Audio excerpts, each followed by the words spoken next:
It's scrim night. It's quite literally scrim night. Quite literally. Literally, Tope, I need you to read my second message. Why couldn't you just retype your second message on whatever message this was instead of making me scroll back and read it?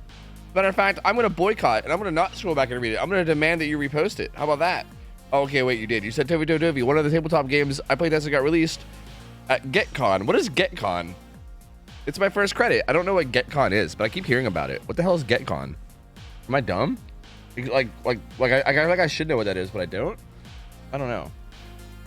Anyway, let me get booted up. Oh shit! Wait a minute. I forgot to change accounts. Oh god, I was too busy stuffing my face with fucking breakfast burritos that I forgot to set up the fucking SCRIMS account. Oh god, I forgot that I have responsibilities now. Oh no. Oh no. Hold on. It should only take a second. Wait. Hold on. It's fine. Wait a minute. Hold on. It's fine. Good. Good. Good. Do you like chocolate? I love chocolate. Yeah, I can definitely get down with some chocolate. But daylight, yes. Booted up, yes. Go now, yes. Quickly, yes. Perfect. Perfect. World's largest tabletop game convention. Oh, neat. I actually haven't really I've never heard of it before today. I've just seen a bunch of stuff on like Twitter about it, but I guess before today I've not really heard of it. Moonsong, what up? Slobbers, what up, duder? Yo, Shadow Knight Jake, how's it going? Zelric, what's up, buddy? Hello. Baby Crump, what up? What up? Some Monkey Burrito, how's it going? Paradox, what up? Yo, Gronk, how's it going? Hello. Obviously here, how's it going? Hello. Did you Magic the Gathering enjoyer? Did you hear about Post Malone buying the One Ring card for 2.6 million? I thought it was just 2 million. I didn't see the 2.6. But either way, I did see it, yeah. Dude, Post Malone's so cool, man. I fucking love that man. He's like pretty much like mainstream like celebrity rapper, but then he still just like hard embraces all the dumb nerd shit. And it's great. I fucking love Post Malone. But yeah, I did see that. I saw he bought it for 2 million, which is interesting. I mean, the whole like One Ring thing in general is interesting, I feel. So like, all right, I get it. All right, I get it. God, yeah, the event, whatever. Jeez. Oh wait, that's right. I gotta have someone else invite me. Get ready to chocolate on these nuts. Oh. Got him. Got him, I think got him. Got him. Is for the people buckle up still on this week? Yeah, dude, I'm leaving that on until someone abuses it. I want to see someone abuse it. No one used it all weekend. All weekend, dude. We had how many games through the whole weekend? Not a single person used that combo. I didn't see a single use of it. So yeah, man, I mean, why would I ban it? It seems kind of pointless to ban it when no one's using it, right? Yep, still allowed for now. Aaron Mel, what's up? How's it going? Thank you. Oh, you're at work. Pain. But still, appreciate you anyway. Thank you. Maytags, what up? How's it going? Riomu, how's it going? Hello. Where do I buy the Slivers deck? You don't do that. You don't do that, and then instead you keep your friend group. That's what you do. You save your money, and you also save your friends. I couldn't abuse that at 200 ping. That's insane. Are you on 200 ping? I figured it'd be like 100, but even that would probably still be rough. But if you're playing on 200 ping, that's extra wild. So this is Absolute Chaos Survivors, right? That's where it's good enough. There we go. Prime, what's up? Anila, what up? How's it going? Anesthesia guy, how's it going? Hello. Cheetos order, what up? Doing the maps with black numbers now. Fell asleep last night. Oops, but they're available with the old numbers in the meantime, in the zip from last week. Oh, wait, in like the same thing? Wait, can you like repost them somewhere? I can't remember where I got them from. Were they in like the general chat of the thing or something? I'm not 100% sure where I even got them. Can you like repost them somewhere?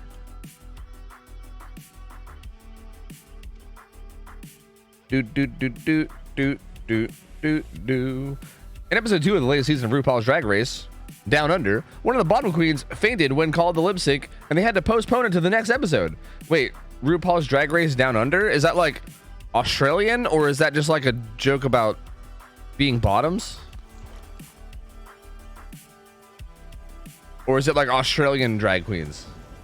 Is there like RuPaul Australia? Because that sounds amazing. What the fuck?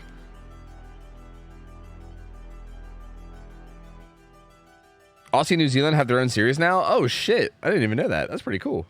That's pretty cool, man. All right. Anyway, hold on.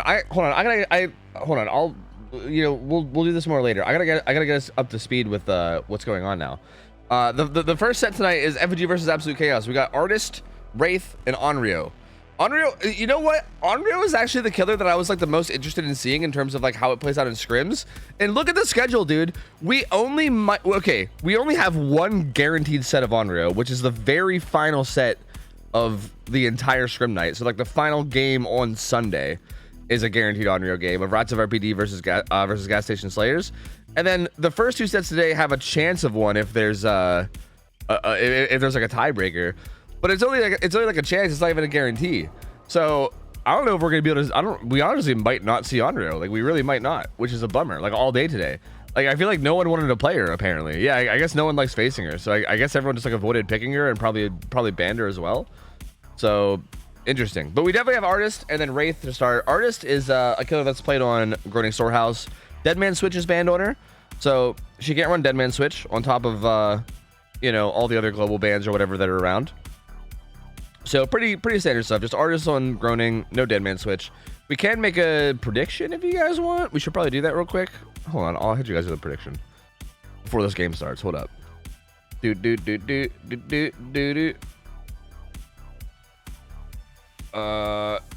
Absolute Chaos, Effigy, tie. Okay, you guys gotta gamble really fast though. Gamble really quick because these guys are almost ready.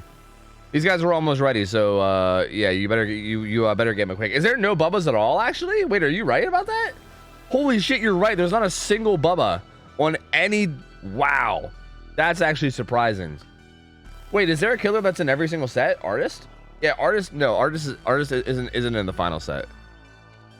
Yeah, I actually didn't even realize that. You guys are right. There's actually not a single Bubba at all. Not a single one. To be honest, I'm kind of cool with that. Bubba is like, I don't know, man. Bubba is both like interesting and not interesting at the same time. So like, I don't know how I feel about it. You know, like I feel like he's like he can be fun and interesting in chase, but I feel like he just camps hooks so well that like I feel like sometimes it becomes like, oh, it's Bubba, you can't unhook, ha ha ha, and it's just like, So like I guess I'm not necessarily opposed to it, But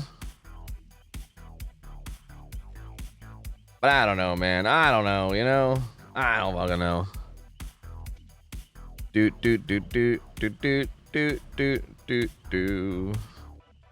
right, let me grab these maps right quick.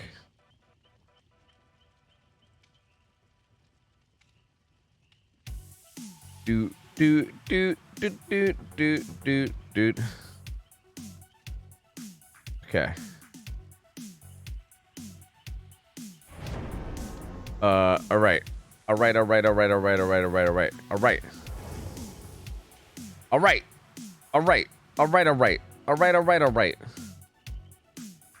Will this work? Will this work? That's not the right map for now, but hold on.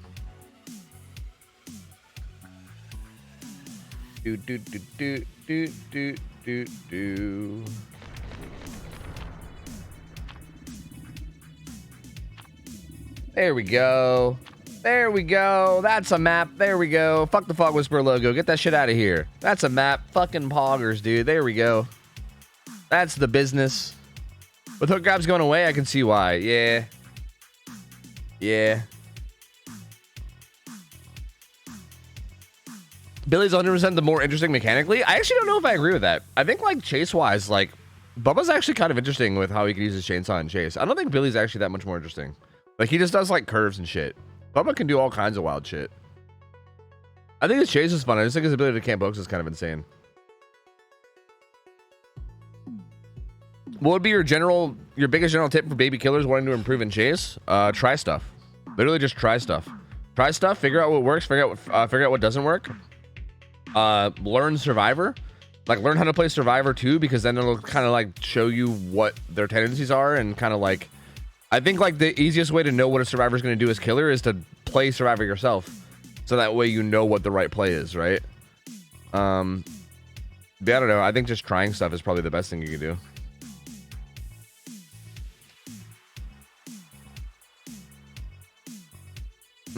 What's the X on the map? Those are... The X looks like it's a log pile. Like, that's either a log pile or a water tower. Is what that is. because that's like in like the little pocket of 3 o'clock. So that's like it's like either a water tower or a pile of logs, one or the other. Okay. All right, so Critical's got double purple add-ons, severed hands, and he's rocking the Jabberwocky. He's got the Jabberwocky. Let's go. Okay, so Critical's got severed hands. This makes it so that if you swarm someone with birds and they're next to a teammate, it'll swarm the teammate as well. So you basically pass your birds on to everyone else. It's like the birds are contagious. Oh, Kate kind of getting stuck on nothing and is gonna get hit for free now. That's a pretty bad start. Oh my God, Meg, get out of there. Are they okay? They're probably doing that because of this person's build, right? Yeah. So this is the Deliverance Unbreakable survivor. So they really didn't want her to be chased first. But yeah, she's gonna go down pretty quickly. Meg's there with a flashlight, but she's not gonna be able to save. This is actually just giving Critical a ton of snowball potential right now. Like Critical's just able to snowball like crazy because of this. To be honest with you, this actually might end up getting the Unbreakable survivor, at least to be able to be picked up. Critical mistiming that even with the other. Okay, this add-on, the other purple add-on, it's like Matthias's baby shoes or some shit. Oh, the Unbreakable.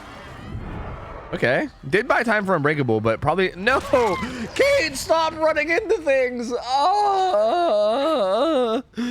Anyway, the other purple add-on, the baby shoes, basically makes it so that you can see the auras of survivors within like 6 meters of a bird being put down. So that makes the situations like what Critical was trying to do just a minute ago a lot easier. That being said, he still fucked it up anyway, but it does make it generally easier. That's going to be a pain res hook. Pop Goes the Weasel is going to be in play. And also that hook is generally like in the middle of the map, which is really, really good for Critical. He's kind of mistiming these birds a lot. He's kind of sending them a little bit too late, like pretty much every time.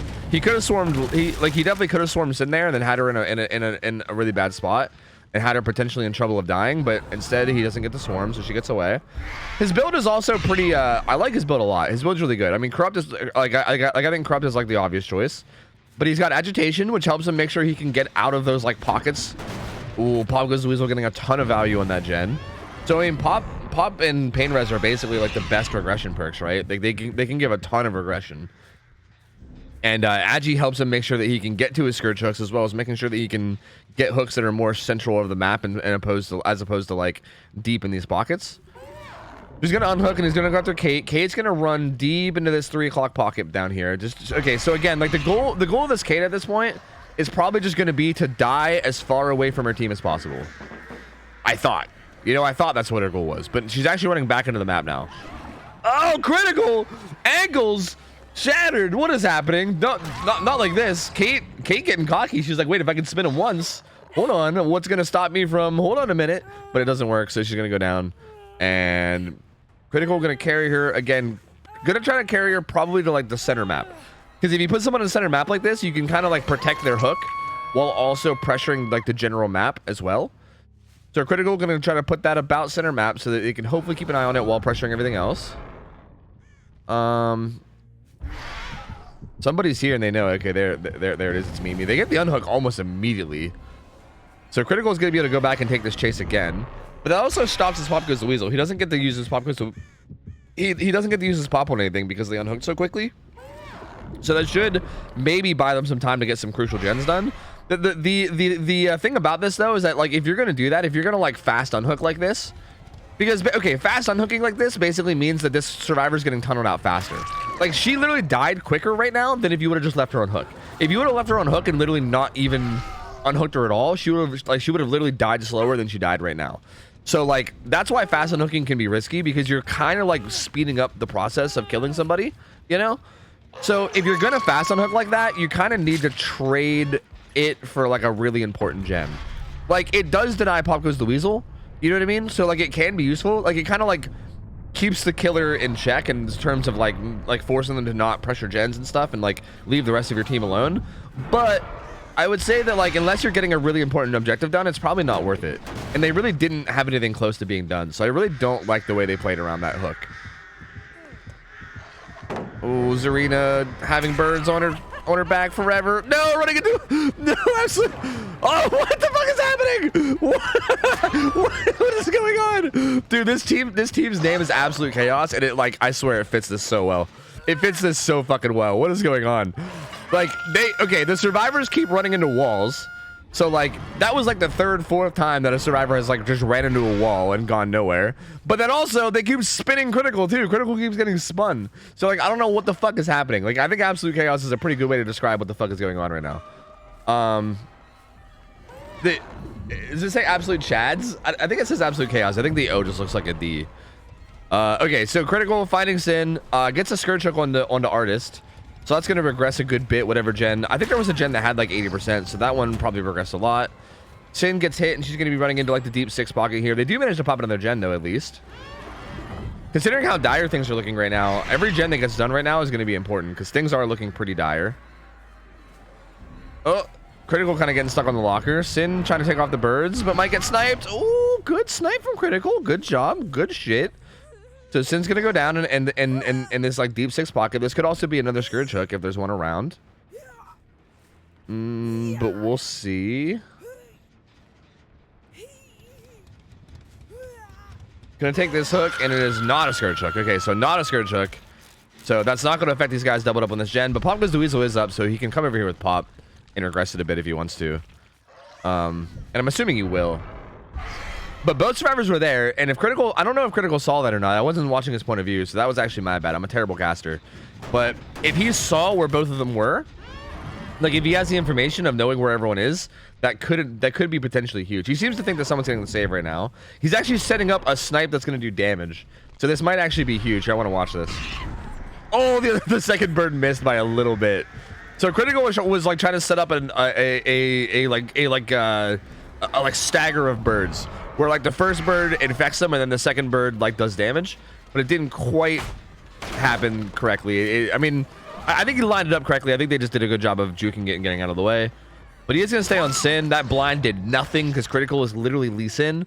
So he's going to get that down, and Sin's going to get put back on hook for her second hook stage. And this might be a scourge hook now because she didn't get scourged before, so this might be a scourge now, and this might fuck up Zarina's gen progress over here. Look at that fucking Jabberwocky. Look at that motherfucker. Look at that motherfucking Jabberwocky. I don't know why Jabberwocky feels like such a weird word. Okay, that was pain res. It feels like such a weird word to me. It almost sounds like I'm saying like a slur or something. I don't like it. Like calling someone or something a Jabberwocky. Like it literally sounds like, it sounds so like offensive to me. Critical gonna be trying to get a snipe on artist. Doesn't quite get it. Actually misses by just a little bit. He's gonna get this Pop Goes the Weasel on gen. It's gonna regress it a bit. And at this point, the survivors are just going to be trying to get like as many of the gens done as they can. It's looking pretty grim in terms of getting all of the gens done. I mean, it's definitely possible. They do have a good gen split. It's not like impossible, but like the fact that Sin is on death hook and she's currently on hook, and there's not a lot of gen progress right now. The survivors are probably just going to need to like think about how they can manage to get one, if not both, the final gens done before dying. Ideally, they probably want to have somebody unhooking, like going for the unhook, and then someone else just hard pressuring gens. And as a matter of fact, they kind of took a long time to go for this unhook, so that kind of like gives critical time to come back and protect the hook again. And yeah, I mean, critical is just kind of putting so much pressure on the map right now. He's gonna come back and protect the hook. Looks like they're not really too. Okay, artist is gonna eat that crow, and no one's in position to get this save at all. Mimi. Oh wait, kinship got activated, didn't it? Oh, kinship got activated. Okay, so that's what that's what Zarina was doing. Zarina was running up to activate kinship. So kinship got activated, and that buys Sin a little bit more time on hook. Artist is gonna eat crows over on that corner gen, and Mimi's gonna try to get this gen done that's on like the deep 3 pocket, I believe. Oh no, artist! Wait, did she just? Oh, I mean, good snipe from critical. Good snipe from critical. I feel like it's kind of ironic because this person's name is Artist. So like, it's probably confusing me saying artist and artist, but I think artist doesn't know how artist works or something. Because if you like the longer you wait before you start taking your crows off, the more aura reading you get. Like I'm pretty sure critical just saw the auras of the birds that were swarming artist and kind of knew exactly where they were. Which is why they were able to go for that snipe. I've seen that multiple times this game where like people have like kind of like not repelled the birds right away and kind of like took a minute, and yeah, that kind of leaves you more open for snipes than you would normally be. Critical setting up some birds, seeing if you can find Mimi. Mimi is somewhere over there, so looking in the right direction. Mimi's actually gonna sneak back around and see if she can do this gen, I think. Mimi's like, you know what, I wonder if I can do this gen too. Fuck it. But I don't think Mimi's gonna be able to get this done. I think Critical's gonna find, yeah, lots of scratch marks. Finds Mimi. And I don't think there'll be any more gens getting done. I mean, Hatch is gonna spawn at Shack whenever Artist dies, which I think Critical knows, which is why Critical is just kind of hanging back. I mean, Critical can hang back and just keep throwing crows at the gen to make sure the gen doesn't get done, and then just basically win for free. I think no matter what, he's probably gonna win for free because I don't think Mimi can get this done before Artist dies on hook, no matter what. There you go. Critical throwing some birds at the gen. There's no way they're gonna be able to finish another gen. That's gonna be a 4K at one gen left for sure. I don't see this being any other result. Unless, I mean, I don't know. Maybe there'll be funky exegates or something. Maybe we'll get some like funky exegate shit going on. I guess I can't 100% say that Mimi isn't gonna get out. I mean, like the exegate scenario. Okay, actually, I don't like this. I feel like for Mimi, you probably should look for an exegate. Like, I feel like what Mimi probably should have been doing is probably looking for an exegate this whole time and trying to figure out which one was like the furthest away, and trying to like set up for like an exegate play, because I think that's the only way you get out of this point.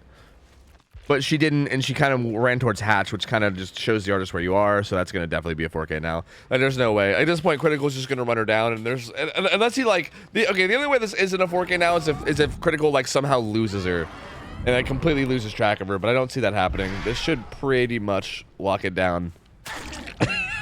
Mimi becoming the Rock, becoming the Dwayne the Rock Johnson behind that, but not gonna be stealthy enough.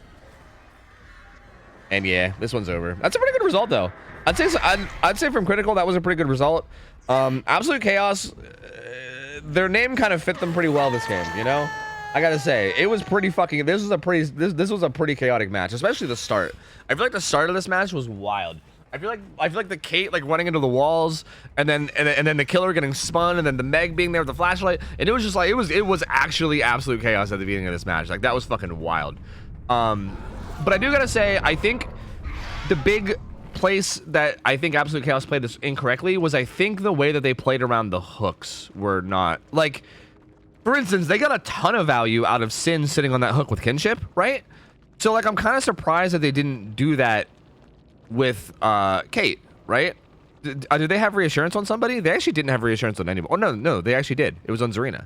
So like, yeah, with them having reassurance, and also just in general, like even without reassurance, I feel like they could have let Kate sit on her hooks for a little bit longer and not unhook her right away, because it feels like they kind of just like made Kate get tunneled out even faster, right? Like, again, like especially that second hook stage, like she got put on her second hook and then unhooked within like 10 seconds and then got downed within like 20 seconds.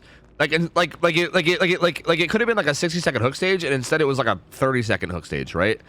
So I feel like the way they played around that hook could have been a little bit better. Obviously, like the chases could be a little bit better too, but that's, you know, that's not really like a decision-making thing. That's more of just like a micro thing that I can't really like fault them for, because, you know, it's not like they're actively making wrong decisions. They're just kind of not. They're just kind of getting outplayed micro-wise, which just happens, you know.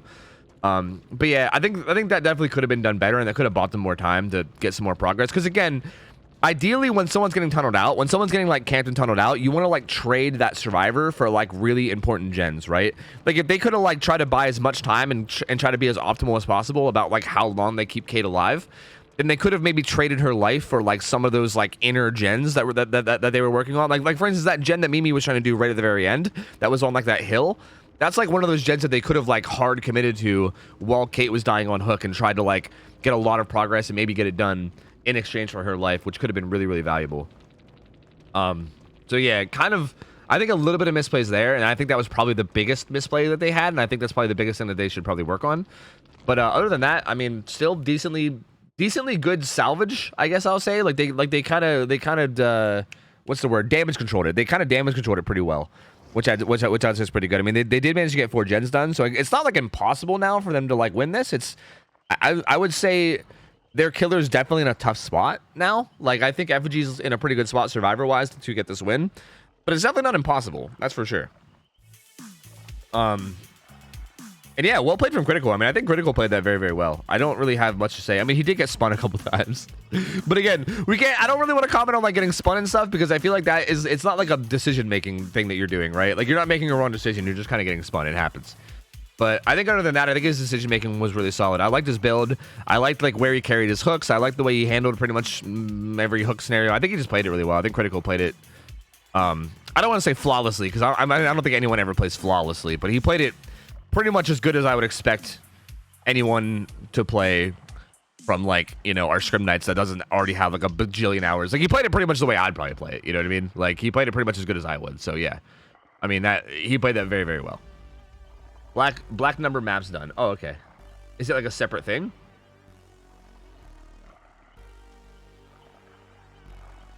Yo, what's up, Sody Pops? Yo, how's it going? What up? I've been good. How you doing?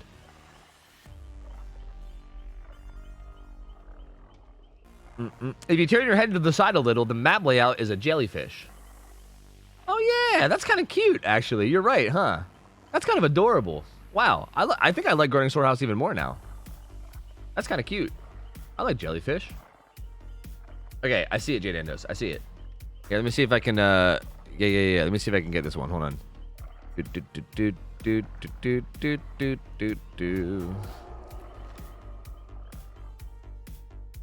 I see a squid.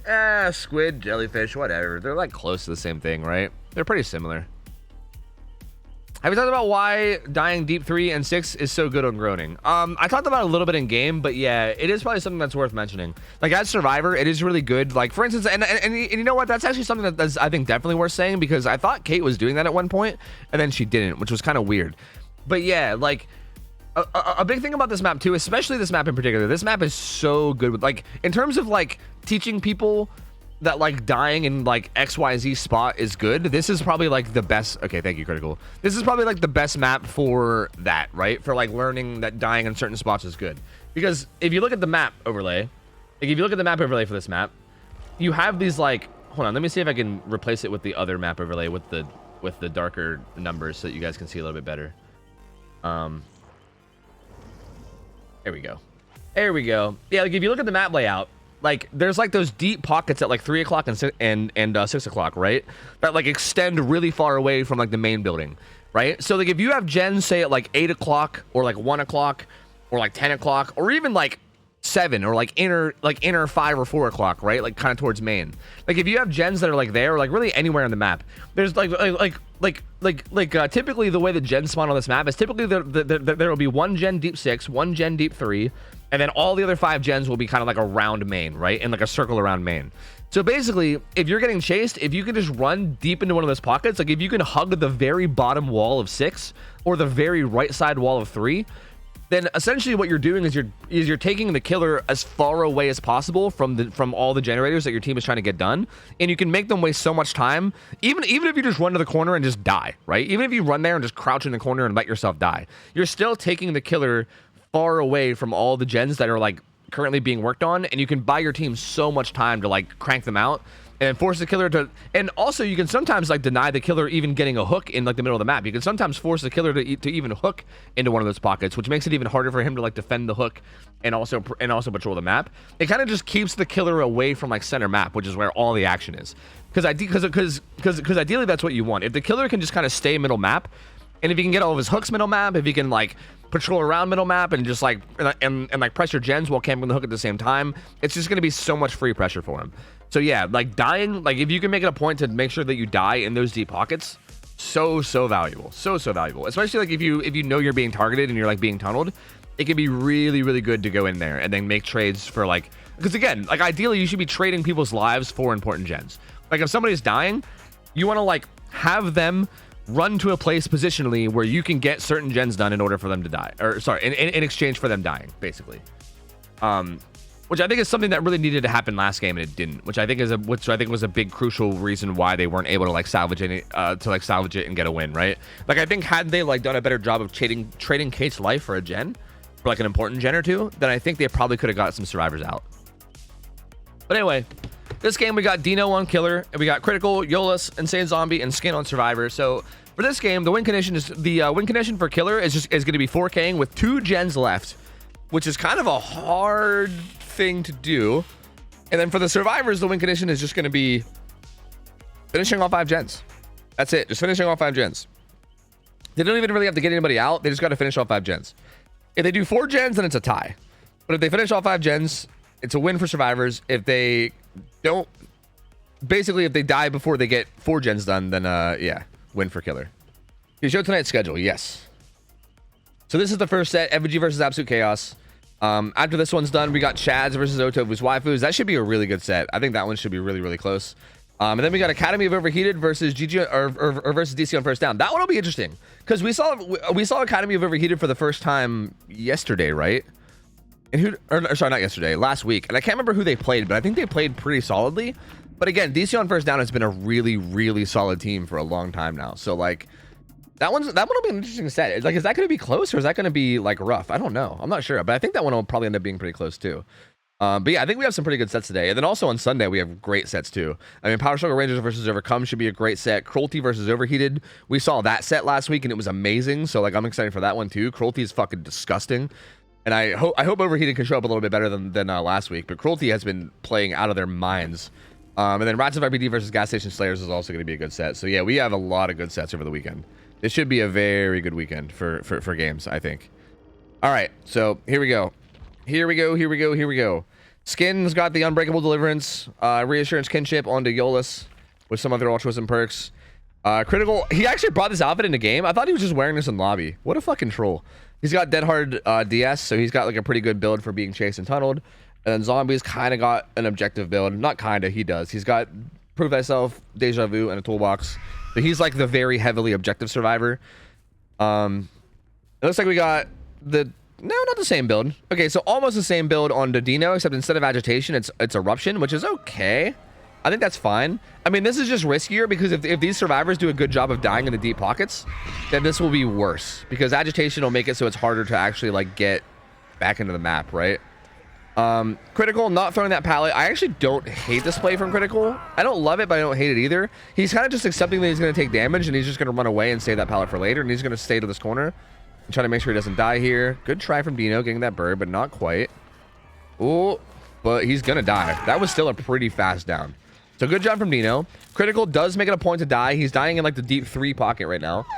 So they're trying to see what they can get done in exchange. It looks like they're doubled up on main gen, and then Zombie is doing the gen behind main. So ideally what you want to do as well, like to be honest, I'm not a huge fan of Zombie working this gen right here. Because ideally, you want to get, like, the middle-ish gens done. Well, you know what? Actually, I think one of those gens is fine, sure. But, like, for instance, like, main gen here is very good. Like, I love that they're doubled up on main. That's a very important gen. But these gens here, like, these ones that are kind of close here are actually really important, too. And I think once they realize how the gens are spawned, they should probably tell Critical to run deep 6 instead of deep 3.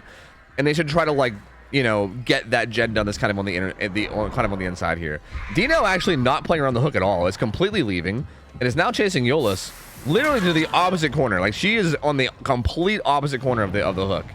So Critical is actually Critical is actually going to get unhooked basically for free. And Dino's not really playing around hooks in any way at all, which is a little risky. Does get the crow onto Eolus. Just needs to get a follow up to get this down. Goes for the one sniper shot. Unfortunately, doesn't quite land. And Eolus doing a pretty good job of staying alive so far. Same add-ons as last game, by the way. I forgot to mention that, but same add-ons. So this build is almost the exact same as Critical's, but just Agitation is removed and Eruption is put in instead.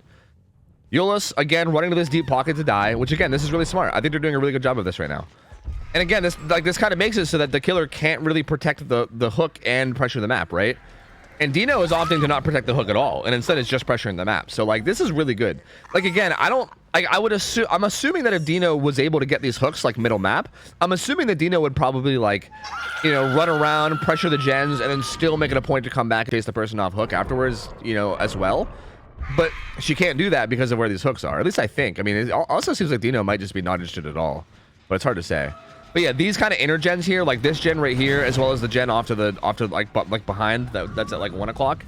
Those gens are really important because they're kind of like inner gens, right? They're kind of like inside gens. If you can get all these inside gens done and then just leave like deep 6, deep 3, and then I don't know, like 10, 11 o'clock, like if those are the final 3 gens to work on, it's almost impossible for the killer to like pressure all those at once, right? Like it's insanely hard. So those inner gens are really good to get done, and they're really important. Okay, trying to use the aura reading from the baby shoes, but actually doesn't get any aura reading onto Ace, which is interesting. Does get a hit there. Does Ace have something, or was that just out of range? I guess that was just out of range. Dino gonna be trying this time. Still gets nothing. Oh, the firecrackers. Uh-oh. It's a fiesta. And Critical will make this vault again if he needs to. He's actually okay. Ooh, the dead hard. That was a good dead hard from Critical. Gonna keep him up for longer. Critical doing a really good job of buying time here. He might actually, I think what he's doing is I think he's staying away from the crows to avoid the aura reading, which is kind of Giga Brain from Critical. I think Critical knows that this killer most likely has the add-on that gives aura reading if you're within 6 meters. Like these, like this purple add-on only works within like 6 meters, I think.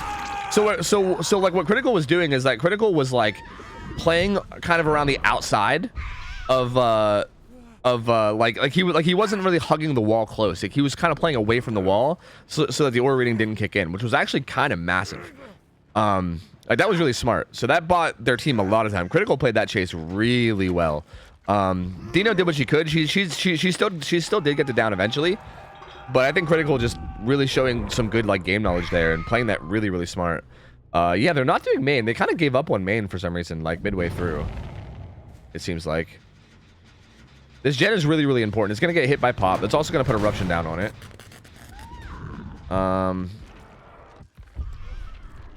Yeah, Swish, I mean, like, you're probably not wrong that I do think that like Dino really can't afford to like protect hooks too much, and does need to pressure the map a lot, especially given the win condition. You're not wrong about that, because it is important to keep in mind that like Dino needs a really good result here, right? Like you can't just settle with like, okay, we'll kill 2 or 3 with like a lot of hook stages. Like if they finish all 5 gens, they lose, right? And like if Dino wants to win, like if they want to get the win for Absolute Chaos, they got to kill somebody within 2 more gens. Like you could basically only give up 1 more gen before the 4K if you want to win, which is going to be a really difficult win condition, especially at this stage. But like that is true, yeah. I still feel like there's a balance though between like pressuring the map and then still making it a point to go back for the person you had hooked. I still think getting a kill is really massive, and I think the person or people that are being hooked, like right here, I don't know if Dino should have left Critical entirely. Like Critical was death hook, right? And I do think it's important for Dino to like get out there and pressure the map. But I feel like when Critical gets unhooked, it's not crazy to like go back and kill him, right? Like he's death hook. You can turn the game into a 3v1 if you just find him and kill him. So like getting this down on a zombie is going to be so much less valuable than getting that down on a Critical. I mean, zombie is worth a pain res, right? So like there's that at least, but it's not like going to be nearly as valuable. So there's the down on the zombie. He did a pretty good job in this chase as well. He actually ran back to main to go down, which is interesting. But they did get main gen done, so he came back like right as they got it done. So I guess that's honestly not bad. The game is now 1 gen away from being at least tied up. There's a pain res onto the gen that Skin was working on. Skin actually has deliverance up as well. These guys are also doubled up on a gen over here. They're about to get birded. They're about to get burged. Oh god, they keep getting birded. Oh god, they keep jumping in and out of lockers, but fucking Severed Hands keeps passing the birds back and forth between them. Dude, the fucking Severed Hands! They kept jumping in that locker and jumping out of it to get rid of the birds, but then Severed Hands is just spreading the birds. And it wasn't fucking mattering. That's so funny, dude. Holy shit. Oh god. Alright, well that was pretty chaotic. But they managed to get out with just losing 1 health stage. Pop Goes Weasel goes down to that gen, and Critical gets found. So again, this is pretty massive for Dino in terms of like any hopes of winning this game. Like I feel like if you have any hopes of winning this game, you want to end this chase quick. You gotta remember that this guy is dead hard too. Like I really hope that Dino doesn't eat a free dead hard here. He might just dead hard this bird. Doesn't? I thought he would. I think he maybe was trying to. I don't know. Maybe he mistimed it. But fast down for Dino. That's really good. This is kind of exactly what you need if you want a chance to win this. So Critical's dead. These guys are healing up over here by Shaq. And yeah, if you want a chance to either win this or tie this, this is kind of what you need. Another good Pop Goes the Weasel down going here. So many of these gens are like so close to being done, but Pop Goes the Weasel just keeps coming in at like very opportune times. The problem now though is that they only need 2 more gens done, and look at what 2 gens are still left. There's Deep 6 and Deep 3, right? Like they have such a good gen split. These guys have done a really good job of like applying good gen splits. Like they did the right gens that they needed to basically. Because right now like the gen split's amazing. They really don't have to worry about any of those gens at main if they don't want to. Yeah, like Zombie's gonna okay, so Zombie's gonna sit down here and pressure Deep 6, and I'm pretty sure someone's gonna be pressuring Deep 3. It looks like Yoldas is. So yeah, if they just split up and just are doing all the gens around the map like this, it's gonna be really hard for Dino to be able to put pressure down on these. Like Dino like basically needs to end chases instantly, which already is not happening because Zombie's doing a good job of stealthing. But in order for Dino to be able to win this, yeah, she needs to basically end chases like instantly, and this was pretty crucial. Zombie has been doing a good job of stealthing. Gets found now, but Dino's like, oh shit, do I go back and chase now? This is such a tough spot for Dino to be in, because like, what do you do? Sorry, like, what do? You know what I mean? Like, what's the right play? Zombie isn't worth a pain res, but he obviously can be worth a pop because the Weasel if you can get across the map. Does get a good crow hit on him though, so that was a good opening to the chase. He's gonna set up a bird onto that gen, which I think is the only. I think that might have been the one gen that wasn't being worked on actually. I think they were doing that gen as well as the deep 3 gen. Zombie pre-throwing God Palette, just trying to stay alive as long as possible. They're both gens are at like 80-90%, so yeah, they're very close to the win con. They're gonna win it no matter what. Like I think even if Zombie went down right now, they can't. There's no way Dino can stop this. Like you have to get over here with Pop Quiz the Weasel to stop this, so there's no way. This is 100% gonna be a win for Effigy. Because yep, this gen's gonna pop, and then this gen's gonna pop shortly after, and there you go. There you go. That's it. That's GG. Effigy takes it. Dino just not quite able to put up the pressure fast enough. These chases, I think a big thing here between these two matches is just the chases. Like I think strategically, I think they both played okay. Like I think Critical did really good. I think Dino, oh god, not again, not like this. Okay, down goes Zombie. I think in both games, it felt like their like decision making and strategy was okay. Like I think Dino could have done a little better to like, you know, maybe play like, again, like I'm not saying like camp the hooks, but maybe like play like relatively close to them, right? And like still try to focus on getting somebody out. That being said, I mean, Dino still did kill Critical pretty quickly. Like all things considered, like Critical still died relatively fast. So I still think Dino played it pretty good overall. I think it more just came down to the chases and how long the chases last. I think Effigy did a better job as Survivor and like just looping well, making sure they died in the corners, and the chases just felt like they got stalled out a little bit more. Like Critical did a really good job in that corner, like avoiding the add-on. Zombie did a pretty good job in these chases in terms of just kind of being obnoxious and, you know, not dying very easily. I think the chases just lasted a little bit longer for Effigy, and I think that's really what it boiled down to above anything else. Like it wasn't even really much of like a strategy thing. I think it was just a micro difference, I think is what it comes down to. So hey, good try for Absolute Chaos. Effigy's gonna take the first starter set. Decently convincingly. I think they got a pretty significant score difference in terms of like in terms of that result. So they're gonna take that set, and we're gonna be moving on to who's up next? Wraith, I think. We're gonna be moving on to somebody. Wraith, yes, Wraith. So Wraith is gonna be interesting because Wraith on Dead Dog Saloon is like. Okay, I just got done saying that the reason like the biggest difference between those two teams and well I should say the biggest difference between their performance, not the teams in general, but like the biggest difference between that particular performance against Artist was their micro, right? Their micro and their ability to play chases. And interestingly enough, I think Dead Dog Saloon on Wraith is like a very, very heavily micro based like killer map setup, right? Like Wraith on Dead Dog Saloon requires the survivors to be very good at looping, right? Like those pallets are hard to play against good killers. And I think it's one of like the more heavier, like you really need to know how to play like shitty pallets and like loop and like transition tiles like really, really well. It's a very difficult micro map for survivors.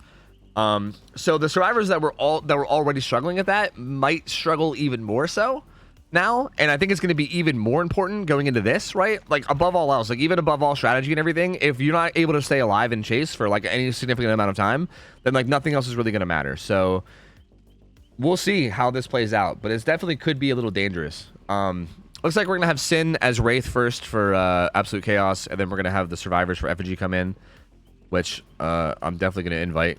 Why, dude? Why is this not in alphabetical order? I'm telling you, dude. Why is this not in alphabetical order? What's going on right now? I'm dying here. I'm dying. What's up, CFB? Nightlight, what's up, buddy? What up? Oh, can we give you guys a payout? Yes? No? I think we might be short on mods. Here, I'll give you guys a payout. I got you. Here. I'll pay out the last one. Bam. And let me give you guys a new one. Here.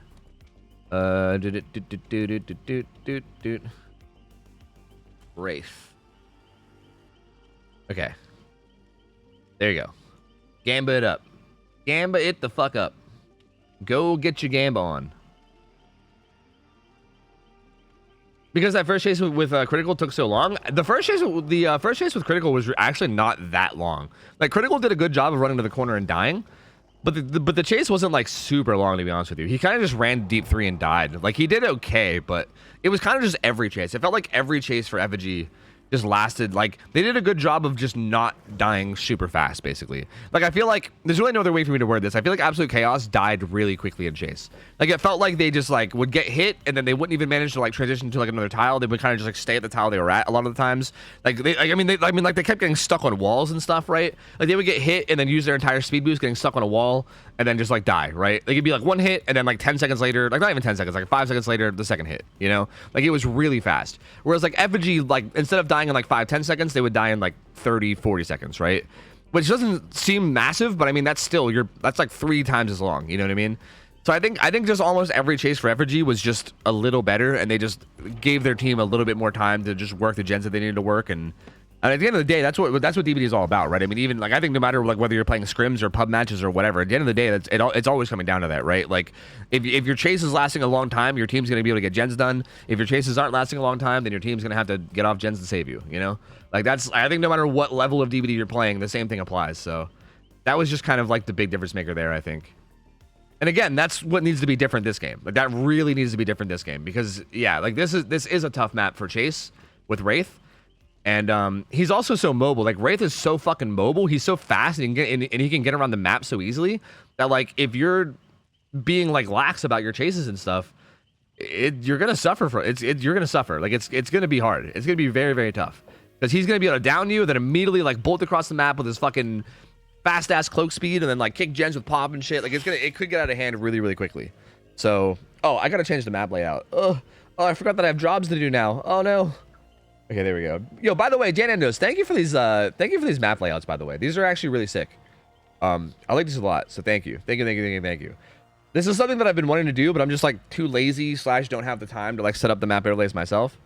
So I appreciate that, dude. Thank you. You know who the killer is? Yes, it's Wraith. It's Sin on Wraith. We always know who the killer is, yes. Is it not possible to unlock FPS on DBD anymore? On Steam it is. I have mine unlocked. Well, not unlocked, but I have it capped at 120, which is kind of the same thing. Abajama Mouse, what up? How's it going? Yeah, it's solid black numbers now, which I think makes it a lot better. Yeah, I think it actually looks really, really solid. So we will see. We will see, man.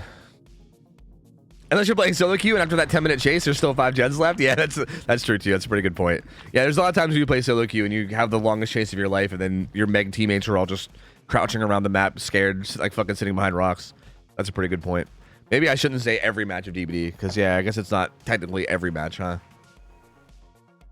Sorry about your streak, dude. Dude, I think I'm done with streaks, dude. I think I'm done. I really wanted to get that streak to 100, but I just fucking failed like a fucking potato. And I don't think I have it in me to redo it. Like, I don't think I can. I don't think I can redo it. I don't think I have it in me, man. My soul was like pretty much gone. Anyway, here we go. Sin on Wraith. Let's get back at it. DS Dead Hard on Skin. Looks like Critical is going to be rocking the Unbreakable Deliverance this time. So I think Skin and Critical might have like basically changed builds. Euless has the Reassured Kinship with some Altruism, and then Insane Zombie has like pretty much a full objective-based build. And Sin is going to find Skin pretty early, which this is pretty ideal for the survivors in terms of who gets chased. I mean, it's not really ideal to get hit there. So Sin gets hit on Shack pretty quickly. That's a pretty fast opening hit. Does have Shack though. I mean, this is a strong tile. Has this pallet. Greeting. Shack pallet's a little dangerous. I honestly hated that from Skin. It worked out for him, but I actually hated that a lot. Because like, if you would have lost that 50-50, like if Sin would have just did something that you didn't expect and then you went down there, you would have went down at basement in the first like 10 seconds of the game. Like the risk reward there is not worth it. I'm just gonna throw it out there. Not worth it, dude. Like in like a comp scrim style thing, you'd want to just throw that fucking pallet, dude. It's not worth like Greeting God pallet. Like it did work out, okay? So Skin is doing fine right now. Skin is doing great. He's doing great things. I'm just gonna throw it out there though. That was like a big risk for like little reward factor. Like if that went bad, that could have been really bad. Oh, Sin swinging really early there. Does make that vault though. Oh, Sin, no! Get it together! No! Don't. If he makes his pallet, okay. He does die anyway. Sin actually predicting that vault perfectly, but then just swinging like a little bit to the left. I don't even like understand how or why that happened, but the down comes in now. So Sin also has corrupt, deadlock, Pain Res and Sloppy, which is a pretty, I'd say a pretty solid build. Those are all pretty good perks. There's really nothing to complain about. No Pop Goes the Weasel or anything though, so that's not going to be in play. But the rest of these perks are still very strong regardless. She's going to just kind of kick this gen quickly. She also has Shadow Step, which I was about to mention, which is makes you kick things faster. It makes you basically do all actions faster while cloaked. And then the other add-on is Swift Hunt, which makes her uncloak a little bit quicker. To be honest with you, I'm very surprised that we don't see Serpent Shadow Dance more. Oh, Eola's kind of losing track of where Sin is and just kind of eats a hit there. Critical gets the unhook, and then also for the Peepos. Wait, is he running for the Peepo Buckle Up? No, it's just for the Peepo. Man, where's the for the Peepo Buckle Up gamers at, you know? All right, Sin finds these guys both. He's going to just down Critical. Critical... These guys kind of stayed in a pretty bad spot here. Like, I know that Critical was, like, kind of wanting to take aggro so that... oh, split wraith. I know that Critical was kind of wanting to take aggro so that Skin didn't get tunneled out because, you know, he's got like deliverance or whatever, but I feel like he still could have not died that quickly. You know what I mean? Like, I feel like no matter what, like no matter who takes aggro, you just want to be in a position where you don't get hit immediately. And I feel like even again, he has deliverance, so it's kind of like he's doing okay right now. But I still feel like you ideally don't want to just go down that fast under any circumstance, you know? Zombie dropping down kind of early. Sin's gonna opt to not chase it. Gonna come back up. Finds Cheryl, who has balanced, looks like. And she's gonna get some distance away. Zombie has this pretty strong pallet.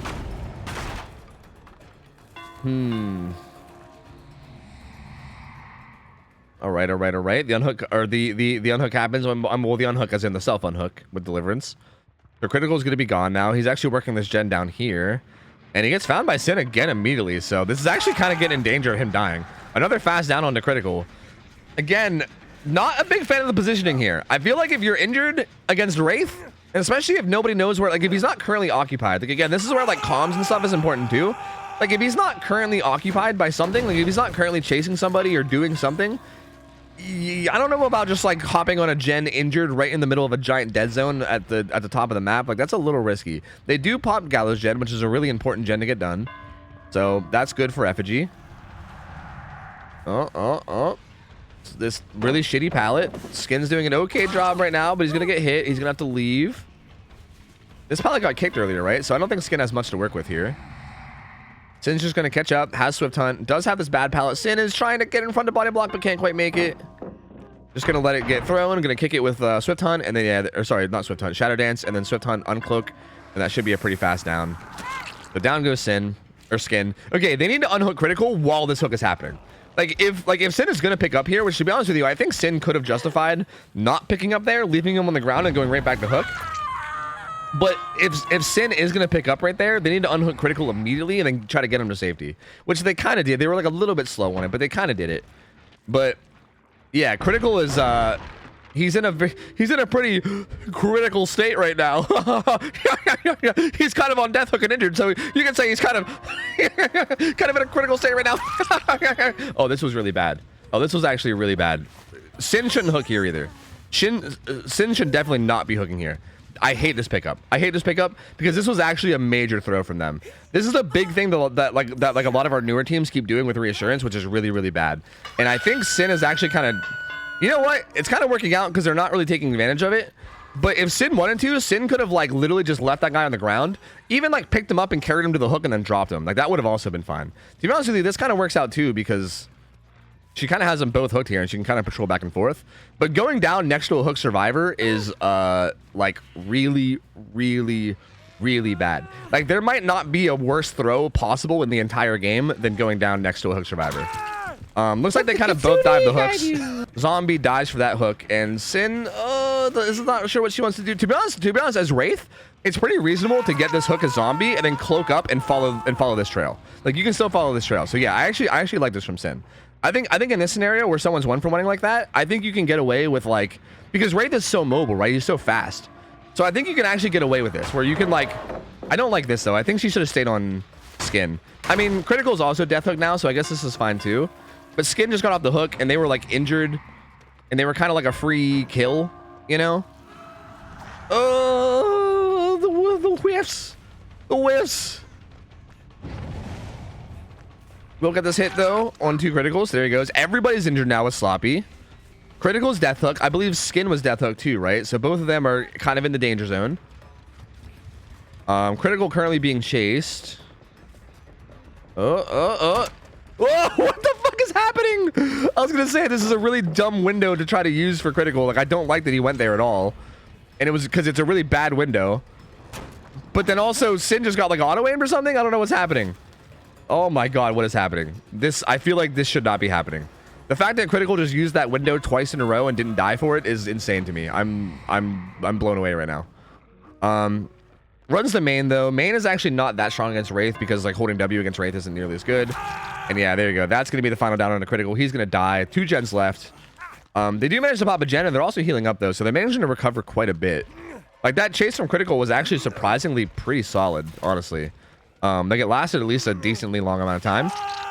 So that buys them time to finish another gen, get the heals off. Their gen split's also pretty decent too, in terms of like where the gens are. There's one that's in like the very top of the map. Main gen is still there, and I think there was like 2 towards the bottom side somewhere. Yeah, so like bottom right and then kind of bottom left. So yeah. They kind of have a pretty good gen split in terms of like where the gens are. They just got to try to make sure that their chases last a decent amount of time, and then also they got to make sure that they take their chases away from whatever gens that are being worked too, right? Like if they're doing the gens on bottom side, they need to make sure that the chases go top, and vice versa. Like right now they're working main, so like any chase that gets taken should be taken to this like bottom side of the map, you know. Sin just out here kicking, just out here kind of kicking pallets and looking around and seeing if she can find anybody, but not finding anything yet. They actually haven't healed the full. Okay, they finally healed the other Deathhook survivor, so that's very good. Find Zombie. Gonna get a hit there. I think they're probably doubled up on main, right? Yeah, they are doubled up on. Yeah, they are doubled up on main. So again, Zombie. It would be wise of him to keep the chases down here. He's going to run the Shack while that uncloak's happening. Does lose the 50-50, but has lives, so it doesn't matter. Not actually losing a 50-50 at all. In total control. Pre-throws that. I don't... yeah, you know, I think it's an okay pre-throw. Good. Actually playing this really well. Transitions back to Shack with this, too. He's going to run back to this pallet. Zombie's actually playing this map very, very well. He's doing a really, really good job here. As this pallet as well. Playing this one very safe and smart. Not taking any chances. I mean, there you go. There's main gen done. Wraith cloaks up to kick it. And Zombie getting a bunch of distance. Gonna hold this part of Shack. I guess he's gonna leave. This is the race here. No! What are you doing? Zombie? Zombie? Did I jinx you, buddy? Did I jinx you? Is that what happened? Is that what happened? Did I jinx you, buddy? You were doing so well, and then I started spectating you, and then, you know, what happened? What happened, man? Did I jinx you? I think, you know, I don't know. I think maybe Zombie was expecting. I think, okay, I don't. Well, no. Okay, so what might. I'm gonna try to justify it, but I'm kind of going out on a whim here to try to give him an excuse, okay? But like when Race runs Shadow Dance Serpent, which Sin doesn't have Shadow Dance Serpent. She has Shadow Dance Swift Hunt. But when people run Shadow Dance Serpent, or in general, I guess when Race runs Shadow Dance, which is like the, you know, break pallets faster while cloaked thing, a kind of like quote unquote counterplay that people do is they'll just vault the pallet over and over again, and then the Wraith can't kick it while cloaked, right? The Wraith has to like uncloak to kick it because otherwise they can't stop you from vaulting. So I think Zombie might have been trying to make like a fucking Giga Brain play by spamming vaults in the killer's face to like stop them from being able to kick the pallet while cloaked. I think. Skin's gonna get found. Is gonna most likely get hit at this window, or what's happening? How do they keep using this window? How does this keep happening? I'm so confused. Skin doesn't get hit there, and Zombie was healing up like right over here. This gen has a good bit of progress. There's really no significant regression left. All the pain rest stacks are gone. There's no Pop Goes the Weasel in play. Looks like I think they're gonna let, yeah, they're gonna let Yolas die on hook, and they're gonna try to get this gen done with Prove Thyself. But the Wraith is here. The Wraith is not protecting the hook, but that's so much progress. They might be able to get it. They seem to be on a different page here, because Skin looks like he wanted to hard commit to that gen, and then Zombie was like, yeah, you know what, I'll fight you. You know what, I'm out of here. I'll fight you later. I'll fight you. So that was a little bit of miscommunication there. I don't know what that was. One person wanted to commit to the gen and get it done, and the other person was like, yeah, no, that's a bad idea. I'm out of here. So they do neither. Instead, Skin dies, and then Zombie's just kind of chilling. So I don't know what that. Oh, the live into the gen completion. Into the gen completion. Deja vu. Deja vu. Shut the fuck up. Shut the fuck up. Shut your fucking mouth. What? Oh, I was actually gonna say. I was gonna say this too. Oh shit, Wraith is split 3 times. Wasn't old Wraith just split once? Wait, this new Wraith is split 3 times. Or twice. He's split into 3 parts. Wasn't old Wraith just split once? I think he was split into 2 parts. That's crazy. That's a whole new kind of split. Holy shit. Anyway, I was actually gonna say that, like, I think with how much gen progress that with how much progress that Jen had, I was actually gonna say that Sin probably should have kicked it real quick. I mean, she has Shadow Step, right? So she could have like really quickly kicked that gen and put like the 2.5 instant regression down and kind of prevented that from happening. Because that gen had a lot of progress. Like, it was very clear that they were like thinking about committing to it. So I feel like after she downed Skin, she should have just like really quickly like cloaked up, kicked it, and or like maybe not even cloaked up, just kicked it without cloaking up, and then chase Zombie, just to make sure that that doesn't happen. But honestly, at the same time, good heads up play from Zombie to use his live and then rush down there and finish the gen. I mean, that was kind of massive. Like, I feel like the opening shouldn't have been there, but the fact that the opening was there and then Zombie took advantage of it was actually pretty sick. Like, that was pretty fucking awesome from Zombie. So I don't know what else to say. I'm just gonna say, hey, 5 gens done. That's gonna that's the result for Evergy. I'm not gonna say anything else about how that match went. I'm just gonna say 5 gens done. We'll move on to the next set, the next killer, and we'll see how it goes. Because that was a game. That was a wild game, dude. That was a wild game of DBD. So now Absolute Chaos is gonna be playing Survivor, and oh yeah, my alerts are on. Thank you for letting me know. Appreciate it. Yeah, that shouldn't be a thing. Yo, One Pump Willie, thanks for the raid, and also Mystical Merlin, thank you for the raid. I appreciate you guys. Thank you. You guys, sorry, I think Willie raided like right at the beginning of the match, so I kind of couldn't thank for a while, but I appreciate you. Thank you. Hope the stream went well, and I appreciate the support, you guys. Thank you. Who am I inviting? Oh god, help! Nothing's in alphabetical order. There we go. So yeah, now the win condition for Absolute Chaos is going to be, they have to get a Survivor out. That's a pretty significant difference, right? Like, that final gen popping is pretty massive, because if that final gen doesn't pop, then the win condition for Survivors is just simply getting all 5 gens done. Whereas now they have to finish all 5 gens and get a Survivor out with some kind of like hell stage remaining. So the win condition for the Survivors is going to be a little bit harder now. And again, Wraith on Dead Dog is a pretty deadly setup, dude. Like, it really is. Like, there's even like really good, like, solid like comp teams that will struggle against Wraith on Dead Dog when like the Wraith player plays really well. Like, it's honestly a strong Wraith map, and it's very dangerous. So it's really not, I would say FVG's in a pretty good position to be able to get this win now. I think as long as Skin plays well on Wraith, they should be in a pretty great spot.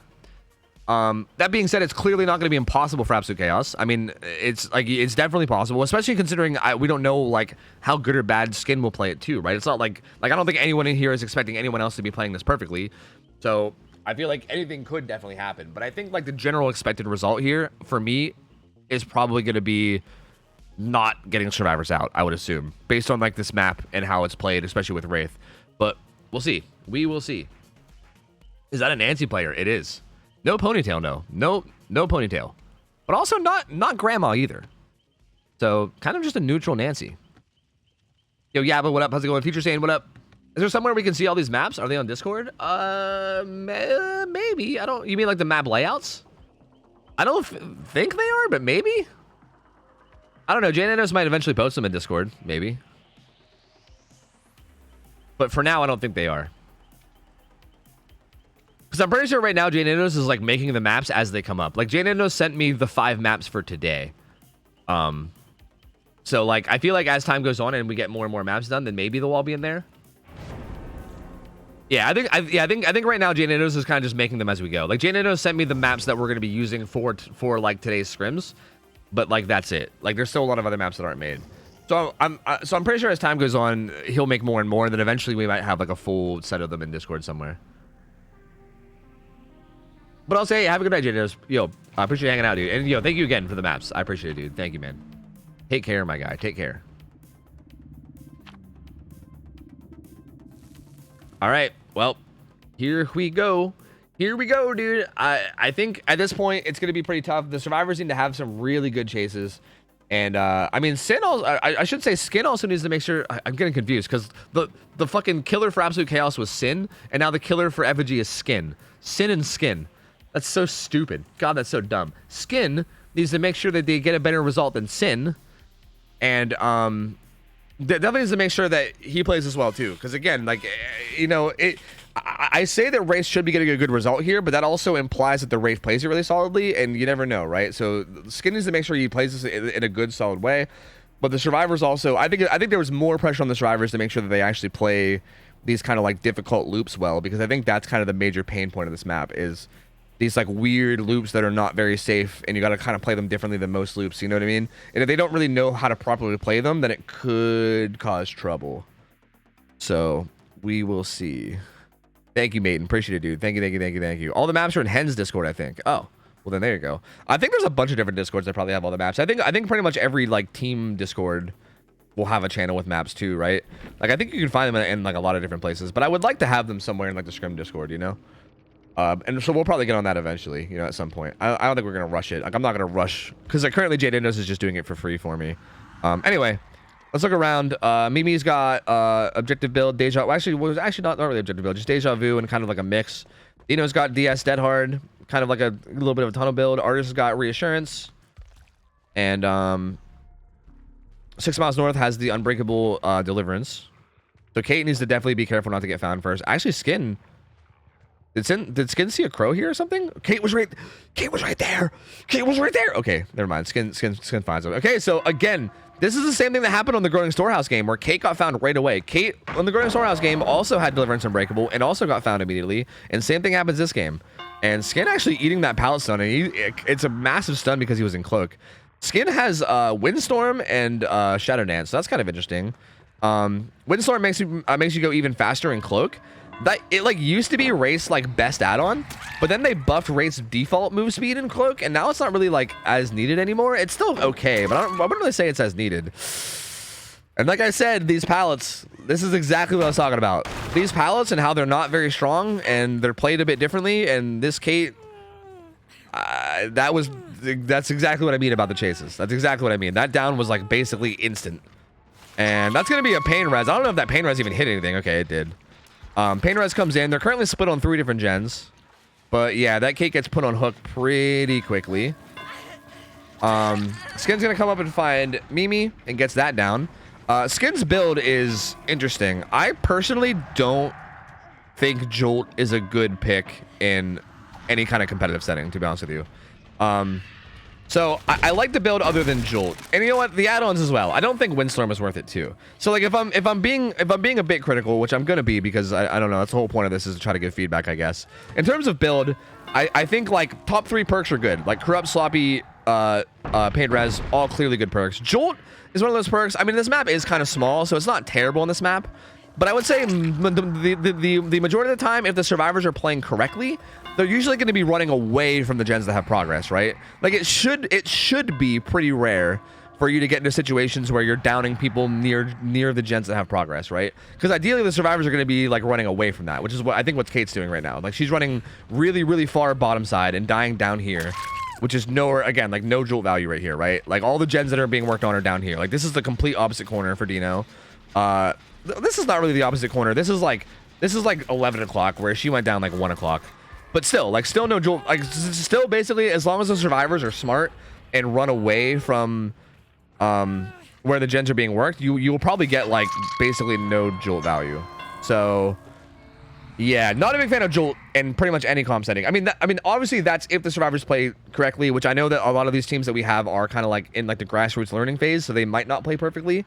So like that being said, jolt might end up getting a bit of value in some of these games, don't get me wrong. But I think like going forward, if you're trying to like learn, I feel like it's important to note that like a team that plays correctly is going to make jolt useless. So just want to throw that out there. I also think Windstorm is a little bit less useful too, because this map is already small.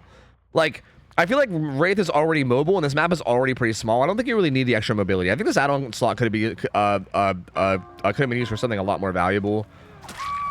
Who was... Has Dino been keeping up with patch notes? Gets the blind there. Kate does go back down pretty quickly. There's a double blind coming in on him after the vault. Dino is like really just wanting to buy time here. I guess maybe for Unbreakable, but this is...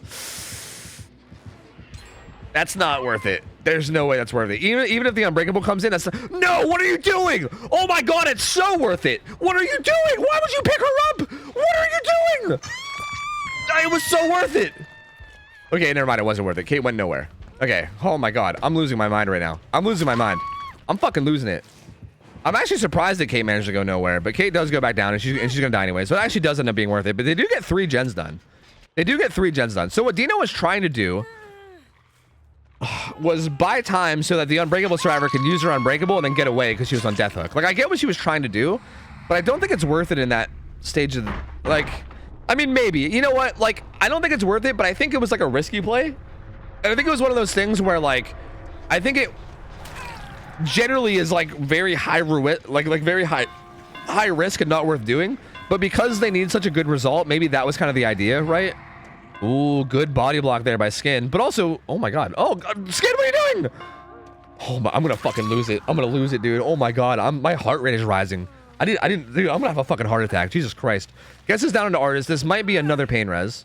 I need to still explain what the fuck is going on. Because they're so far behind, I think it might have been like a calculated risk, right?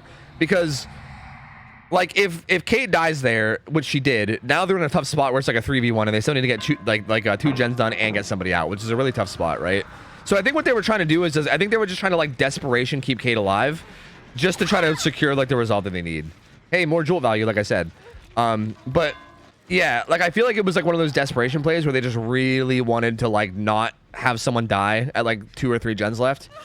But generally speaking, yeah, I mean, like looping around an area where there's nothing, like there was no palace there or anything, right? There was like nothing really there. Like Dino was basically guaranteed to go down quickly. I don't like it. I say it's high risk. It's not even really high risk. Like that was kind of just suicidal. I think, like, again, I think I understand why they went for it because I think they just felt like they had to in order to get the result.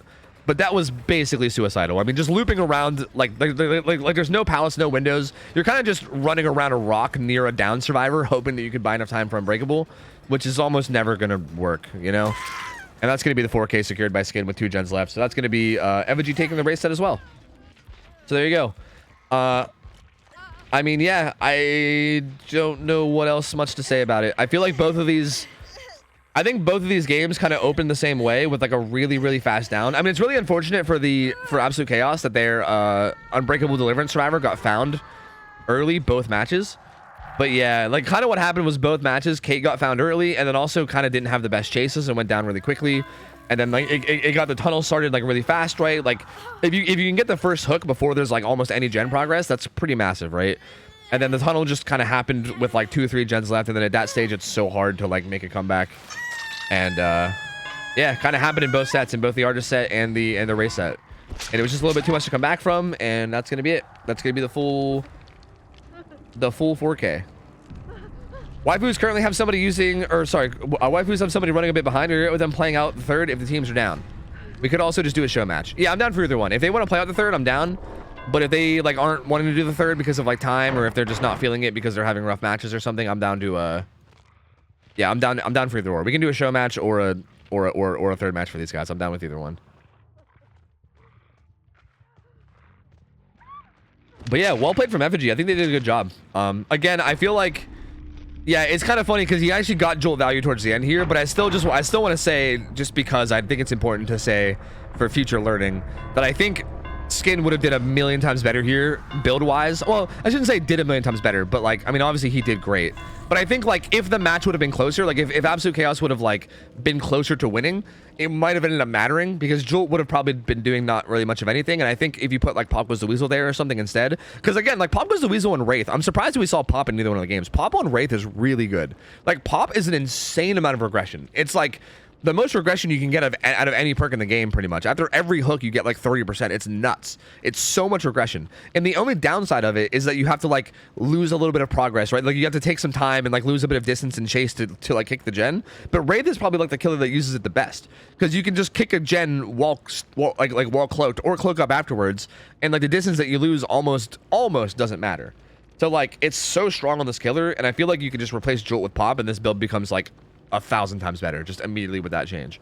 But again, I'm being really nitpicky right now. I know that I'm being nitpicky. All right, I know. Like, Skin did amazing. He secured the win in convincing fashion. So like, I'm not trying to be too annoying. All right, but I just want to, just for the sake of feedback.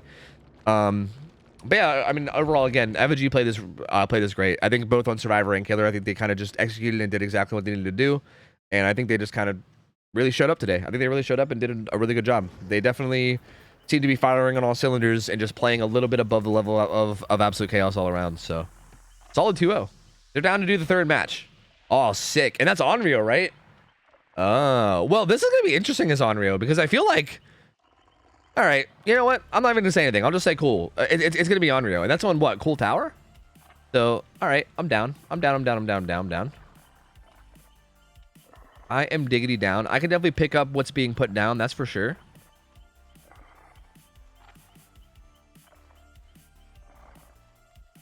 It's not always 30, yeah, but it's up to 30. I mean, it's usually like, I would say it's like typically somewhere between like, 10 to like 20, which is still a lot. Like getting constant like 10-20% regression like after every hook is still quite a bit, especially because you can target the gen that you want to protect too, right? Which is also massive.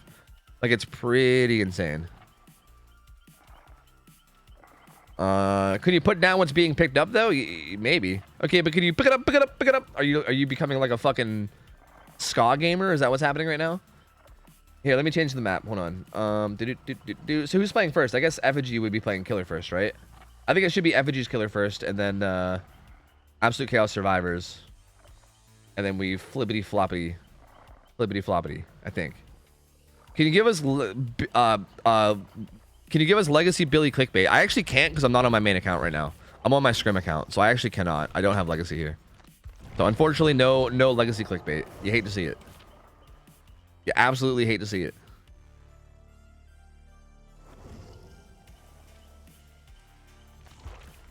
Whoa, wait, what happened? The lobby. What happened?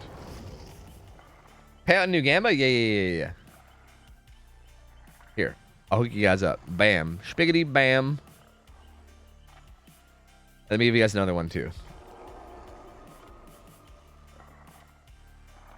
Wow. Yes, I accept. All right, there you go.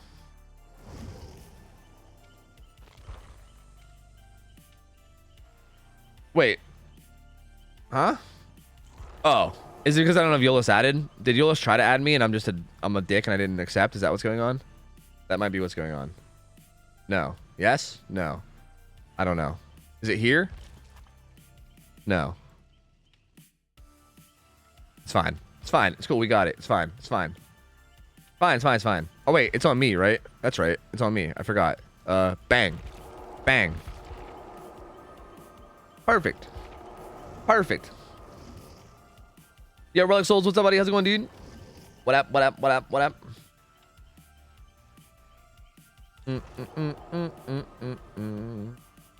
What's the highest skill cap killer besides Billy and Blight? Skill cap? Skill ceiling? Skill floor? Skill cap? What exactly does that mean? Skill cap? Huntress. Probably Huntress, right? I mean, if we're talking like... I mean, I feel like skill cap is the same thing as skill ceiling, right? If we're talking skill ceiling, probably Huntress. That's like borderline infinite skill ceiling, right? Yo, Cedar Nim, thanks for the resub. 5 months. Welcome back. Appreciate it, gamer. Welcome back in. Thank you. Hope you're doing well and appreciate you. Man, I'm already out of coffee. I might need to take like an early coffee break. When do ads have to play? I might go get coffee after this game, like before the second Onryo game. I can't believe I'm already out, dude. How'd that happen? I fucking went through my coffee like immediately. My lord, dude. My lord. Artist? Artist is maybe close. Yeah. But I don't know. Like, Artist is one of those killers where I feel like maybe if you're talking like flashy plays and stuff. But I feel like I think a big reason why people say that Artist is high skill cap is because they're like, but bro, you can like totally pressure like gens the whole way across the map while chasing somebody. But like the thing is that most survivors that like have a brain will either A, just like slightly move out of the way to avoid crows when they see them coming, or B, if they eat the crows, they'll just jump in and out of a locker and not be in any danger of taking damage. Like, generally speaking, good survivors don't get pressured across the map, at least more than temporarily. Like, you can maybe push them off the gen for like 3 seconds at a time here and there. You know what I mean? And I feel like pushing survivors off of gens for 3 seconds at a time. I mean, fucking Freddy can do that. Like Freddy can do that by faking his teleport. Like, it doesn't make Freddy amazing. You know what I mean? So like, I don't know. Like, I think the ability to like use her power well is definitely like difficult and it's not easy. But I think people give her a little bit more credit than she deserves sometimes. You know? Hello, I am new. Are the scrims NA only? No. They're NA and EU, and honestly, we'd honestly do any region that I would do any region, assuming we had teams from that region to play against each other. The problem is it's hard to do like Oceania scrims or like, you know, or like anything else, right? Like Asia scrims, because we just don't have any teams that are signed up for those regions, you know? And like if one single Australia team signed up, we couldn't really put them against anybody else because then they'd be playing with like 300 ping. So we would need to have like 2 Australian teams or 2 Asia teams. Right now we have like 1 European team, and that 1 European team is currently just playing against NA teams. So as a matter of fact, we would love some more EU teams. If anybody from EU wants to come sign up and play, by all means, I mean, feel free. Like we would gladly have more teams from EU. But maybe I need to like start stream sooner for that or something. I don't know, because I feel like it's a little bit late for EU. But yeah, it's not just NA only. It's just I think our time zones and everything makes it kind of a little bit NA only-ish. There's a second EU team now? Oh, is there? Oh, wait, who is it? Wait, who's the second EU team? Oh, wait, didn't Disaster make his own team or something? I think I saw that. I think Disaster is no longer going to overcome and made a team, right? So is there now 2? Because if so, Poggers? Is there any add-on bans for Sadako? Oh, I don't think. I'm pretty sure not. I didn't really talk about this, but Sadako's being played on Cool Tower. Sadako has been kind of a menace, at least in like pub games. That being said, my theory on Sadako is that assuming everybody loops correctly and knows like how to loop really, really well, she really shouldn't do well. I think survivors could just grab tapes. Like survivors should be able to just grab tapes and then do gens while holding tapes, and then she shouldn't really be able to like do very much condemn wise. But that's assuming they know how to loop really well and they do a really good job of not getting hit, because if you just make it a point to hit the people with tapes, yeah, there's no additional bans for Sadako for add-ons or perks. But yeah, like assuming you know how to loop and you can just avoid getting hit, then it should be pretty easy. But that being said, again, something we have seen, you know, that has been a kind of suffering point, especially in this set, has been micro. Micro in this set has been a little bit hit or miss. So like, if the Sadako is able to consistently hit the people with tapes and like knock the tapes out of their hand and then spam teleports, it could get kind of out of control, right? I mean, it could get out of control, but it could at the very least make it like a problem, right? It could be like difficult to at least deal with, and it could like take them off gens and make them have to deal with it. I also like we allow. Wait, was it wrong basement? Oh yeah, I think we reset if it's wrong basement. That's kind of massive. Like that's kind of big, right? I think we reset for that. Yeah. Like we should probably like tell them to reset right away, right? I mean that's up to Dino if he wants to play it out anyway. It is. I mean it doesn't really matter because the set is already like decided. So if you wanted to just play it out anyway, but. Yeah, we could also just back out if you guys want. I already told her. Oh, okay. Yeah. I was gonna say I kind of expected Eerie videotape. I didn't know about the other offering, but I definitely expected the Eerie videotape. This is gonna be a really powerful add-on. I think if you can get Condemned going, Eerie videotape is fucking nuts in terms of its strength. So fully expected that, but we're gonna have to redo it anyway, so it's fine. I mean, you can give them a penalty if you want. To be honest with you, I don't think penalties really matter. Again, this is like mostly like a show match, best of 3. So like, if Panda's listening, you don't really need to like give them the -2. I honestly don't really mind. I don't think they probably mind either. I don't think it's that big of a deal. Like at this point, the set's already decided, right? It's 2-0. This is we're mostly just playing this for funsies and kind of buying time for the next teams to, you know, have their people get off work and shit. So it's basically a show match, yeah. Like. This is their 3rd set. Like they were doing Artist Wraith Onryo, but it's a best of 3, right? Like they won the Artist set and the Race set. So the best of 3 is over. Like FVG already won 2-0. But we're just doing the Artist set because someone from Teams OhTofu's Waifus hasn't made it. Like they aren't like around. They have to like, I don't know, they're like at work or something. I didn't see exactly what it was, but they're like not available yet. So we're kind of just buying time so that, you know, OhTofu's Waifus can get their members online and shit, and then, you know, or whatever. So we're just doing this set mostly for fun. There's no penalty for wrong offering. It's just that the killer can't change build. Well, I think we're changing that. Or did we change that? Did we not change that? Is this like the third week in a row that we've talked about this without changing it? Do we just keep forgetting, or like did we change it? Maybe Dino changed it and I just can't remember. But I think we wanted to like go back and review those and make those all this, because okay, like the way it's been working has been dumb because we're kind of using like old rules that were made a long time ago. I think we did change it. Yeah, I thought we did, but I wasn't sure. Because yeah, like it should be like flat across the board. It should either just be a restart without changing build, or it should be a restart with a -2 penalty, one or the other, for everything that's like wrong, you know. And I just don't know what. These people need to get their priorities straight. I quit my job so it wouldn't interfere with scrims. Yeah, I agree, dude. I agree. Like if these guys aren't quitting their jobs for scrims, then they're just obviously not dedicated enough. And to be honest, I'm considering banning them. Like I'm considering banning them from scrims. I mean, I don't want people playing in scrims that aren't dedicated to scrims, right? Like if you're gonna go to your fucking job, you know, make money, pay your bills, like that's more important to you than scrims. Yeah, I don't know if I want you here then. You know what I mean? I don't know if you belong here. You know, I don't think you have the spirit and the drive for scrims, you know. All right, we'll see how it goes. Yep, wrong offering is just a restart now. I amended the penalty rules and made them more clear. Okay. What about everything else? Like, what about like? So is that the same thing with like wrong map too? What about like wrong perks and stuff? Like, is it all the same? Is it just wrong offering and map is restart, and then wrong and then like dupe perks is like a like reset? I guess I gotta, I don't know. I just don't know exactly how we made them all, because I'm assuming there's probably still a -2 penalty if you do certain things like double up perks or bring like banned items, you know. But I'm not sure. Was there a 5th killer this week? There was, and it was Bubba, but nobody picked him. Nobody picked him, and he got not picked and also banned every single set. So yeah, there actually was a 5th killer, but no one selected him. So Bubba won't be played all weekend. People are sick of Bubba. People are very sick of Bub. I think everyone's like not wanting to deal with the unhook bullshit, which is pretty, you know, honestly, pretty reasonable. You know, Bubba is a pretty good camper, so if people don't want to deal with that, that's pretty understandable, I'd say. Anyway, here we go. Meg's got a pretty good build for being chased and tunneled. Like a pretty actually insanely good build for being tunneled. Breakout too is an interesting build, is an interesting perk to see. Mimi's got a pretty good split of perks. Does have Deja Vu. Dino, Unbreakable Deliverance, and then looks like Kate. They took Unbreakable Deliverance off of Kate with how the games have been going, and she has the objective build now.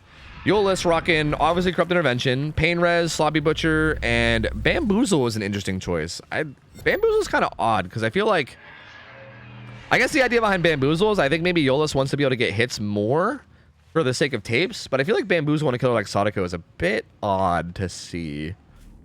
But I guess it's not awful, but it's just a bit odd. I guess I wouldn't really expect it.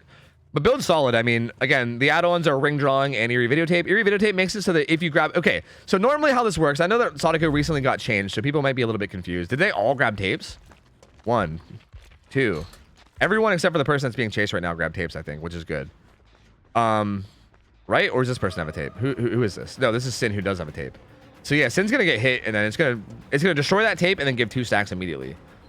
So yeah, there's a quick hit and then some stacks being removed. So I don't know if I want to go through and explain how Sadako is now. I hope you guys have been keeping up with the changes.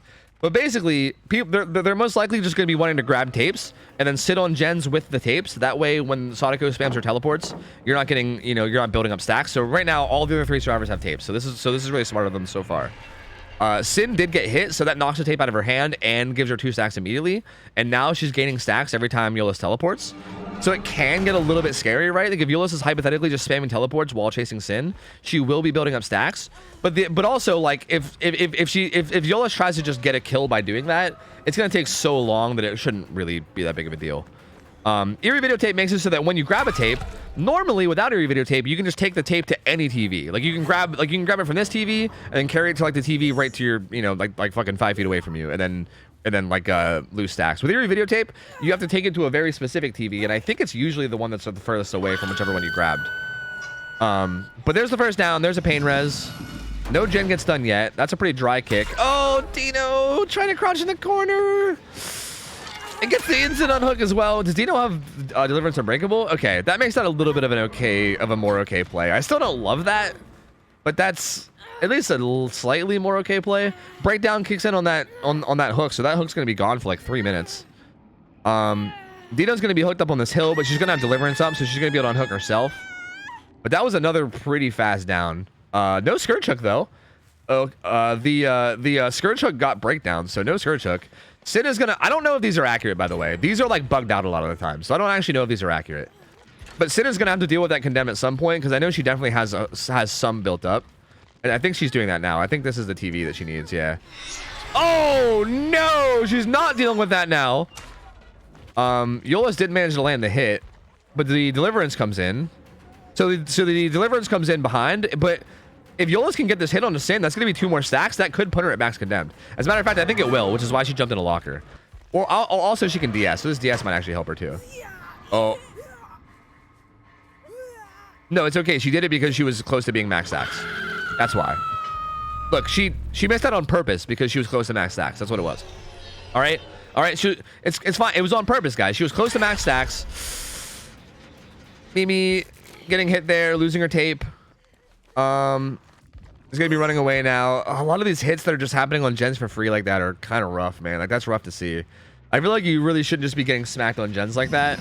I mean, you can still tell what TV Sadako's coming out of, right? Like, if she teleports right behind you, you should be able to tell. Like, I think Mimi should have been able to hear that, unless they changed something about Sadako. I know that, like, it's not like perfect or whatever, the audio, but usually if she's calling out like right next to you, you can tell. Like, you can tell through like an audio cue.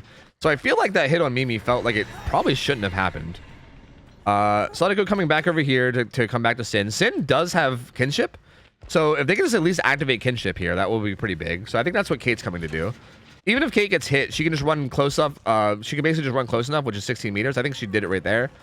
So yeah, kinship is probably activated, right? Probably. Yep, kinship's activated, so that means that her bar is not going to move for 34 seconds. So that turns that turns this hook stage from 60 seconds into 94 seconds, which is kind of massive. That'll buy them a lot of time. Dino's going to finish this gen down on bottom side of the map. Mimi's just kind of hovering, interestingly enough. She might like go die for the hook, maybe? I don't know. Actually, she's just going to vault away and get hit. I don't really understand what they're doing here. Because like if Mimi's going to hover that close... Like that was, I think that was really bad for them. Like that was, I mean, I know that was really bad for them. I'm confused as to what they were, even like right here, like I still don't really understand what they're doing. Like you have this time, you need to either spend it doing gens or saving, right? It's like one or the other. If you do neither, then it's just wasted time, you know? Like Mimi like was hovering near the hook, and I thought that she was gonna like charge the hook and like kind of 1-for-1 and just die for the unhook, which honestly wouldn't be that unreasonable. Sin does have dead hard. Well, she had DS, but I think she whiffed it. She either whiffed it or she just didn't go for it. I don't know. I'm pretty sure she whiffed it though. But she at least had DS or dead hard, so you could have got her off the hook and then tried to give her like a chance to buy more time before she was full dead. Like that was definitely a thing that you could have done. Or you could have just done gens, right? Like it was one or the other. Like you could have done that, or you could have just hopped on gens and got a bunch of gen progress. But instead, like they did neither. Like Mimi just kind of hovered nearby and didn't save, but then also got hit for free while getting no gen progress. Like it was kind of just worst case of everything. Kate gets found though. They do pop gen number 4. So the gens are getting done. The gens are flying along. They have gotten a lot of gen progress. The split's pretty good. They have this gen that's kind of like bottom right.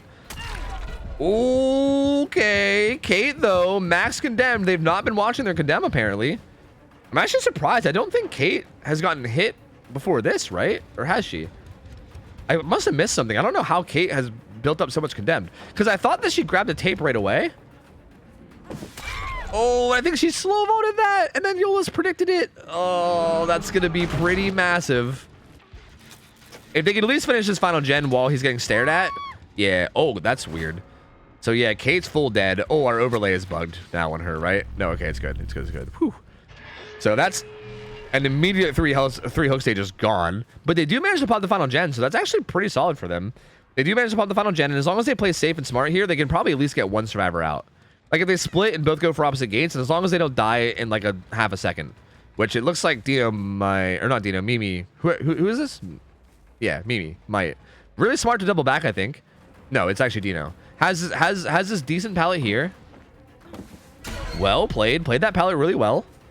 Has the window too. So yeah, if Dino can just stay alive long enough for Mimi to get the gate and get out, that'll be enough. That's like 3 hook stages getting out, which is pretty big. So yeah, Dino's gonna do that. Very good chase here. He's gonna go down, but Mimi will get this gate. and can just leave. Is she waiting for Blood Warden or something? I think you just go, dude. There's no deliverance in play. Oh, wait, Unbreakable. Okay, she's waiting for Unbreakable, I see. Maybe waiting a little bit too long for Unbreakable. Maybe waiting a little bit too long. Oh, that's not good. I mean, Dino can maybe still get out or get Hatch, but that's, no matter what, you're getting less points now. Because you're either getting no hook stages out or only 2 hook stages out, whereas before you would have got 3 hook stages out. So no matter what, you're getting less points than you would have before. Yeah, that was very greedy. That was very, very greedy. I mean, I get the reasoning, right? Like, they were like, oh, well, you have Unbreakable, so maybe we can buy time and you can Unbreakable, and we can both get out, right? Like that's the idea. But yeah, they're gonna neither get out. They're gonna both die. Oh, no, dude. That's not great. So this is basically the same exact result as them getting all 5 gens done, right? Like, and then dying. Like, they were in such a good position to get 5 gens done and more, and then the greed, dude, the greed. Oh, the greed. Man, that is unfortunate. That might actually cost. I mean, again, I know this is just like kind of a show match, but like if this mattered, that could cost them a lot, honestly. Like getting 3 hook stages out is a decent bit. Like that's a good chunk. So that's tough, man. That's tough. Well played from Yolis. It was kind of an interesting game. I feel like I was like, it was hard for me to keep up with everything that was going on. I feel like it's always like hard to like spectate Sadako games because I'm trying to keep track of like the chases, the hooks, the gens that are being worked on, but then there's also the like condemned thing as well, right? There's like a whole nother aspect, and it's so hard to keep up with it all that like I didn't really like see how this all happened.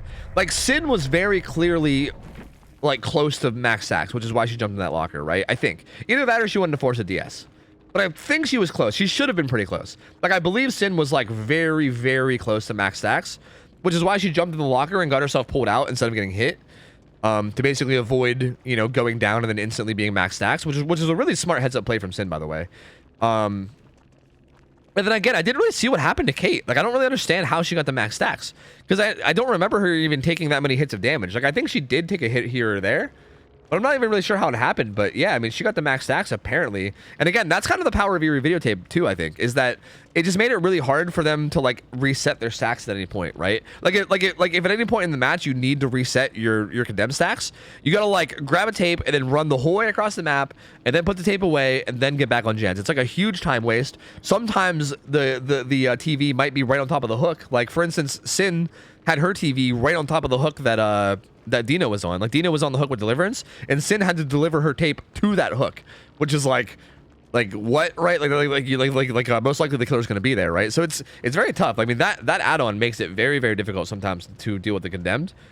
Oh yeah, also healing with Rindrawn. That is true. That's a very good point. Maybe that's what happened. Yeah. Yeah, because actually it spreads to the people that heal you. So even though we didn't see Kate get hit that often, I think because she was healing her teammates, yeah, she probably got hit by ring drawing. That's actually probably what it is. Yeah. That's actually a good point. I think ring drawing probably did the bulk of the heavy lifting when it came to that survivor getting mass condemned. I'm still surprised to see it. I still feel like it didn't feel like it should have been that high of condemned because they all grabbed tapes like right away. They did a really good job at the start.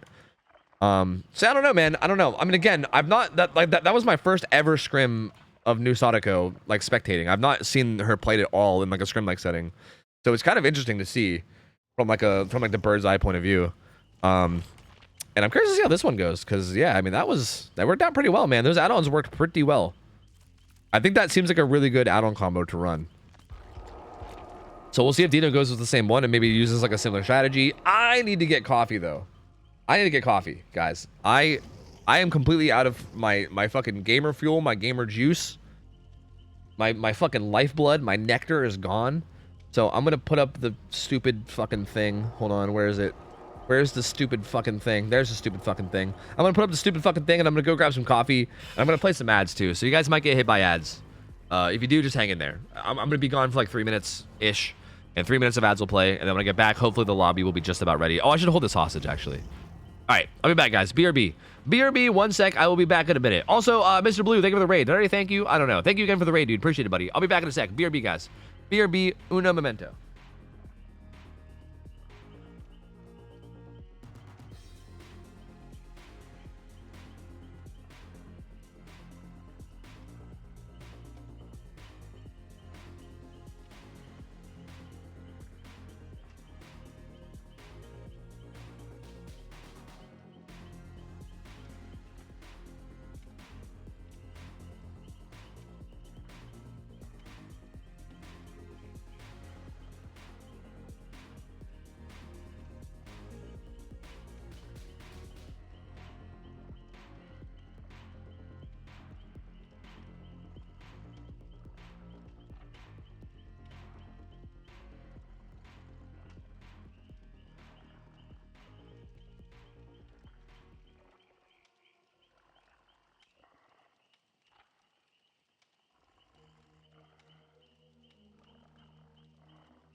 Okay.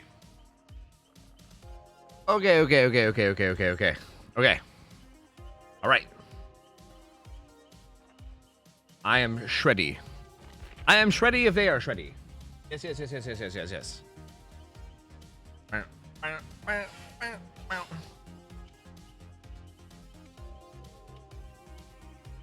right. What, are you guys having little bonding moments? Cute. Adorable. Cute. Adorable. Cute and also adorable. How was your artist set? I missed. It was pretty good. I'd say the artist set was pretty solid. It was pretty fun. I think both artists played pretty well. Yeah, I don't know. It was just a good set. There wasn't really anything like super exciting or anything, but I think just both artist players played really well, and I think it was just overall a very solid set. So, I don't know.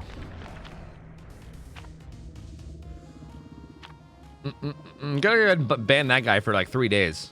I feel like you can say like, hey, no disrespect, but I'm gonna say something really disrespectful. Like, that's not really how that works. You can't just say like no disrespect and then say something disrespectful. That doesn't like circumvent it. Like, that's like me saying like, hey, no disrespect, but I fucking hate you, and I hope you fucking die. Like, that's not. It's still pretty disrespectful. Like, it doesn't change it. So like, I think you should have just not said it. You know. But anyway, sorry. Anyway, here we go. Dino on Unreal, Effigy on Survivors. So it looks like Skin gonna be rocking a full objective build. Yolos has a bit of the like altruistic reassurance kinship type thing going on. Zombie's got a chase build, and he's getting chased right away. And then Critical's got the unbreakable deliverance with For the Peepo. Still no For the Peepo buckle up, by the way. Dino rocking Jolt. I keep talking about Jolt. You know what? On Cold Tower, Jolt's maybe a little bit more reasonable because Cold Tower's a pretty small map. But even on Cold Tower, Jolt, man, fucking Jolt. Anyway, the rest of the build is pretty standard. Actually eats that firecracker. I guess maybe didn't hear it around the corner. Not really sure why or how that happened. But eats that firecracker, gets a nice teleport onto where Zombie is. And to be honest, only one person has tapes right now. I think the tapes might have just spawned. Because that chase happened so fast that, yeah, I think they might have just spawned. Skin grabs a tape, Critical grabs a tape, Yolos needs to find one now too. Dino is running, yep, and Yolos grabs one now as well. Dino is running Eerie videotape, and instead of ring drawing, she's actually running the like the comb add-on. That basically shows all the TV's auras at all times. And they'll be, I think they're white if you're able to teleport to them, and then yellow if you can't teleport to them.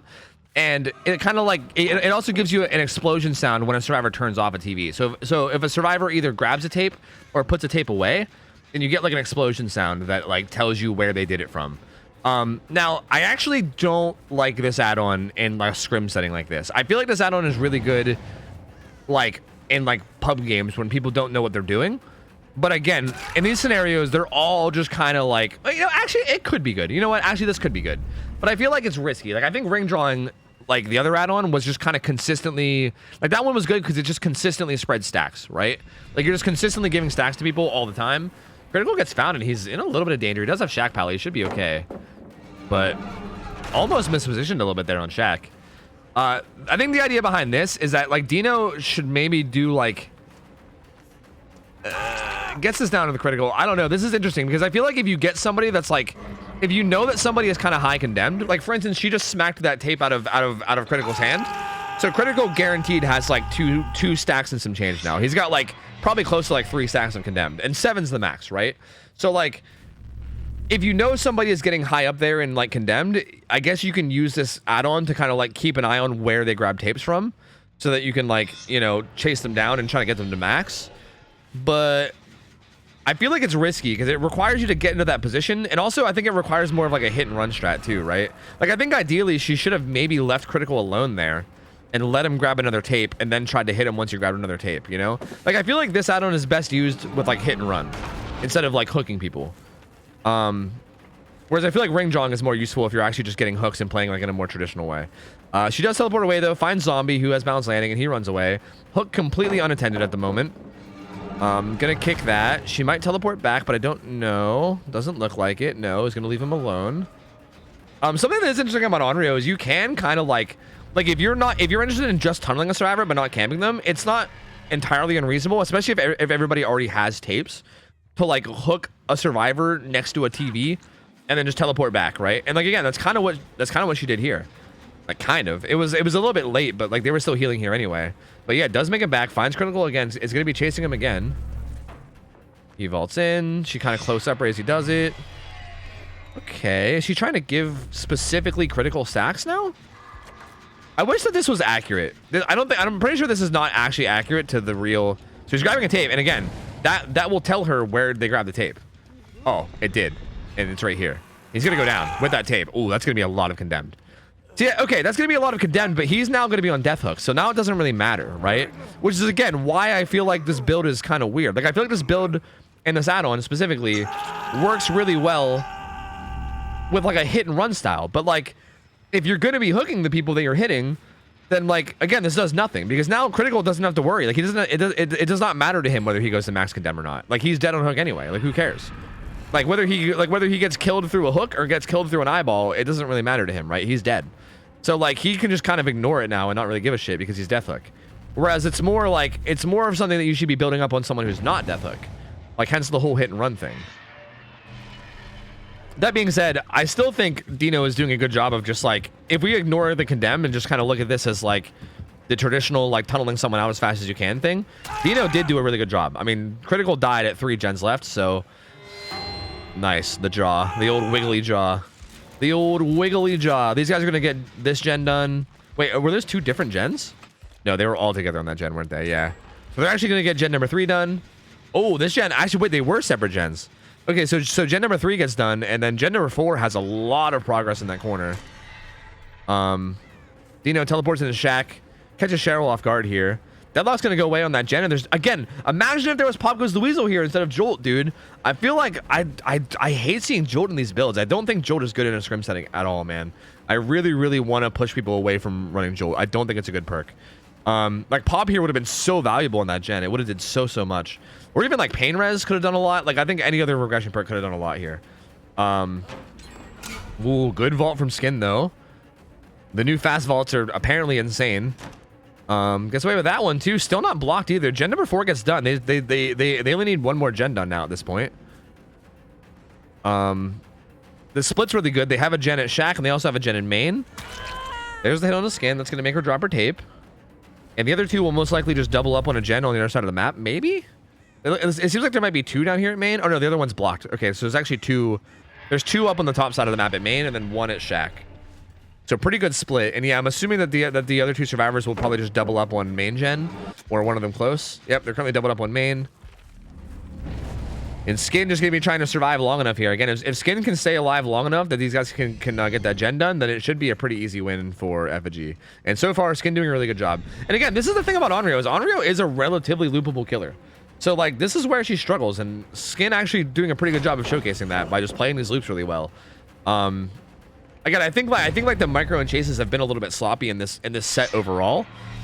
But I think like in an ideal setting, I think that's kind of what would most likely happen, is just like that kind of struggling to down somebody. Like that's kind of like a normal thing to happen, which is why I think the hit and run strat is not necessarily crazy, especially with these add-ons. Skin grabs a tape, but again, he's still in a pretty good spot.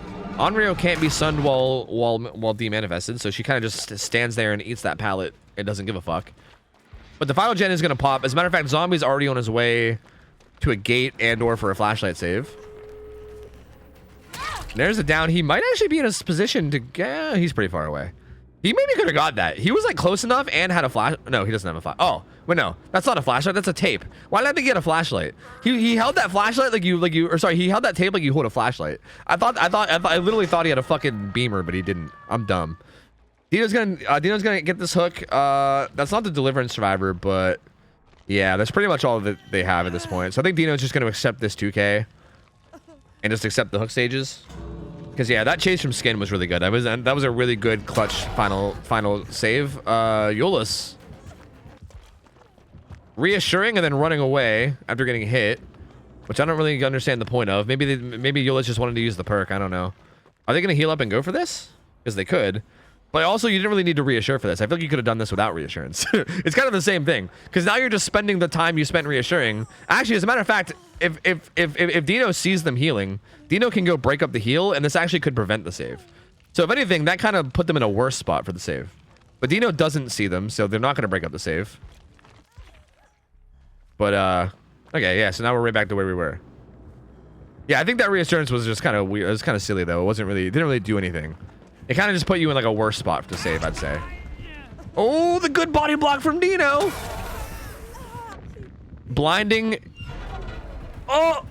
Oh. Jump up. Gonna go down though. Okay, that, you know, that could have been sick. That could have been sick. It wasn't, but it could have been.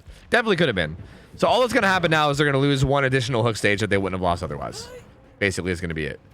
There you go. It's gonna be 2K 7 hook stages for Dino, as compared to the 4K from Team Effigy. And there you go. I mean, Effigy, I guess technically, if we're gonna count all 3 games, takes a 3-0 in the whole set. And again, these teams seem like pretty close. Like I think this was solid matchmaking. It feels like Effigy is just like a little bit like. It feels like Effigy is just a little bit ahead of the curve in like almost every aspect in terms of like this matchup. Like they were very close. Like both teams played really close, and they were very like similar in skill. Effigy just feels like they had an edge up, just slightly like all around, and I think it showed. Like every single set felt like it had basically the exact same result. Every single set was like just a slight win for Effigy. Like they didn't like blow them out of the park in any set, but they just like did like moderately better every single set. So. Very, very well played by Effigy. I think they did a good job. I think their overall play was very, very solid. They had pretty good macro. Their decision making was decent. They definitely like micro-wise played solidly. Like definitely solid enough. I definitely think that was like the big story here between the two teams. Is I think Absolute Chaos's micro was very sloppy, and a lot of their chases ended really quickly. Whereas Effigy felt like they did a pretty good job in chase, and at least stalled out a lot of their chases that they had and didn't necessarily go down quickly in every chase, and that bought them a lot of time to get gens done and stuff, which was kind of huge. So yeah, overall GG's. I mean, it was that was an overall solid set. Effigy just a little bit ahead, and they'll take it. I think we're gonna be moving on to Chads versus Waifus, I believe. Chads and Waifus. So that should be a good set. Chads, dude, Team Chads has been playing very, very well in scrims. Like they have been, like this is one of those teams that like when they first signed up, it was like I think it was like Tina and just like her like group of friends that were just like coming on and playing. And I think the roster is like entirely different now other than Tina. I think like Tina stayed, but I think like the whole roster is different now. But as a team, they've like gotten very good over the course of like the last few months of them playing in scrims and everything. And and like I said, I'm pretty sure they're actually playing in like other comp leagues and stuff and getting a lot of practice outside of scrims as well. So they have been very like consistent and solid and playing very, very well. And OhTofu's Waifus, like, okay, so I expect very good, solid, consistent performance from Chads. The Waifus are like very hit or miss. Like they sometimes play fucking cracked. Like sometimes this team is like disgusting and I'm like, holy shit, these guys are so fucking gross. And then other times they kind of like I feels like they're a little bit more inconsistent, right?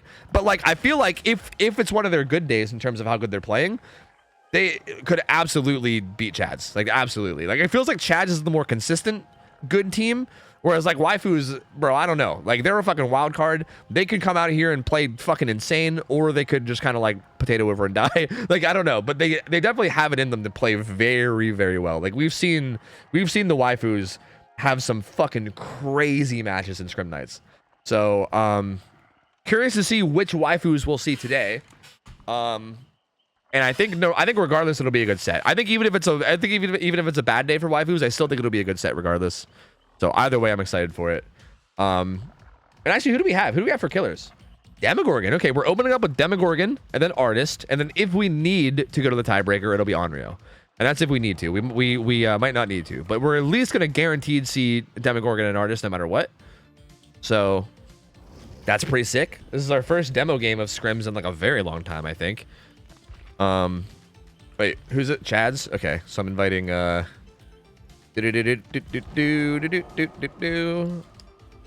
right. And Demo's played on Wrecker's Yard, I believe. The Yard of the Wrecker. There we go. Let me change that up. Bada bing, bada boom. I don't think... Okay, so the only thing that's banned for Demo is Lepros Lichen. That's it. The only like additional ban, I should say. Like obviously there's like the global bans, but in terms of like additional bans, the only thing that is additionally banned on top of the global bans is Lepros, because that add-on is fucking stupid. That add-on is so fucking dumb. I mean, obviously it's like built-in fucking, it's like, first off, it's like built-in lethal pursuer, which is already nuts because we have because we have lethal ban. But even if it wasn't like, you know, usable right off the bat, it's still just like the dumbest, most OP add-on. That add-on is fucking stupid. So yeah, that's really the only like restrictions for killer, and there's no restrictions for survivors either. So it should be pretty standard. Wrecker's Yard's a pretty, I'd say, like killer-sided map. Shack is dead center in the middle of the map, so basement is going to be dangerous pretty much at all times. On top of that, it's just kind of like a small map. It's like a small, like kind of not really square, but like it's a pretty small, like relatively easy to navigate map for most killers as well. It's not like super long. I mean, like maybe like 12 and 6 are a bit long to get from one to the other, but aside from that, it's not a super long map. I'd say it's generally a pretty strong killer map. So I'm really curious to see how Demo performs on it, because Demo I think is a pretty solid killer. We haven't seen Demo in scrims in like a very, very long time, so I don't really know how it's gonna go. Yola, thanks for the raid, appreciate it. Thank you. Did I invite the wrong person? I invited Z Slasher. Is there someone else I can invite from them from that team? Are any of the Shios on? There we go. Maybe that one will work. Is there a buckle up for the people combo? We do allow buckle up for the people. We have not seen it used a single time. And I'm getting mad about it. I'm gonna be honest with you guys. I'm getting mad about it. I'm starting to get pissed. At first, I was like, tee-hee-hee, I hope I see this add-on combo, tee-hee-hee. But as time goes on and we're not seeing it, I'm starting to get mad about it. I'm gonna be real with you guys. I'm starting to get angry. I'm getting a little bit angry. And I better see this combo at some point soon. Yeah, I'm getting tilted. Yo, Yola, thanks for the raid. Appreciate it. Hope you had a good stream. Thank you. And yo, GG's, man. You guys played great. Oh, pay out a new Gamba. You're right. Thank you. I'll give you guys a new Gamba. Yeah. What's up, Ghosty? How's it going? Did Lemon leave? Yes, Lemon did leave. He is no longer here. Predictions. Yes. Outcome. Yes. New prediction. Okay. Yes. Demo set. All right.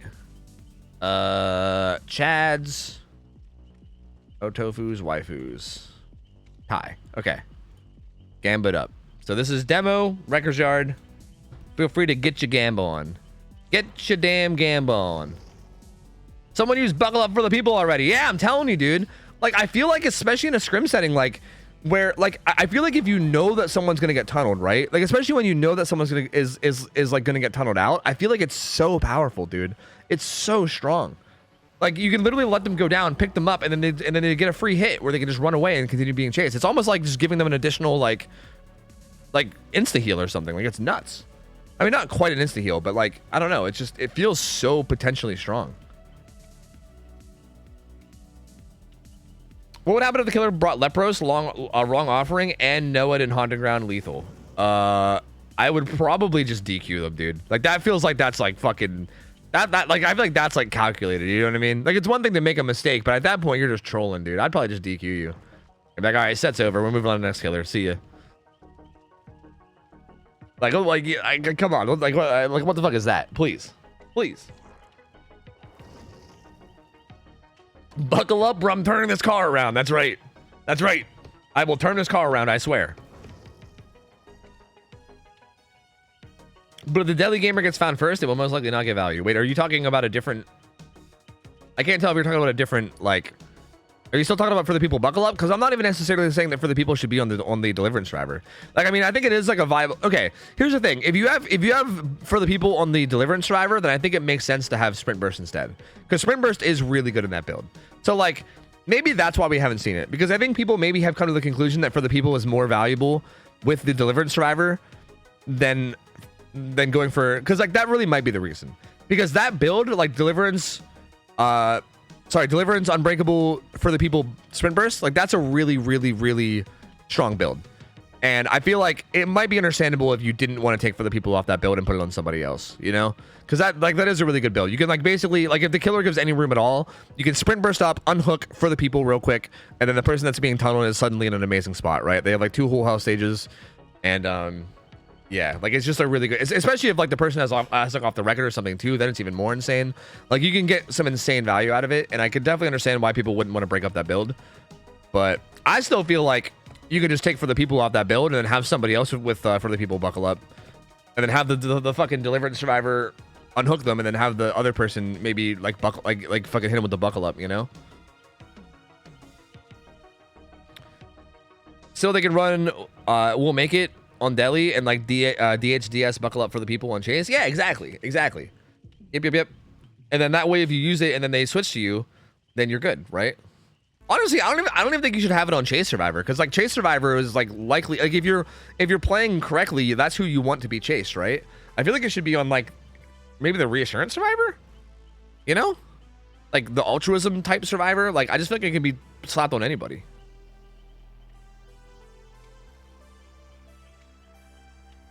Just allow 2 for the people, so one of them can run buckle up. True, dude, you're right. That's what I should be doing. I should just allow it twice.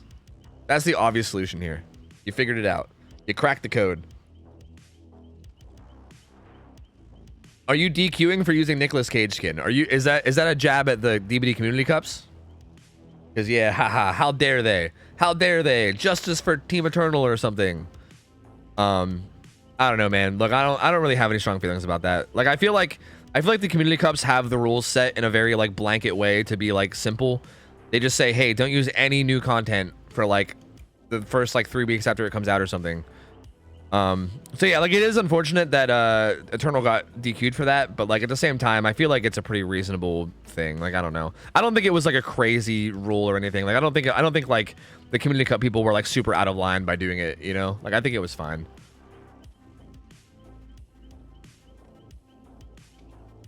Let's run 4 delis. Yeah, that's a good idea. 4 delis.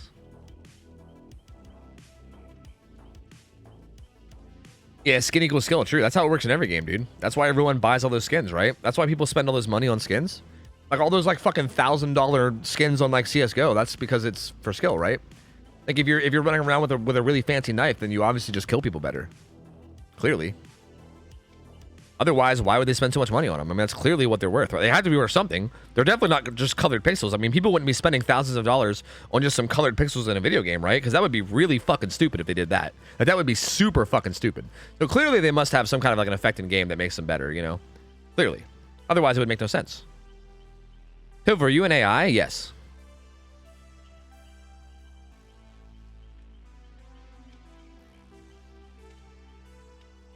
If it's what it sounds like, letting Eternal have that sets a yuck precedent for other teams to follow. Yeah, like, it's just one of those, like, global rules that, like, if anybody breaks it, they have to enforce it, right? Yeah.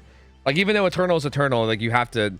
well, okay, if anything, from what I understand, I think the thing that made Eternal upset wasn't really, like, the people that run the tournament. I think it was, like, their opponents. Because, like, their opponents saw that they had Nick Cage in the lobby, and they played out the match like knowing that they had that to fall back on if they like needed to like get a cheap win, basically, right? Like they were like, okay, if we lose, we could just report him for using Nick Cage and then get a free win.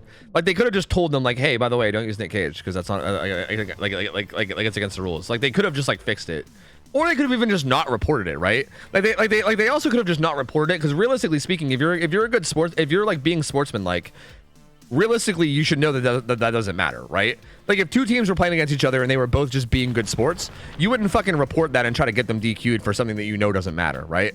So at the end of the day, I think it's the other team that is really the asshole, you know? Like, for the people running the tournament, they're just kind of like enforcing their rules, right? They got to do what they got to do. They made that rule. They can't just let it slide because, you know, just because it's like Team Eternal, right? They have to enforce their rules. Otherwise the whole thing falls into chaos. I think really the big dickhead is the other team, right? Like the other team was just being a douche. Like I think they should have just either let it go or like warned them in lobby or just something, right? Like it's super fucking dumb.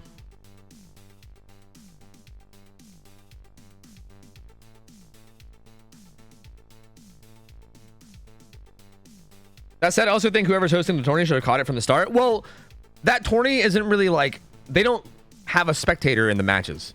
Like that tournament is like it's like a massive bracket where everybody plays at once.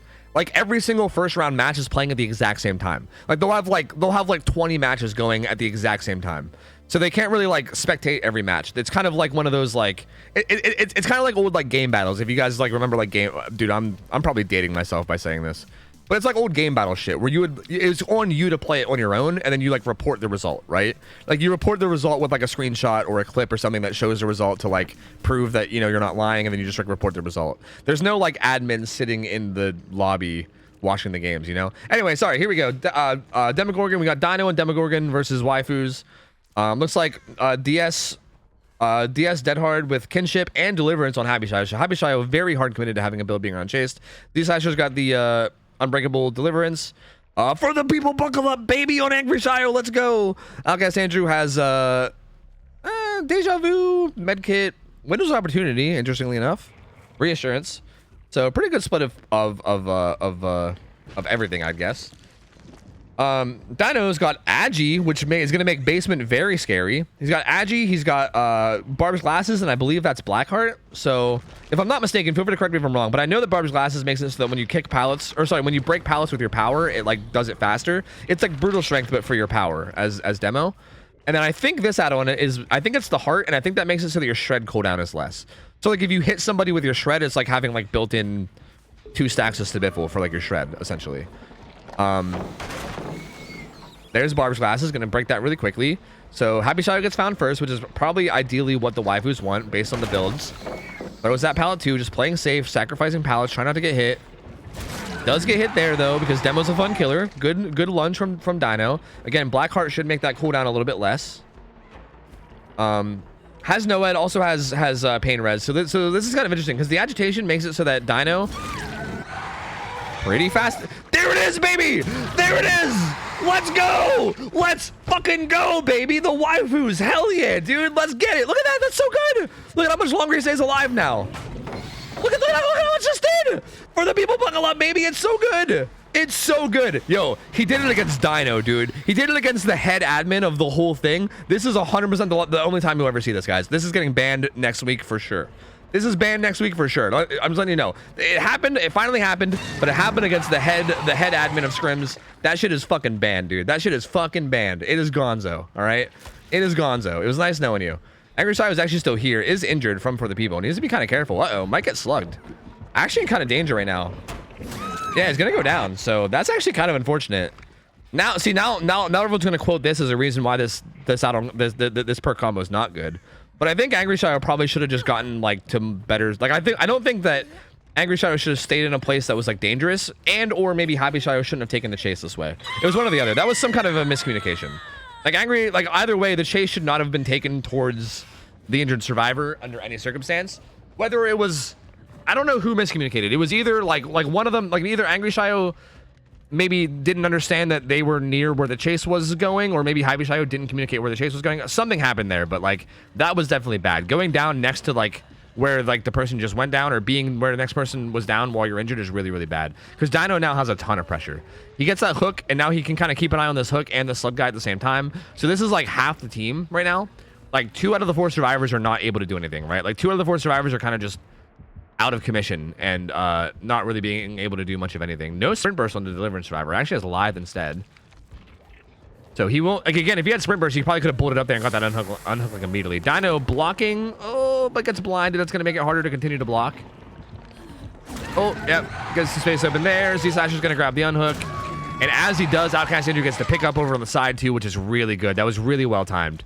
That was super well coordinated from the waifus. So like as the unhook came in from Z-Slasher, the pickup on Angry Shayo happened from Outcast Andrew, so they kind of just both got the saves at the exact same time. Z-Slasher went down, but he has Unbreakable, so he'll be fine. Good stun from Happy Shayo. Great stun there. The Unbreakable on Z-Slasher, they might even save it, I don't know. Oh. Wait, what happened here? Did Dino... Wait, where did Dino go? Oh, Dino left chase and is now on Outcast Andrew? Wait, how did this happen? Wait, I looked away for 1 second. How did this happen? Where did Happy Shayo go? Because he was chasing Happy Shayo. But then I'm not sure how this happened, but now he's on Claudette, who is the toolbox survivor. So like again, seeing the toolbox in her hand is a pretty good tell for like the builds that they have, and like, you know, who's going to be like running what, and also who's like kind of like a good target and a bad target. Like, generally speaking, the toolbox survivor is generally a pretty good target, you know, in most scenarios. So maybe Dino just wants to switch targets now instead of going after Happy Shayo. Wants to just see if he can kill Outcast Andrew. Outcast Andrew is running to this side of the map where there's nothing. They've already used all the pallets here, so he's gonna go down. And this should give Dino an option to maybe get a pain res or maybe get a basement hook, depending on what he wants to go after. Gets the pain res, so that's going to cause 25% regression on this gen that Happy Shy or Angry Shy is on. Oh, sorry, back to demo. My bad. Dino is gonna pressure the gen a bit. I'm not really sure how Dino wants to play this. I'm not sure if he wants to like play around the hook or if he's wanting to just chase people, but it kind of seems like he wants to just chase people. We should be able to get a shred hit here. Good juke from Angry Shio. Very good juke. Doesn't get hit by that. Gets the pallet throw too. Buys some time. Outcast Andrew gets unhooked across the map. And Dino not going back to pressure it. Is just gonna stay on Angry Shio. Right now, the waifus are doing really good. The waifus are doing a really, really good job at the moment. Does get that shred, though. Angry Shot going to try to get that distance and make her way towards Shaq, but it's a little bit risky because Shaq is, you know, Shaq. There's basement here. And doesn't go for that shred. Needs to be careful. Agi in play, too. Oh, good juke there as well. Won't be able to make this window, though. It's definitely going to die. But that was still good. I mean, Angry Shot, like, considering the fact that they didn't have very many pallets, did a really good job of just delaying that kill for as long as possible. These guys are currently doubled up on the hill gen. This could be a pain res. It looks like it's going to be. It looks like he's targeting a specific hook, so I think this will be pain res. He's also targeting it beside this gen, too, because he knows this gen had a bunch of progress. So, yeah, I think he's trying to get a pain res. Yeah, it's a pain res, and it's also beside a gen that has a bunch of progress. So he's going to put Angry Shio on this hook. The hook is going to be right beside a gen that has a bunch of progress. So that means that gen will kind of just sit there and regress for a little bit. He's going to teleport over to that gen and check on it, but no one's really there. See some scratch marks. So far, just three different fresh hooks on 3 different survivors so far. So not like a ton of pressure coming in. Ooh, Happy Shy was thinking about getting the save, but then doesn't. And actually gets hit away. I don't know. I'm not sure how I feel about that. But Happy Shy does have a good build about being around being chased. Has resilience, has dead hard. Kinship in case the hook comes in. Good dead hard. Vaults the window. Doesn't really manage to get anywhere. It kind of runs into a tree with the speed boost, unfortunately, but has this pallet. Gonna throw that and sacrifice it. The unhook comes in on Angry Shio across the map. Does go down, though. But again, has kinship, so that hook will be able to be stalled out a lot. Outcast Andrew hovering over these guys while they're doing the gen. Maybe just trying to decide what he wants to do. I don't think Happy Shio has been pain res yet, so this could be a pain res. Probably will be. Dino seems to be... Okay, well, it didn't get it in time. That gen gets done. Pain res kicks in on something. I think it was that gen behind him. There's pain res number 3 coming in. 3 gens done. And he's going to go check on that gen across the map again as well. So far, Waifu's doing a really good job. They heal up Angry Shio. Right here is where they were. They both get found, though, so they gotta be careful. There is a pallet here, and Z-Slasher's gonna stay at that pallet. Z-Slasher, I think, wants to be chased, because he has Deliverance, so he wants to be chased if possible. Angry Shio getting her sprint burst back, but doesn't get too far with it. Just kind of loops around the bus. There's nothing really there to work with, so she just kind of gets hit, but does make him work for it. Does stall sometime. Dino heading back to the hook. Someone's here, but I think they just activated Kinship. Yeah, I'm pretty sure they just activated Kinship is all it was. And they're out. So there they go. I think it might have been Outcast Andrew that did that. He's now out skis. He's going to be looping way over here on the side of the map. Again, there's no gens over here. So he's going to be looping on the side of the map where there's no gens, and that should free up the other survivors to hopefully get as much gen progress as they can done. To be honest with you, I have no idea. Like, clock on this map is so fucking hard because I don't, like, know which, like, this is 10-11 here, I think. Like, this is 10-11, so this would be top side, I believe. And the other side is bot side. I'm pretty sure that's what it is. Yeah. So, like, he's currently on, like, the left side of the map, if I'm not mistaken. But honestly, clock on this map is weird because this map is very, like, symmetrical, kinda. Dino gets the down, and he wants to go after Happy Shio. He wants to get this kill on Happy Shio. He knows that Happy Shio is Death Hook. All he has right now to help him out is Dead Hard. That's it. I mean, Dead Hard and I guess, like, Resilience and Chase is pretty useful as well. But he doesn't have a whole lot to work with. Doesn't get the Dead Hard off, and he's actually just gonna go down. So unfortunate. Well, wait, he does have more to work with. I didn't realize. Damn, Happy Shio's build is fucking stacked for this. Like, he has a stacked build for this. If Angry Shio can stay healthy, this will be huge. Because Angry Shio could potentially draw out this tunnel for even longer. So this is actually pretty big from Dynamel to get this hit. Because now for the people buckle up is no longer possible. As a matter of fact, Dino's just gonna commit to this and not go after Happy Shayo at all, I guess. Maybe expecting the DS. Just says, you know what, I'd rather not get the decisive strike. I think I'll just chase someone else. I mean, he did get dead hard by Happy Shayo, so it's pretty, like, I would say it's usually pretty typical that, like, the dead hard survivor will have DS. So I think this comes from, like, the game sense of Dynamelon understanding that DS is most likely in play for Happy and doesn't even bother picking him up. And instead slugs him, goes after Angry Shayo, but they do manage to pick him up now, and if he can get away and stay, he's back to full health. Still has dead hard up, too. So that's going to delay the first kill for a long time. It's going to remain a 4v1 for a very, very long time. Well, I shouldn't say a very long time. I mean, Angry Shayo is now in Death Hook, too. So really, it's... And the Unhook comes in. So yeah, I mean, maybe not a super long time. He might just make it a point to go for Angry Shayo now, who he knows most likely doesn't have DS. It looks like he is, yeah. So Dino's just going to switch it up and go after Angry Shayo. Still 2 gens left. It feels like there hasn't been a whole lot of gen progress happening lately. It feels like it's just been kind of like scrambling to save everybody and scrambling to keep everybody alive. But I feel like there hasn't been really any gen progress happening. Yeah, Dango's angry, and that's gonna be a kill. That's gonna be the first kill. That's gonna make it a 3v1. There's the gen progress. Okay, there has been some gen progress. We just haven't really been seeing it. So Angry Shayo's dead.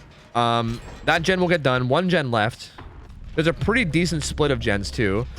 Z-Slasher is currently working the gen. I think that's in like the bottom side. I think he's doing the 6 o'clock gen, which is where like the first chases took place. Like that's where like for the people buckle up play was, where they both went down. So down at that like bottom side of the map, I think Dino's actually heading down there. Yeah, finds him. Again, for the survivors, this is like pretty much your ideal target. He does have deliverance, so he doesn't really have to worry too much about like being downed and hooked. He can save himself. He's gonna use his lithe to try to get away, get some distance. He has his pallet. It's not the best, but it's usable.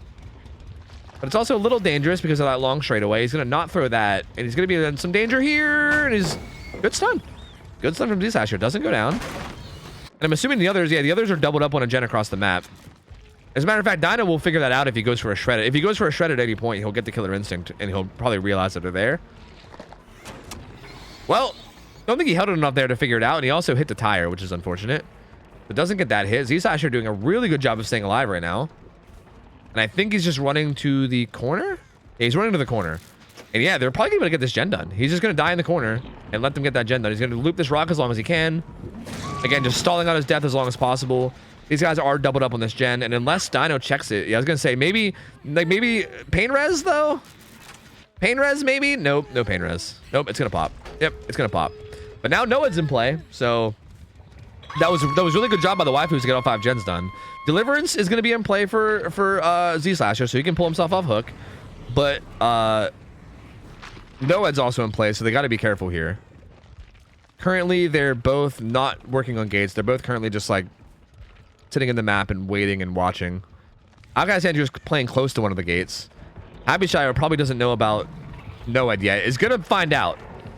In the fuck around phase, is going to be in the find out phase in a second. Has entered. Oh shit! Has not entered the find out phase. Actually spins him. Dynamelon ankle shattered, but no longer. There it goes. No. I mean, no dead hard kicking in now. No dead hard or resilience kicking in now. Dynamelon gonna get that down. Outcast Andrew gets the Kobe, and he's gonna go after. Z-Slasher gets the Kobe. He's gonna be going after him. Says, I don't know. Maybe I shouldn't. Realistically, Z-Slasher might be the best target here because Happy Shayo is only worth 1 hook stage, but he's actually just gonna get this hook. He might get this hook and then see if he can also manage to kill Z-Slasher too. Z-Slasher, I don't know. He could go for hatch or he could go for gate, depending on how it goes. But this could be risky, right? And Dino's got to be worrying about the gate, but also worrying about hatch. And there's just like there's a lot of different ways that Z-Slasher could get out here. So I think he will. Yeah, he's currently waiting at hatch, and I think he's gonna get it. So yeah, they're gonna get out 2 survivors that were both hooked once each. So that's gonna be 2K 8 hook stages for Dino. I would say, again, I don't know. It's hard to say because we haven't seen demo a lot in scrims. But based on like just what I would expect, I think that was a really good result for survivors. I think 2K8 should, because again, this killer is pretty strong. Records Yard's a pretty small map. I think that was a really good survivor win, or a really good survivor result. I mean, that definitely wasn't a bad result for Dynamelon by any means. I think he definitely put out a pretty good result. I think it's definitely not going to be impossible for Chads to win by any means. But I think if I had to guess, and again, this is kind of just a guess because I don't really know how demo games go. I would guess that I think that waifus are probably like looking better going into game 2 than Chad's after this, I think. They definitely played that really, really well. I loved seeing the fucking For the People buckle up early game, even though it kind of came back to bite them somewhat because they both went down in that corner. But even after they both went down in the corner, they recovered from it perfectly. They got like Outcast Andrew picked up the slug survivor, and then Z Slasher unhooked at the same time. They kind of had like the perfect coordination. Their chases were solid. They did a really good job of just like sacrificing pallets and getting stuns and not like eating too many shreds that they shouldn't. They also did a really good job of just like dodging some of the open field shreds as well. Like their chases were just really, really good, and like their teamwork was really good. The waifus feels like they might be on one of their good days today, because that was a very, very good performance. I feel like they played that extremely well. And yeah, we'll see. We're gonna be moving on to the Chad survivors going up against the killer of the waifus, who's gonna be Z Slasher, Outcast Andrew. Okay, Outcast Andrew is gonna be playing both Demogorgon and Onryo if we get there, and then Artist is gonna be Z Slasher. So it's usually one of those two. All right. So Outcast Andrew will be on killer now, and again, this could go either way. I think Outcast Andrew definitely could get this win, because I feel like, again, demo on this map feels pretty strong, but Chad survivors are also really fucking good too. So you know, I don't know. This could really go either way. I'm not sure. I'm assuming Dino's probably playing Survivor. We'll invite Tina too, just in case. What do we need for a tie? Papa needs a new pair of Tofu Buck shoes. Just basically eight hook stages. Essentially, the way our scoring works, which is this is like another thing that we kind of like accidentally did and then realized later. But the way our scoring works is that, assuming there's no penalties involved, I'm pretty sure the hook stages are pretty much okay. Assuming there's no penalties involved, or there's no like person getting hatched without all the gens getting done, like assuming that like there's no weird hatch things or no penalties, it's basically just hook stages. Like kills don't actually make a difference. So he got 2k. So like for instance, Dino got 2k with eight hook stages. If Outcast Andrew like 2 hooks all 4 survivors and doesn't kill anybody, it should still be a tie. So yeah, but that's also assuming that there's no like weird funky like hatch things happening, right? But yeah, it basically goes off of hook stages. I mean, kills are still important because, like, you know, killing people obviously makes it easier to kill more people because there's like less people doing gens. But in terms of the actual final result, it doesn't really matter too much. Please tell us every single thought you have about Demos M2. Oh boy, I can't wait to tell you guys all my thoughts about Demos M2. Boy, is it so fun. Boy, do I love Shred. It's great. Best power. Most fair killer. Most fun to get chased by. It's basically as it was before with hook stages. I mean, kind of, but like instead of having a set win condition every match, the win condition is based off the first match. So like kind of, but also no. Like it is based off hook stages kind of, yeah, but it's just not like always the same number, right?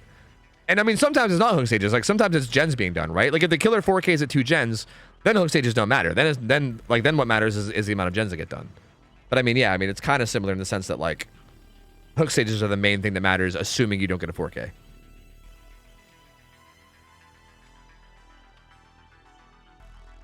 Reminder, if it hasn't been said, don't swap camera during a demo teleport. I know it's been a while. I know. I've been trying to make it a point to not do it, but I'm probably still going to fuck it up at some point. Let's be real. But I've been trying my best to not do that same fuck up that I've already done a gazillion fucking times.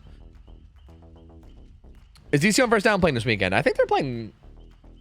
Yeah, they are. Yep, they're playing after this. They're playing the last set. They're playing today. So after this set of Chads versus OhTofu's waifus will be Overheated Academy versus DC on first down. So yeah. Have you banned Deadlock? Pain Res goes through it. No, I have not banned it. And I've heard that, but I've not actually seen it yet. But I've heard it does. But honestly, even if that's the case, I don't know if that like necessarily means that Deadlock needs to be banned right away. I don't. That's like that sucks, but that's not necessarily like a huge, like, I don't know. Like Deadlock is already insane even without that being the case. Like that just makes that synergy a little bit stronger. But like, I don't know. I don't think that's like we need to ban that perk immediately. I mean, we were considering banning Deadlock just flat out for a while there, but then we never went through with it, so I don't know. Well, I mean, we'll see. How do you decide what killers to use? We just decide. It's usually Dino, but like we kind of just have a discussion amongst like the balance team, and we just pick 5 killers basically. We basically just pick 5 killers for every weekend, and then we present those 5 killers to the teams, and then they have like a little pick draft phase where they pick the ones that get played, and then we play them. So like for instance, this week we chose Artist, Wraith, Onryo, Demogorgon, and Bubba. Nobody picked Bubba, which is interesting. But basically what happens is we present 5 killers to the teams, and then both teams can pick 1 killer. So like for instance, this set is Chads versus Waifus. I think Chads picked Demogorgon, and then Waifus picked Artist, right? So they both get a pick right away before anything gets banned. After they pick, both of them ban one of them, and then whoever's left over is the tiebreaker. So basically, Chads picked Demo, Waifus picked Artist. One of them banned Cannibal, and then the other one banned Wraith, and then that left Onryo as like the tiebreaker. That's basically how it works. There's 5 killers, 2 get chosen, 2 get banned, and then 1 is like left over as like the 3rd match essentially. So yeah. And again, apparently no one wants to play Bubba because no one picked him and everybody banned him. Like every single set, he was not picked and also banned. Like we didn't even have him for a tiebreaker. He was like specifically banned every single set. So that is interesting. No Bubba. People do not seem to like Bubba apparently. Can you do a week of Bubba times 5? Fuck no. Absolutely not. Hail to the hail no. King Spectre, what's up, dude? How's it going, buddy? What up, what up, what up, what up? I was brushing my teeth. Who won set 1? Set 1 is in the whole teams or the match? We're going into the second game of set 1, so we don't know of Chads versus Waifus. If you mean like the first 2 teams, it was Effigy. But I don't know if you mean like the demo set because we're still finishing it. I don't know how long it takes you to brush your teeth. All right, like does it take you 2.5 hours to brush your teeth? Because if so, the answer is Effigy. If it takes you 15 minutes to brush your teeth, then the answer is we don't know yet.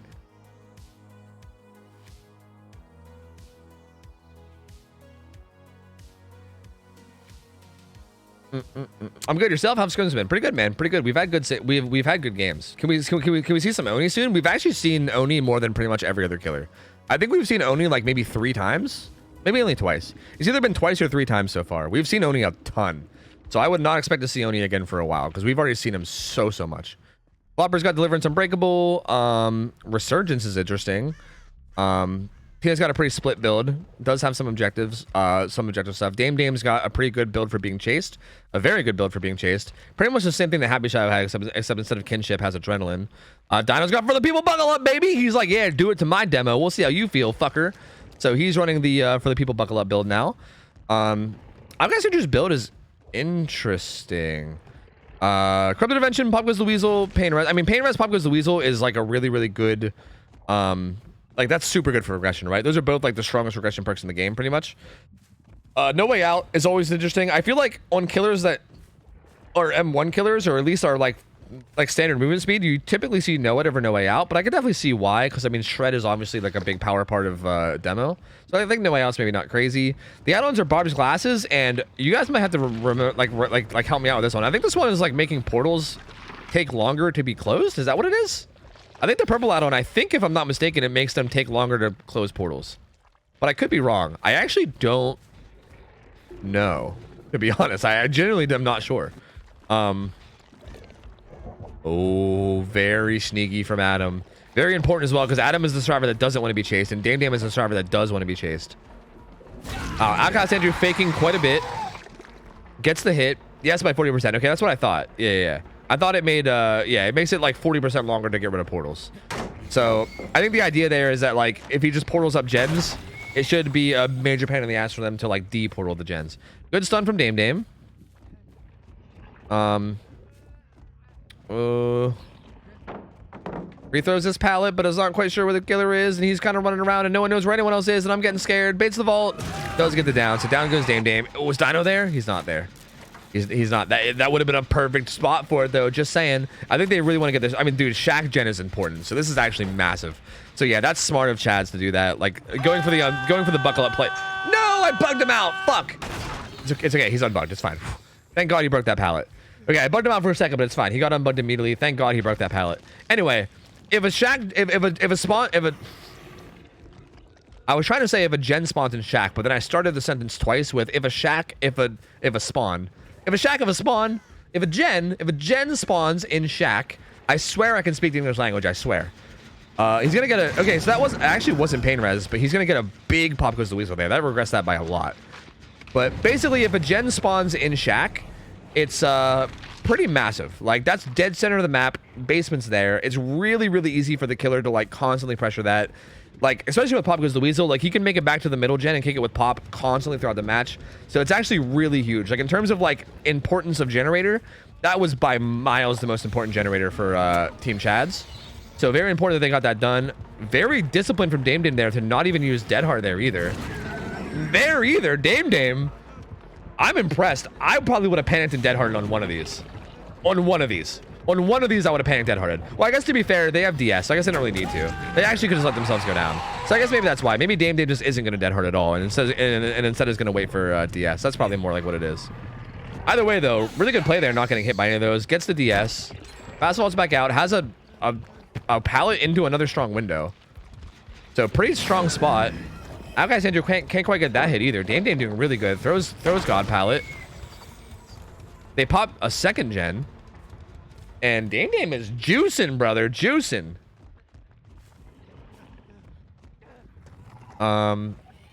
They get this vault. Okay. Makes that pallet too in a pretty strong area. I guess you're just gonna break that and zone them some more. But gens are popping all over the map, and Dino's actually hovering the chase too. Dino's here. He's here. He's got the combo. The combo of the Wombo variety. And Data is body blocking because I think Outcast Andrew knows what's happening. The Dead Hard. Oh, the whiff of the Dead Hard. But he's kind of under pallet. Is that close enough under pallet? I think it is. He timed it wrong, I think. I think it was too early. He got a smash hit though.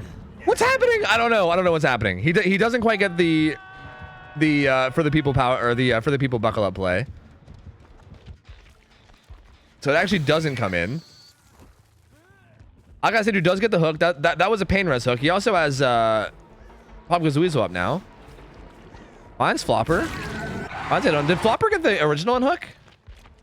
He didn't. So Flopper doesn't have his deliverance charge. So this is actually kind of a big deal if Flopper goes down. But the unhook comes in, and for the people from Dynamelon. So Dame in a really good spot to stay alive now. And Outcast Andrew's nowhere near him as well. Outcast Andrew. Oh no, he pulled the trigger early and hit the tires. So you know what? I was talking about how the waifus had a really good advantage coming into this match, but you know, I'm not so sure because Chads have been playing this very good. Maybe I might have overestimated how like strong Demo is. Because these survivors are also doing a really good job. I mean, Dame has been juicing. He's now in a really good spot. I mean, they like Dino unhooked and also for the Peepodes. So Dame back to full health. Back to full health. Still has Dead Hard to work with as well. Flopper did get put on hook, so that's unfortunately not. There won't be any deliverance in play for this team because that was their deliverance survivor. And he didn't get it activated, so there won't be any deliverance. But honestly, I think they're probably okay with that considering Dame is still alive, right? Like I think they would gladly trade their like tunnel out for not having deliverance. Because yeah, keeping the game of 4v1 as long as possible is always ideal. This gen has a ton of progress. So that's most likely like if Outcast Andrew commits to any chase here, it's probably gonna get like that gen will probably get done. And Dino's working another gen as well. Dame getting chased again. Has a pallet. Playing really patient. Maybe too patient. Gets hit. Gonna run off. Again, still has Dead Hard to work with. Running towards Shack. I'm assuming that gen that they left will probably get done. Okay.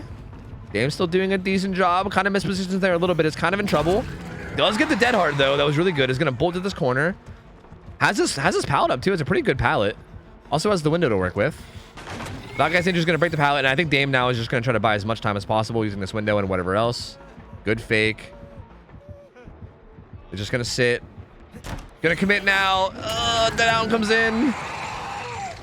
Firecracker, no way. No way you get this firecracker blade. Dino's here, and he's like, "Don't you get the fuck out of here! You get the fuck out of here, buckle up, survivor." I don't think so. But Tina's actually here with a firecracker. If Tina gets this firecracker, that'll be massive. Oh no! Oh no, dude! It was indeed massive. It was indeed massive. Disgustingly good play. That's gonna keep Dame up for even longer, dude. Dame is just immortal. Dame is just literally immortal. Just literally cannot be killed. Dynamelon gets found. The chases are all just kind of happening near this gen that has a bunch of progress. Tina body blocks and keeps Dynamite alive. This gen has a bunch of progress. Now Cassandra has to be worried about it. So he's going to come back and pressure it. Flopper's here pressuring it. And that's really good. Like, Flopper pressuring that means that the demo literally has to leave and come back to it, which also means that the rest of the team can, like, get together, either heal up or maybe work a different gen. And yeah, they're going to get together and heal up. And once these guys are all back into full health, they're in a pretty commanding position to win this. Like, this, at this point, and again, at this point, Outcast Andrew might be kicking himself for not having NoEd over No Way Out. I still think NoEd is a much better option. I think to me, maybe I'm wrong about this, and you know, don't get me wrong, I'm not like the end all be all when it comes to knowledge, especially about like comp DVD and stuff. But from my like just reasoning, my general reasoning, it feels like NoEd is better than No Way Out on pretty much any killer that like is 4.6. You know. The gen pops and gives Dame adrenaline too. Oh, he finally had Dane in the side corner where he was injured, and then adrenaline kicks in. No Way Out gets triggered right away. 36 seconds because there's only 2 stacks. So after 36 seconds goes away, they'll be able to open the gate, and this basically just locks it down. There's really no way for Outcast Andrew to get the 8 hook stages at this point. Like, even if he finds a fresh hook like Tina or Dino, even if he finds a fresh hook and like puts him in basement, they'll just leave. Like, they'll just leave. There's no way he's able to get this. It's over at this point. It's 100% over. He has no way to one-shot down. He has to hit people twice. So honestly, he might not even be able to get it even like another down. With everybody being full health, they're in such a strong spot. Tina starts working on this gate. The other gate is being pressured by Demo. So Flopper's here at the other gate. He's gonna get hit. He's gonna start making his way towards the other gate. But they'll most likely have survivors to body block, right? Like, he's heading towards the gate, and yeah, survivors are gonna be there to body block. Dynamel even has for the people buckle up in case something goes wrong, right? If something somehow does go wrong, for the people buckle up is there. Tina's gonna double back around to body block now too. So there you go. And yeah, and again, even if something did go wrong, for the people buckle up, baby. For the people buckle up, right there. But yeah, hey, I mean, Chad's making me fucking eat my words. After the first set of Dino's Killer, I was like, damn. I mean, really good performance from Waifus. Looking like they're in a really good spot to like close this out and win it, because you know, like, Demo should probably get good results and yada yada yada. But you know, maybe I'm just wrong. Chad's played this very, very, very, very well. I mean, that was a very, very good performance from their survivors, which is, again, which is crazy, because I think the Waifus also played it really well too. I mean, the Waifus, I think, like, I do think like the beginning play with them, where they kind of both went down at like the bottom side of the map together, was definitely a little bit of a mistake. But other than that, the Waifus didn't really make that many big mistakes. They did a really good job. Their chases were good. But Chad's came in and was like, hey, we'll just do the exact same thing. Our chases are also going to be good. Probably better. I mean, Dame was fucking juicing, dude. Dame was absolutely fucking juicing. The firecracker play from Tina was fucking super clutch. I mean, they just made so many plays. I mean, like, on top of just playing good and playing tight and not making mistakes, they also like made plays, right? They like played well and went above and beyond that and went for like the kind of risky plays that also paid off. So that was just really, really good from Chad's. Pretty Chad-like behavior, I guess, if you ask me. And they're going to take that demo set by a good bit. I mean, it really was a close set. The score is probably going to say that they won by a good bit, but it was a pretty close set. I think both sides played that really, really well. And that's going to put them up 1-0 going into the next set, which is what? Artist? Yeah, going into the other set, they're going to be up 1-0. And I think Z-Slash will be playing Artist for the Waifus, and then we'll have the Chads, the same survivors, going up against Z-Slash's Artist. So we'll see. I'm sure these survivors are probably feeling it. That was a really good game. So I'm sure morale is going to be really high. And this should be an interesting game. Z-Slash is going to definitely make sure he has to have a good performance here, because goddamn. Goddamn, they played that one good. Goddamn. Cobalt Tiger, thanks for the resub for 22 months. Welcome back, dude. Appreciate it, buddy. Thank you, man. I think NoEd is better on all killers that use their M1s. So basically everyone but Nurse, Blight. But No Way Out is better for snowballing endgame to a 4K on weaker killers. NoEd just guarantees 3 more hook stages. Really? Like you would say NoEd on a killer like Huntress even? Because that's kind of interesting. I don't know. Like, I feel like some killers I don't know if I would commit to NoEd. I mean, I guess NoEd makes them 4.6, so I guess maybe that wouldn't be terrible. Like, I guess you're not entirely wrong. I say the Peach, what up? Love the map, thank you, appreciate it. Speaking of which, I gotta change that and also give you guys a payout, right? But No Way Out, sorry, you said No Way Out's better for snowballing endgame to a 4K on weaker killers. NoEd just guarantees 3 more hook stages. See, I would argue that like No Way Out. I kind of think No Way Out's a little bit overrated. I actually don't think No Way Out's actually even that good, to be honest with you. I think that's just kind of I think that's slowly what I'm realizing is I just don't think No Way Out's even good. Because I feel like No Way Out really only benefits you whenever like the match is close. Like if you have a lot of stacks, like if you have like 3-4 stacks, right? And like then it might make a difference. But like generally speaking, I feel like a lot of people go into endgame with like 2 stacks, maybe 3 stacks, like max. And I feel like Noah just feels like it would make a difference so much more in almost all of those games. Again, unless the killer is like really bad at getting M1s. You know what I mean? Like even like you're talking about like snowballing for the 4K. I think even for snowballing for the 4K, I still think Noah's better. Like I don't think like having the survivors like have to wait 30-40 seconds is really better for snowballing for the 4K. I really don't. I don't think it really gives you that much. I think getting one-shot downs and getting the pressure from one-shot downs is probably better to me, I think. But I don't know. I guess I can maybe see. But I don't know. Anyway, artist set, both matches. There you go. Get your gambas. Go ahead. Gamba it up. They just leave with Noah as the thing? Yeah, I mean, I guess that's true. But I feel like they're also probably just going to leave with No Way Out too, though, right? Like, unless you're ending chases disgustingly fast. I mean, I think maybe No Way Out's probably better on Nurse or something, right? Where you can end chases quickly. But I feel like against most other killers, like, are you gonna like? Okay, you have like 40 extra seconds. Are you gonna be able to get like multiple downs in 40 seconds? I mean, probably not. You're most likely gonna get a down maybe and put them on a hook. And even that hook you get, you're probably gonna be able to you probably won't be able to protect as easily as you would with Noed. And then they're just gonna open the gate and leave then too, probably. You know what I mean? Like, I don't know. I think it's probably only better on killers that are able to like end chases instantly. You know? So yeah, maybe like maybe like Nurse, Blight. Like maybe like Pyramid Head or something could use it well too. I don't know, but I don't know. It feels like Noah is better in like so many of those situations. Anyway, I gotta play ads, guys. I gotta play ads. Get your gambas in. I gotta play ads. I'm gonna hold this lobby hostage for a minute. And I'm gonna fix up the map layout too because we're going to Groaning. We're going to Groaning Storehouse. So Artist is not allowed to run Deadman Switch. That's the only thing that's banned. Well, actually, Garden of Rot too. Get fucked, Brownie. Can't run Garden of Rot either. but Garden of Rot and Deadman Switch can't be ran on Artist. But that's it. Other than that, everything else is allowed, and it is on Groaning Storehouse. Groaning Storehouse is a big map, man. It's a big map, and it's a very like strategic map. Like the shape of this map causes like a lot of very interesting strategic decisions to be made. Again, you can see on the map layout how there's like those deep pockets at 3 and 6. And yeah, those create some pretty interesting plays because you can kind of like run into those deep pockets to die. Also, generators will spawn in those deep pockets, so you can save those for last, which causes a really difficult gen split late game. There's like a lot of interesting things that happen because of the way this map is shaped. And I'm sure we're probably going to see a lot of that this game. And yeah, I mean, I'm excited, man. I mean, chats seem like they're pretty on point today. And I feel like Waifu seemed pretty on point today, too. So I think this is just going to be a really good set. I'm pretty excited. I won my show match, and it convinced you Garden is absolutely cracked. I think you got value out of it like one time, though, right?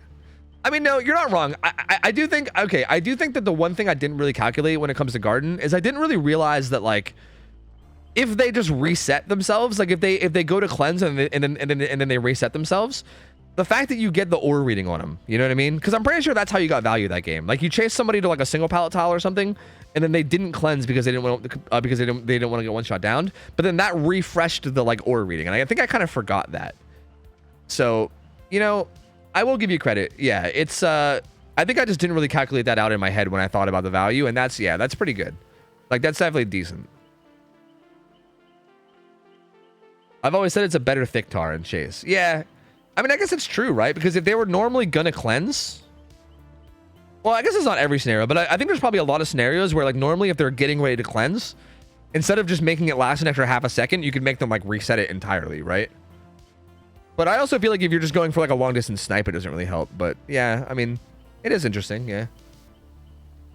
Well, I shouldn't say long distance, I should say medium distance, like because like we're talking in chase. Hi, Little Raccoon, how's it going? Hello. Has anyone heard about an Onryo bug? I've seen it twice now. She teleports and you don't see her crawl out of the TV. She just instantly appears. Isn't that an add-on? That might be an add-on. I thought.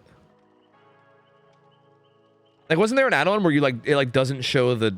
Well, no. The add-on was it's supposed to show her crawling out of everyone, right? Yeah, she crawls out of every TV. Yeah. Yeah, I don't know. If it's not showing up at all, that's kind of weird. Then I'm not sure. Okay, I'm pretty much ready. They're gonna be ready soon. I got like 10 more seconds of ads, so we should be fine. Yeah, it's weird then. I don't know. I've not seen it or heard of it, so I don't really know for sure. Is that a Freddy add-on? Well, Freddy and Unreal kind of both have an add-on like that. So my answer to that is yes. Looking forward to Friday night scrims after a long day at work. Hell yeah, dude. Come by, relax, and enjoy the games. We have some good games today, man. We've had some good games today. I'm excited for these ones. These teams both seem to be playing out of their fucking minds right now, so this should be a really, really solid set, I think. The exposed part does suck, you're right. That should never proc if people are on comms. Its value, or sorry, its value is weird, and you know your Eerie being a better version of your really good brown. Sometimes it's probably not best design. Yeah, true. Yeah, I also just wonder, like, hypothetically, what if they just bumped up the exposed number to something higher? Like, I feel like the problem with that add-on is, like, yeah, you can get value out of it, but it's in this, like, really, like, intricate, weird way.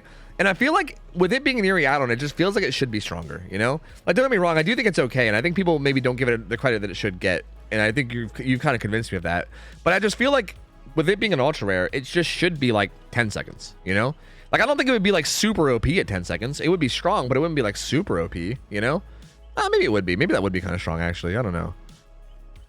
It just feels weird. It feels like the exposed lasting for no time at all just feels so strange, you know? Is there a list of rules / ban perks somewhere? Yes. You can take a screenshot of this if you want. But also this and everything else, the rules wise, is also in Discord. We have a Scrim Night Discord.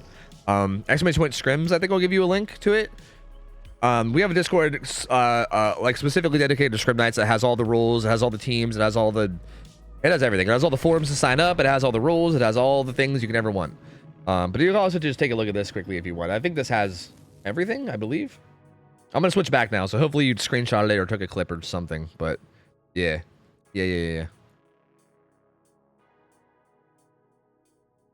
How did you get the last 10 levels of Ada? I got to 90 and now I just have to, and now I just have no will to press on. Really? Well, for me, it's not really a matter of will. I mean, it's my job. So I just kind of went to work. You know what I mean? I showed up at my J Omega Law B and I clocked in and then I got it done. You know, that's how I did it. But I guess that's not really the same experience for everybody else. It was a long grind though, dude. It was a brutally long grind. I feel like for me, it was kind of the opposite. I feel like when I got to level 90 is kind of when I like, or sorry, when I got to Prestige 90, I feel like that's when I like got motivated. I was like, fuck, I'm almost there. Like, let's go. I feel like I was getting demotivated at like level like 60, 70, you know? Like, I feel like when I got to like 60 or 70, I was like, my God, I've been leveling her forever and I'm only at Prestige 60. Jesus. Like, I'm barely over halfway there. Oh my God, you know? Because it felt like it took forever. I feel like when I got to 90, that was like final stretch, baby. I was feeling it. Anyway. Whoa, that was weird.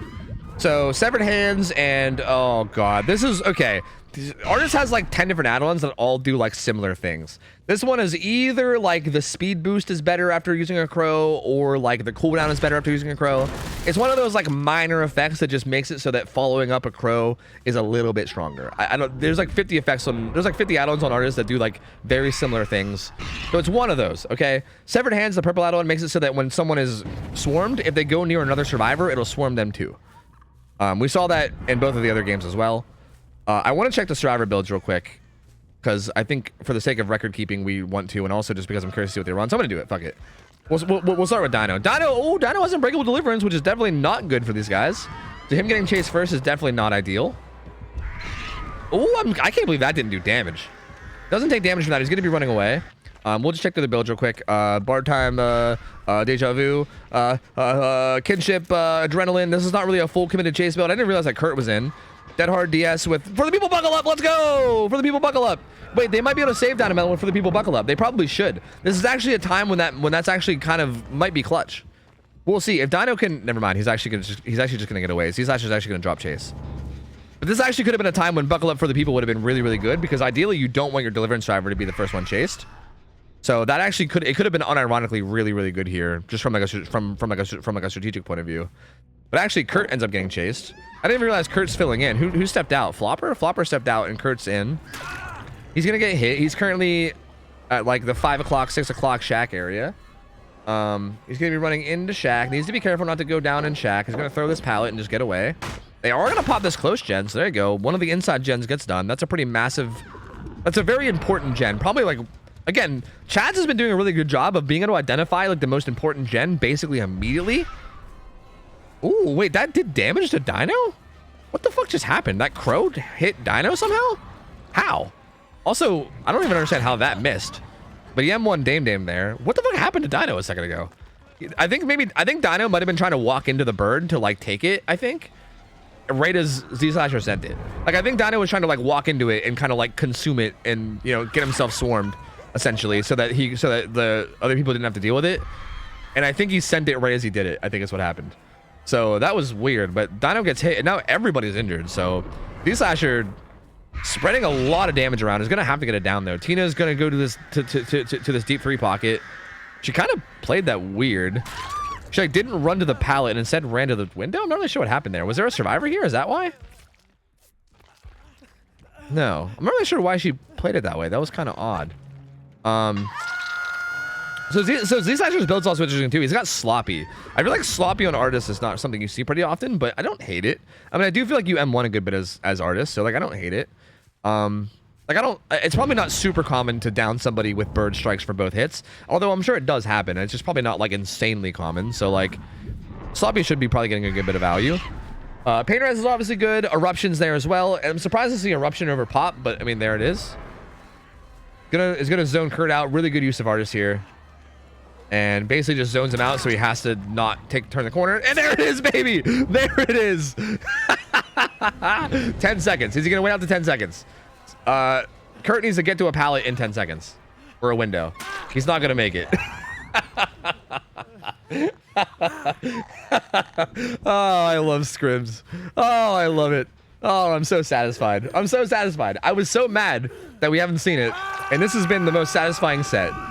So that didn't really get him much, to be honest with you. Like, to be honest with you, that actually wasn't very good value. It probably would have been better value if Kurt like turned around and fast vault the window that he just came from. Because realistically, you have 10 seconds of endurance, and you can't vault a pallet, and you also can't medium vault a window, or else you'll get grabbed. Because grabbing kind of circumvents endurance. But if you fast vault a window, the only way the killer can damage you is by swinging, which will trigger the endurance. So I think actually what he should have did is turned around and vaulted the T-wall that was behind him. But he didn't, and that's going to be the second hook for Z-Slasher. Z-Slasher still hasn't gotten a single pain res, by the way. He's going to try to get damage here, and doesn't... Did he? Did he get... No, he didn't. He didn't get damage there, so... Sends 2 birds. They don't quite get the damage that he wants. Somehow. I couldn't really tell what happened there. He's going to try to go for the snipe one to Kurt. Doesn't get it. Actually, does get it. Never mind. Does get it. Kurt goes into deep wounds, but Kurt's going to stay in this deep 6 pocket here. He's just going to try to buy his team time to get gens done out in the rest of the map. He does have this window. Well, I thought he would stay here, but maybe not. He's actually going to run away. Swarms a teammate, thanks to Severed Hands. And he's running towards the middle of the map, which is a little bit dangerous. But the killer actually swapping to Dame, which is weird, because Dame hasn't been hooked yet. Z-Slasher keeps like switching targets and not like sticking on people, which is a bit odd. I think Kurt was a fine target. But instead he swaps to Dame, and Kurt was also heading towards like the middle of the map, so like I think it was fine. But instead goes after Dame, zones out that left side, and then makes him go right, gets the down. Tina, I think Tina's feeling good after that last firecracker, and maybe wants to make another firecracker play, but Z-Slasher sniffs it out. She's not gonna be able to make a firecracker play. I think that's what she was doing, right? Yeah, that's definitely what she was doing. The hook's gonna come in on Dame. Still no pain res yet. Again, his hook spawns must be fucking terrible or something. But yeah, Kurt is, I don't know if like Z-Slasher knows. Maybe he saw that off the record. I don't know. Like maybe he heard that he wasn't making grunts of pain. But Kurt actually is a pretty decent target, I guess, for survivors. So he's gonna go after Dame instead. He gets that hook. That was a pain res finally. So pain res does come into play. He swarms them across the map, but they're most likely just gonna jump in lockers.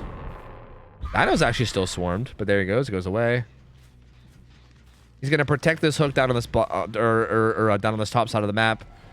Finds Tina. She fakes that window, kind of. And he's gonna chase this away.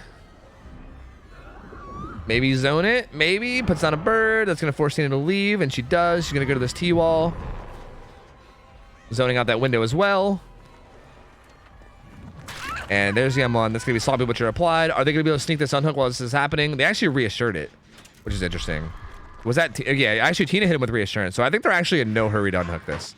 I think they've kind of recognized that Z Slasher is playing around this hook. So they reassured it, and they're just gonna let this guy sit. Which I'm honestly like, I feel like we don't see this much anymore. Like this, like I feel like this used to be the main thing that I like used to shout at teams all the time, was like, let your people sit on hook, you know?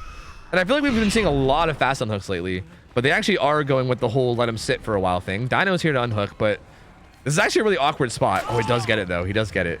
Z Slasher was doing a good job of body blocking at first, but he is gonna get it. Down goes Dino. Dame's gonna get some distance away. Z Slasher might actually be, you know what? Maybe the reason why Z Slasher switched to Dame is maybe to not deal with for the people buckle up. that might be it, because it was Dame that did the for the people buckle up. So that also could. I didn't really think about that, but that could be it too. Dame has DS, so this should be a DS.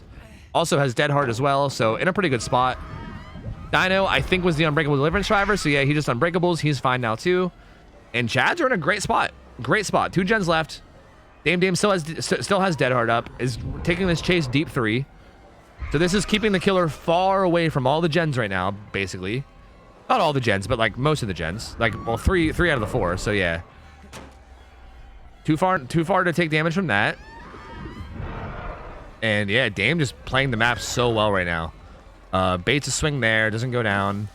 Vaults that. Still has Dead Hard if he needs it. Oh no, but runs into the bird. And Z Slasher, good heads up to realize where he was going and get that bird hit. Doesn't even get his Dead Hard off and just dies instead. But they are doubled up on a gen. Pain Res is not in play on Dame because that was the only Pain Res that happened. And Dino's also, okay, so yeah, Dino's working the gen around the back of main. Is going to sprint burst away. He has Deliverance up, so he's kind of not in too much danger. Believe he uses Unbreakable, though. They are going to pop gen number 4 is going to pop, which I think is this one. So yeah, the gen that was being worked by Dynamelon was the one that was at like 11 o'clock-ish, like 11, like 10-ish behind main. Probably more like 11. But as you can see, they have these deep pockets left too. Like, it's going to be so hard to defend gens now because there's progress on this one, and then the other gens are way deep in this like deep 3 pocket and this deep 6 pocket. So defending these gens is going to be like next to impossible. So they're going to get that reassurance. Doesn't Dame also have kinship? No kinship on Dame, actually. Never mind. So reassurance on the Dame. That's going to buy 30 more seconds for that hook, which is going to buy them more time to get gen progress and also try to recover.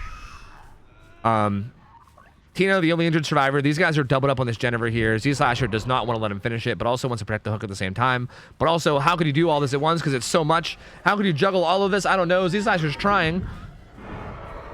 Dino's there. It looks like they might want to just double up for the save so that they can. I think they're going to try to double save to make sure that nobody goes down in exchange, maybe. I mean, Dino could also just dive bomb the hook and let himself die because he has Deliverance, which might be what they do. I'm not sure. Actually, Kurt just gets it for free. Never mind. Wait, not for free. Never mind. He must have took damage at some point that I didn't see. My bad. I'm all over the place. I keep swapping. I'm not seeing everything. Kurt's going to go down for that unhook, but Dame does stay alive. Kurt's going to get Pain Res. That's pretty big. That regresses that gen by a lot, which is good because that gen had a lot of progress, and I'm sure Z Slasher was sweating about it. And they're actually not pressuring any of the other deep gens. So, like, I said about how good of a spot they're in because of this, like, gen split. To be honest with you, I think a major thing that they should have did is I think Chad should have either A, sent one of the survivors to one of these deep gens, or B, just at least hid one of their survivors. I think showing the killer, like Z Slasher was able to see every survivor. Z Slasher knows for a fact that no one's been on those gens, right? Like, if you at least just even like hit a survivor, even if you didn't actually send a survivor, even if you just hid them and made them like stay out of line of sight, that would make the killer have to like stress about those gens and be like, fuck, there might be someone sitting on that the whole time, right? I don't know. But the fact that they showed all their survivors and kind of like revealed where everyone is means that Z Slasher is pretty comfortable with just playing. Oh, somehow missed that swing. I don't know how that happened. But Z Slasher's Z Slasher's been pretty comfortable with just kind of like sitting here and playing this like bottom side gen, right? It doesn't really have to like stress about it too much. Gets on to Dino. Sorry, not bottom side gen, top side gen. Interesting crow placement. Oh, he put that there for. Oh, that was almost sick. Okay, I saw what he was doing. It didn't work, but that was almost sick. The final gen does pop during that chase. He set up a crow for him to run into while he was looping, and then set up another crow so that as soon as he ran into it, it would kill him. That was kind of neat. I've never actually seen someone do that before. I mean, it's not like that crazy, but I've just never seen it before, so it's kind of neat.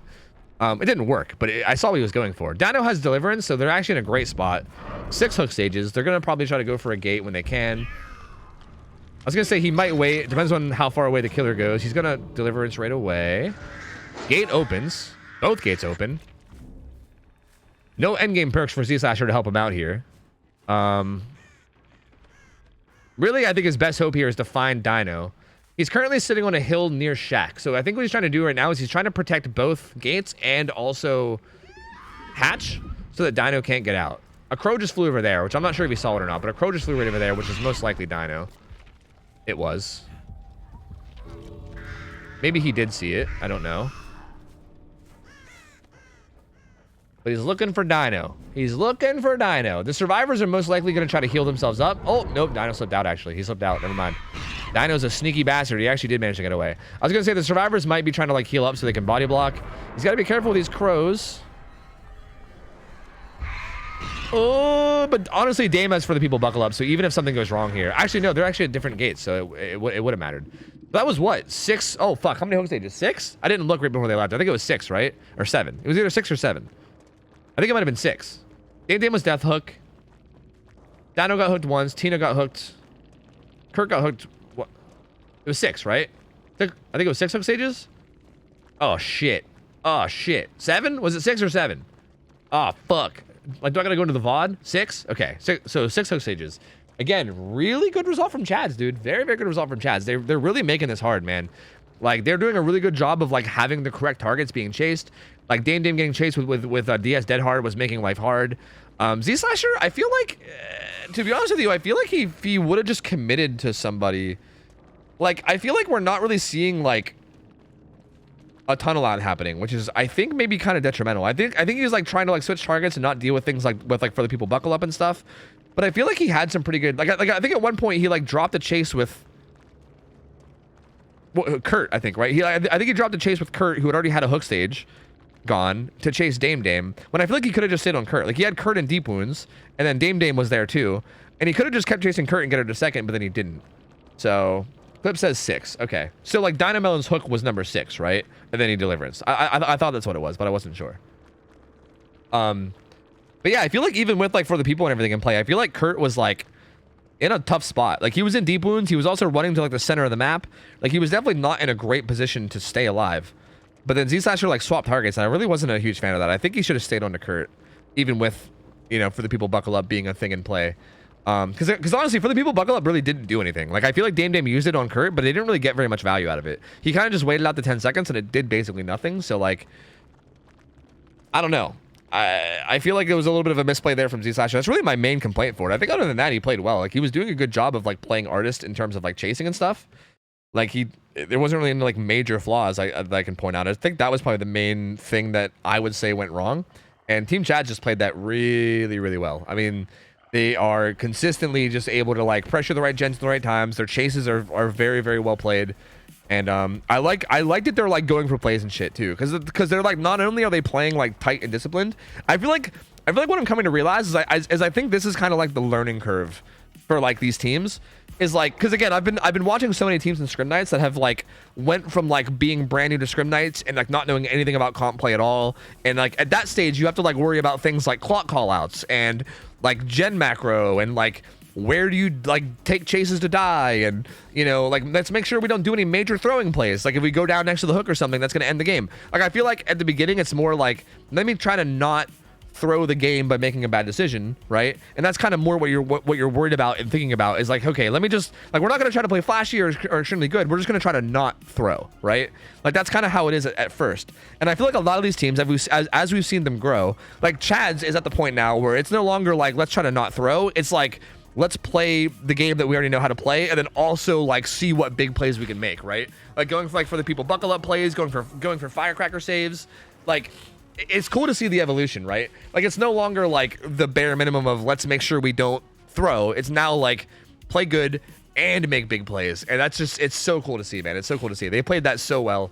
Z-Slasher put up a good try, and again, 6 hook stages is not, it's not great, but it's not, like, Growing Storehouse is a tough map, man. Growing Storehouse is probably one of the hardest maps in general for, like, macro and stuff. So even though, like, it doesn't seem like an amazing result, it's definitely not, like, terrible. Like, I wouldn't put it past the waifus to be able to beat it. Like, they played really, really well against Dino's demo, and this could still go either way. I definitely don't think it's, like, a huge, like, decided result by any means right now. I think it could still be very, very close. I think 2K6 is expected versus good teams on Groningen. Yeah, that's what I would think too, because Groningen's a pretty good map. Like, it's a pretty damn good Striver map. So yeah, I think this could still definitely go either way. Over out here sounding like a proud mama, dude. I am. It does make me really proud to see the teams like grow and get better, man. Again, that's like one of the biggest things that I love about Scrim Nights is like, because again, the whole point of this is like to introduce people to comp that, like, you know, either didn't watch it before or didn't play it before. And again, like the people playing, like, again, a lot of these people, like OhTofu's Waifus is a good example. Like, especially these guys. Like, I remember when they first signed up, they were like, I mean, clearly, like, I'm not trying to like shit on them. Like, they were clearly significantly worse than they are now, right? Like, everyone, like, you can see their growth over time. Like, when they first sign up and they first start playing, they're like super clueless. They have no idea what the fuck is going on. And then as time goes on, you just like, they improve every week until you get to the point where they're like playing like fucking monsters. And it's like, yeah, it's like a proud dad moment. You know what I mean? Like, fucking brings a tear to your eye. You're like, look at him go. Look at him go. Little Jimmy making me proud. Yo, Elevate, thanks for the resub. 45 months, gamer, that said, hey, Tofu, been too long. Yo, it has been it has been a minute. How you been? Good to see you. Appreciate the 45 months. Hope we're doing good as well. And yo, it's good to see you, man. That's a long fucking sub. Goddamn. Thank you. Hope you've been doing well. And yo, Hex, thank you next. That's a cool name. I like it. 20 months. Welcome back. Appreciate it. Thank you. Randykins also subbed for 9 months. I might have missed that as well. Thank you, man. Appreciate the support, you guys. Thank you. Thank you. Very, very kind. Sub Direct. Thank you, dude. I'm doing pretty good. Thank you.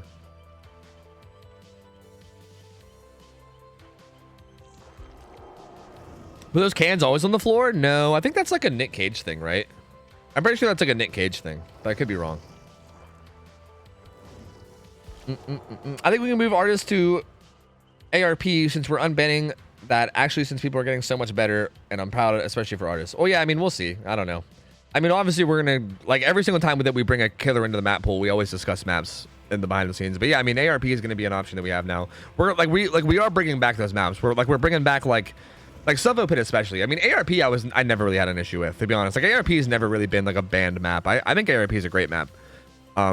Even with like the 3-gen stuff that existed, I still think it was fine. Because ARP is probably like the weakest of the ones because it's so huge. You know what I mean?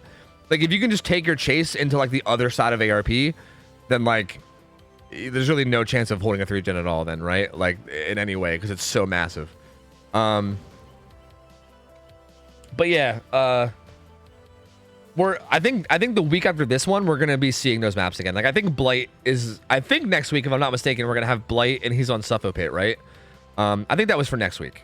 I don't know, my fucking brain is all mumbo jumbled, but I'm pretty sure next week is Blight is gonna be in the pool, and I think he's gonna be played on Suffolk Pit, which is gonna be interesting because we haven't seen Suffolk Pit in a long time. But like, the main reason why I got rid of those maps back in the day is because Call of Brine used to be Call of Brine, but now that Call of Brine sucks, I honestly don't even really care. Like, I think Suffolk Pit is a great map, and I would love to see it back. Same thing with like ARP, same thing with like Sanctum of Wrath. Totally cool with those maps being in rotation again. So yeah. What's up, Jaden Knows? How's it going, buddy? How's it going, gamer? Welcome back, failure. Oh, you're right. That might be for the barbecue event. Oh, you're right. It's not Nick Cage. It's the barbecue event. That makes sense. Yeah. That makes sense. What does the hours mean underneath the team? That's their average hours. That's like, if you took all of their hours together and then divided it by 4, that's their hours. Do you think they'll revert the fast vaults to how it should be, or has been for years? What's even different about them? I literally don't know what's different about them. Because I thought they just bug fixed them. I mean, look, you shouldn't be getting hit on the other side of the window, but like, people have told me that they're apparently like, I did have that one survivor the other day. When I was doing my randomizer, that was like getting some bullshit vaults. So yeah, I mean, whatever that was, but like, that seemed like it was maybe more of like a resilience thing. Did someone clip it? Someone had to have clipped it, right? Sorry, I pulled up my own stream, which is why you heard me for a second. Somebody had to have clipped that, right? Because that shit was fucking wild. Let me go see if I can find a clip of it. Because that shit was fucking wild, dude. Like, it was absolute bullshit. Oh yeah, someone did clip it. I figured, I knew someone would. I kind of want to rewatch it because I'm pretty sure it was total bullshit. And yeah, if it's as bullshit as like I think it might be, then yeah, I mean, maybe. But realistically speaking, I mean, fast vaults should be like safer than they've been. Like, fast vaults have been bugged in like a negative way for a very, very long time.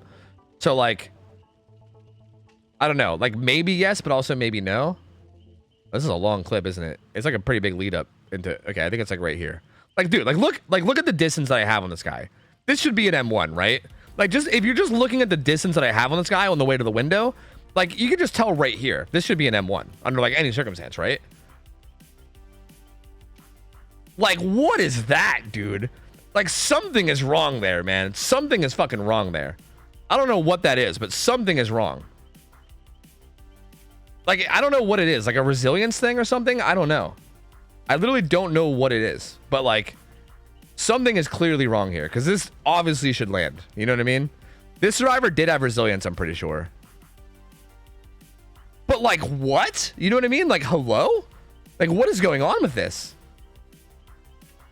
So, yeah. Your face? Dude, I was blown away. Because I literally, like, swung, and then I, like, turned my camera away. Like, you see how I turned my camera? I, like, swung, and I just, like, assumed I was going to get the down, so I was going to, like, turn and, like, get ready to, like, you know, look at the map and shit and, like, look around. And I turned it, and the down didn't happen, and I was like, what? Like, my eyebrows raised instantly. I'm just like, excuse me? Because, yeah, like, what the fuck is that? Like, that's so insane. Yeah, this is after they changed it. Like, this was, like, yesterday, I think. So, yeah, I don't know. I don't know, man. I mean, again... like whatever, like I think the fix to making it so that you don't get hit on the other side of the window is good, but it feels like they maybe like over fixed it or something, or it seems like they did something that made it a little bit too much in the other direction.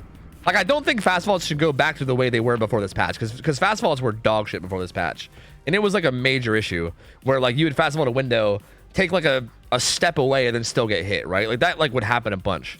So like I don't think fast vaults should like go, should be like just like raw reverted. Like that shouldn't happen, but I feel like they should maybe take another look at him, because I think they might have got over buffed. You know what I mean? Because that's kind of insane.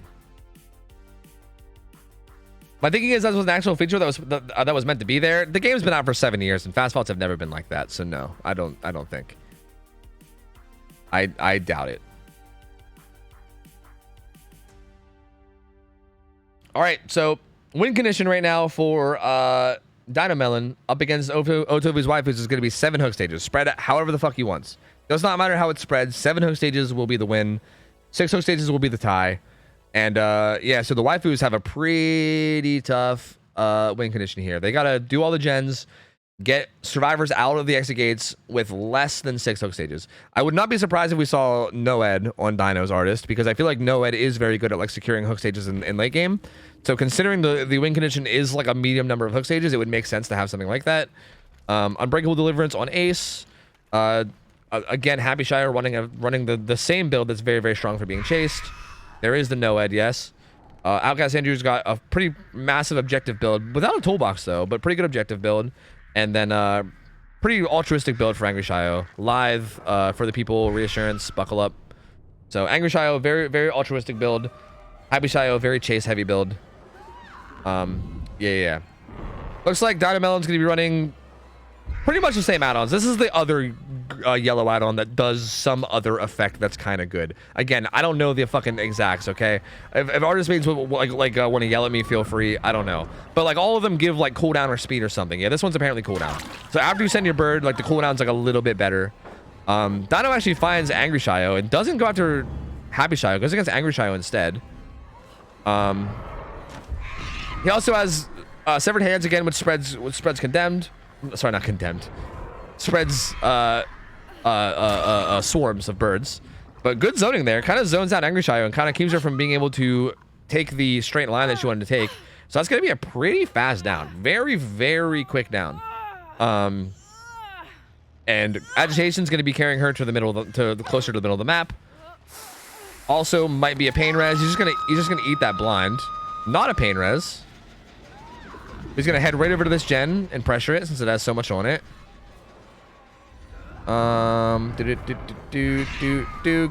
Gets one bird. Maybe I thought that follow-up bird might land there, but doesn't. The unhook comes in on the Z slasher. I think Dino might actually not worry about like getting a kill at all, and he might just try to get like his 4 pain reses to proc, and then just kind of like play around the win condition for that, right? Because realistically, if he just procs his pain res 4 times, that's a lot of regression, and then also he can secure a kill late game with Noed. So he's not really like, again, he's not really playing around that unhook at all with Angry Shio. He's gonna stay on Z slasher instead. Z-Slasher, I think, is the unbreakable deliverance driver, right? So this is actually pretty bad for waifus. The unhook happened from somebody else. Dino zoning this out pretty well. Not getting baited by Z-Slasher's little crouch thing that he did. And yeah, that's Z-Slasher going to be going down. That's going to be hook number 2 coming in. And also no deliverance in play for the survivors. So that's also not very ideal. They are doubled up on main. They're going to get this done. Just kidding. Pain Res comes in at the perfect moment. So middle gen not going to be done. Dino's going to be able to show up and pressure it a bit.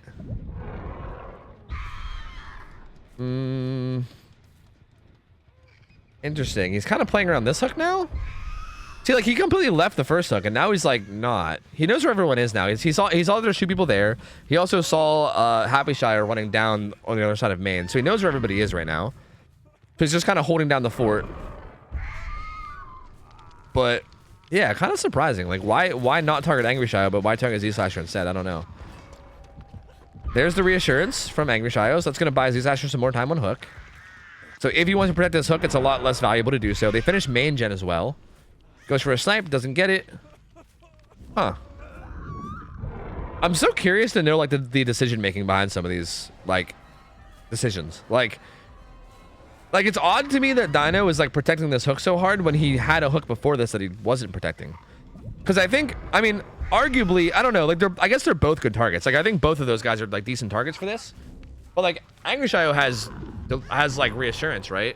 And Z-Slasher has like deliverance, but I don't think he knows that, right? I don't think he probably doesn't know that he has deliverance, unless he does. Maybe waifus run the same builds every time or something, and maybe like Dino just knows that. I don't know.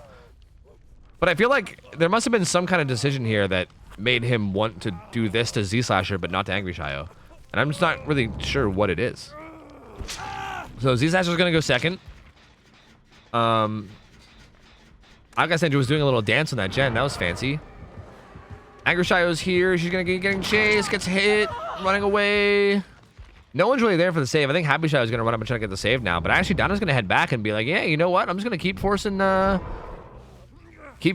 out of this. So, I don't know. I mean, here's Happy Shio. He might just try to 1-for-1. Yep, there he goes. He's going to grab the 1-for-1. Going to go down. But I think Dino might take this hook and then go after Z-Slasher afterwards, because I think he has time. That's going to be Pain Res. There you go. That'll be some aggression, and then he might... I would expect that he would hard commit to Z-Slasher now, right? I mean, if he sat there and got him to struggle and everything, it would make sense for him to hard commit. So yeah, there's Z-Slasher. I think he's going to go after him. Has a bird set up on that window, so there he goes. He does have a locker there. But yeah, if he uses it, he could just re-swarm him again immediately. Oh, doesn't send it, actually. That's interesting. All right, so we're gonna have to wait for that bird to like cool down. So there you go. Oh, listening for footsteps, but I think he went outside. Yeah, I was gonna say I think he went outside. So yeah, Z-Slasher actually just got a bunch of distance.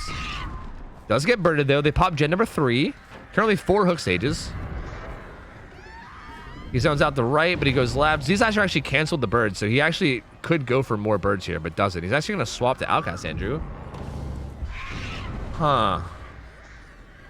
Interesting.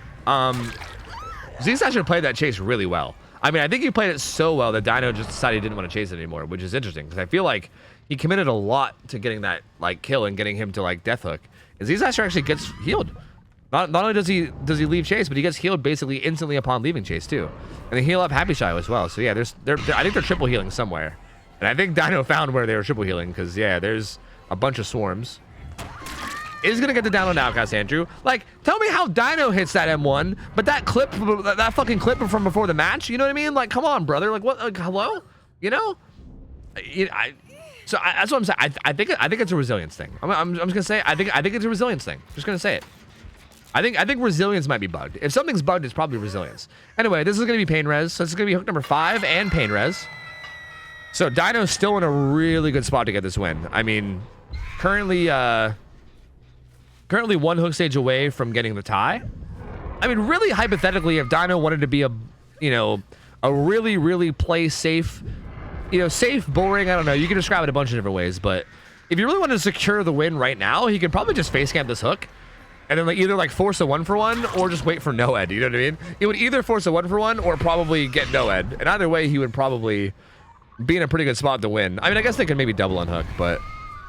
Ooh, tries to get the snipe, but doesn't get it. The unhook comes in from Happy Shio. Gets the... Okay, good swarm on Alexander. He uses the locker to get rid of it. That's going to get him a little bit less distance, though. Sets up the bird on the window, and good timing. Very good timing. Down comes in on Alexander. That's going to be hook number 6. So this locks up the tie. Next hook stage is a win for Chads. So, yeah, Dino's just been doing... He's been doing a really good job of these chases. And there's gen number 4 completing. They're going to get the heal off, too. They might get triple swarmed if they're not careful. Nope. Dino's too concerned with the other gens. I don't think he's going to send it. If he would have sent it to the gen that got done, he would have got a triple swarm, but doesn't find it. Outcast Andrew is on his last hook stage. He's kind of just chilling there. The gen split is pretty solid, as you would expect. I mean, it's solid, but it's all like the whole way from basically like 8 o'clock to like 3 o'clock. Basically, it's kind of the split, right? But yeah, I mean that's pretty much good. Yeah, I mean there's really nothing wrong with that. So yeah, very good gen split. Outcast Andrew I think just missed a skill check. Happy Shio basically has to run up in 1-for-1, but this is a 1-for-1. This is gonna be game over. So like has to 1-for-1. Wait for the people, buckle up. No, doesn't get it. Yeah, angry. Okay, so it was a 1-for-1, and then they were trying to for the people buckle up to keep him alive, but actually couldn't get it off. I think Dino was body blocking it is what it was. I think he was body blocking it, and he just couldn't do it because of the body block. So almost gets it down on Angry Shio, but uses Lithe really well and gets away. But this hook on the Happy Shio will secure it. Unless he fucks around too much and he gets adrenaline or something. Well, there's no adrenaline, never mind. So yeah, that's gonna be hook number 7. That's gonna secure the win. There you go. Chads are gonna take it. Chads takes the 2-0 for the whole set. Like they take the artist set, they took the demo set earlier, so that's gonna be the full 2-0 for Chads. But we'll see how this match finishes out anyway. I'm sure the survivors still probably want to try to get a good result for the sake of practice. So we'll see. Throws this crow at who's he chasing right now? Outcast Andrew, who kind of mispositions a bit, and he's gonna go down, and that's gonna be death hook for Outcast Andrew. He kind of mispositioned pretty heavily there. Kind of just ran through the center of the jungle gym without really knowing where the artist was, and kind of gets caught off guard. That's gonna be his death. There you go, Dedge. The unhook comes in on the Happy Shio. He's gonna try to heal up. No way. Shut the fuck up. Shut the fuck up, dude. Z-Slasher's such a fucking troll, dude. He's such a fucking troll. Are you kidding me? Are you actually shitting me that actually worked? Shut your fucking mouth, dude. Dino just can't quite get the heal off onto the... or sorry, he can't quite get the birds off onto these two that are healing. I think he's probably getting Killer Instinct. He knows they're nearby. But... can't quite get the swarm. Does see both of them, though. Has both of them here. Z-Slasher is working that gen, though. And it's at like 80-90%. So if these guys can just buy time and stay alive, it'll do a lot for them. Dino sees the crows fly. Also saw Yui kind of run down on the side of the map. Ooh, does discover Z-Slasher, though. Z-Slasher will most likely just use a locker. Yeah, he's going to use a locker to reset his birds and get back on the gen. He'll be able to get that gen done for sure. Little standoff here between Happy Shio and Dino Melon. There he goes. He gets swarmed. Dino should have this kill basically if he just zones him out. Oh, the dead hard! But he's still swarmed. He's still dead. No, it took forever. Oh, that cooldown was brutal. Well played from Happy Shio. Very, very well played. I mean, Dino kind of put himself in the best spot there to get that, but Happy Shio played it really well. Final gen gets done. Happy Shio is still being chased. Gets swarmed again from that fucking long distance ass crow from goddamn Narnia.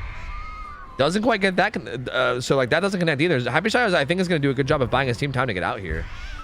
Him not getting hit by that crow, I think, was exactly what they needed. And yeah, the other two are going to get out. Happy Shio will likely die. He actually might make it to Shack, though. Maybe. Possibly? They could try to heal Angry Shio and make it for the people buckle up play, but I think they're just going to leave. So yeah, they're just going to leave, and Happy Shio is going to try to make it to Shack, but I don't know. It's going to be close. No head speed boost. I think he's going to make it. Right? Maybe? Yeah, he's going to make it. He's definitely going to make it. So there you go. That's going to be 3, 6, 8 hook stages. 8 hook stages for Dynamelon, which is enough for the win. That is enough for the win.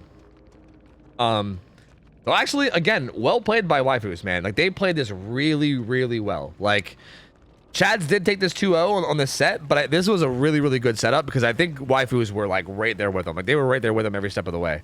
I think both games were just, again, it was kind of like the first set. I think both sets today have been, like, the same, where, like, the teams are very, very close in skill, but one team just seems to be just, like, just a little bit higher, like, overall, like, all around. Like, I feel like Chads has just had, like, a little bit better chases. Like their decision making was like really on point. They didn't make any like major throwing plays, but like waifus were like right there with them. They just, again, I feel like Dynamilla maybe just ended his chases a little bit faster. The like initial down that happened right at the beginning of the game was really, really quick. Whereas I think Chad's got an entire gen done before they had it down. So really a lot of it comes down to the early game, which is the chases being a little bit better for Chad's, but really, really close set. Super close set. Both these guys played really, really well. So waifus, even though they take that 0-2, they should still be pretty happy because I think they played very, very solidly as a team. And again, Chad's is a super solid team, so losing to them probably shouldn't feel too bad. I mean, they're a really, really good team. And I think both teams should be pretty happy with how well they played. That was a really, really good set, man. Very, very good matches.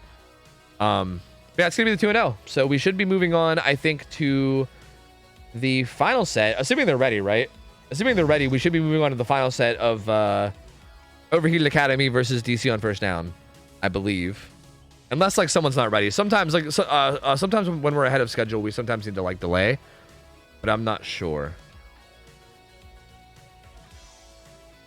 It feels like TVT leads the gamers improving much more than when it was King of the Hill, in my opinion at least. Yeah, TVT feels better to me in basically every way. To me, like, I know a lot of people were talking about King of the Hill and asking for it back. To me, I think the only thing that makes King of the Hill better was like the accessibility. Can Chads and waifus please do our third set? You know what? Sure, dude. I'm down. Why the fuck not? I'm down. It's an Onryo set too, right? Why not? You know, I honestly am down to see. I want to say yes, but pretty much solely because it's Onryo. I really want to see Onryo sets. Like, I feel like Onryo is a really interesting killer, and I definitely want to see the set. So you know what? I'm down. I'm down with it. Why the fuck not? One of our players is still coming home from work, so playing on this game 3 would be good for us. Okay, good. So yeah, then it's good in like 10 different ways. So yeah, I'm down for it. Let's do it. So yeah, who is it? We have Kurt playing against waifus, and then we'll have Outcast Andrew playing against Chads. So Kurt's gonna be the Onryo for Team Chads, and this should be interesting, man. We've only seen Onryo. We've seen one set of Onryo in our last game, and the games were really interesting and hard to keep up with. But this team, like, these teams are fucking juicers. Like, I mean, if I'm just gonna be blunt, these guys are fucking juicers. So I'm really curious to see how Onryo plays in these sets with people. Like, if these guys have like really tight disciplined chases, then like, how's Onryo gonna perform? Probably badly, you'd think. But I don't know. I really don't know how these games will go. I'm really curious. I really have no idea how to predict in any way. Oh yeah, payout. You guys are right. You guys are all freaking out. Yeah. Hold on. Yeah. Here. There you go. Bam, payout. Bam, Chads. Yes, there you go. Yeah. Calm down. Relax. Yeah. Okay. Let me give you guys the Onryo thing. All right. Get your gambas in. Let me change the map. Yes. Is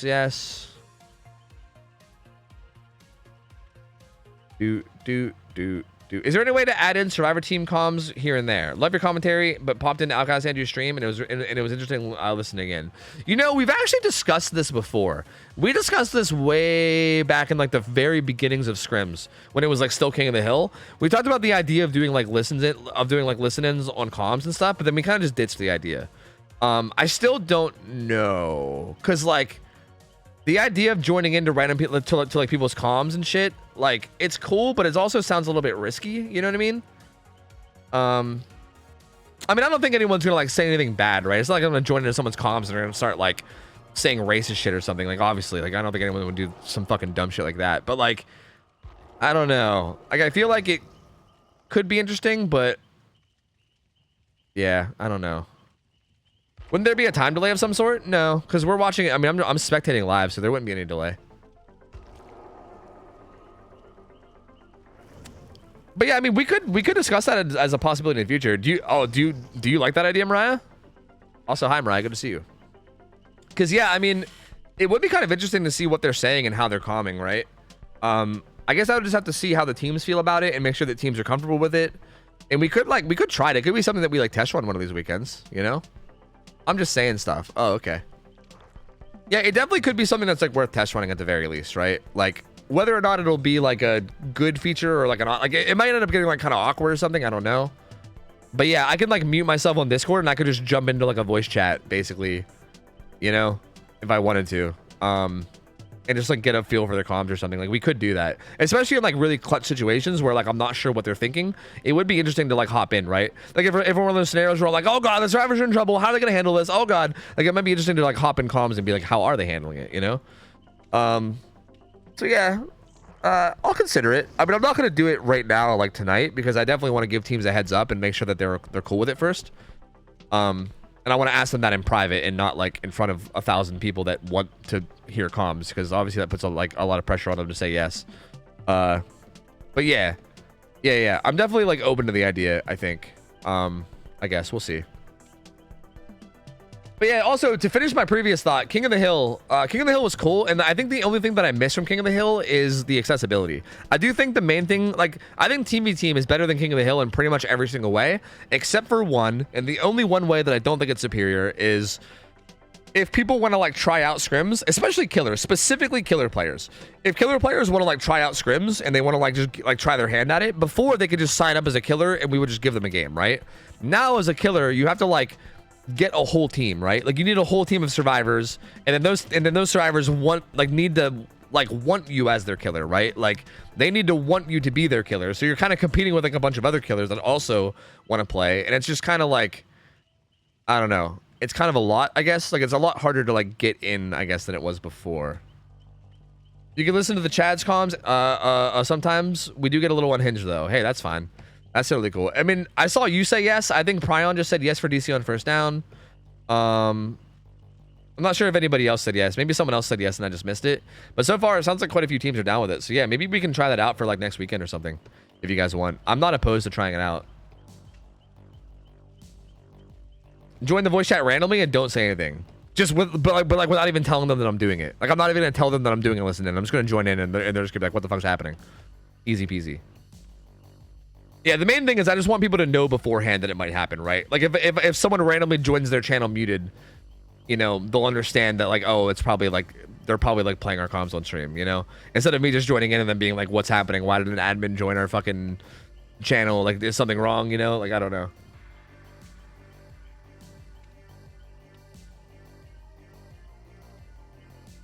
What are those clock about map orientation? Wait, what? Can you reword that? Because I'm not sure what you're asking. That's the thing that made me sad about King of the Hill? Yeah.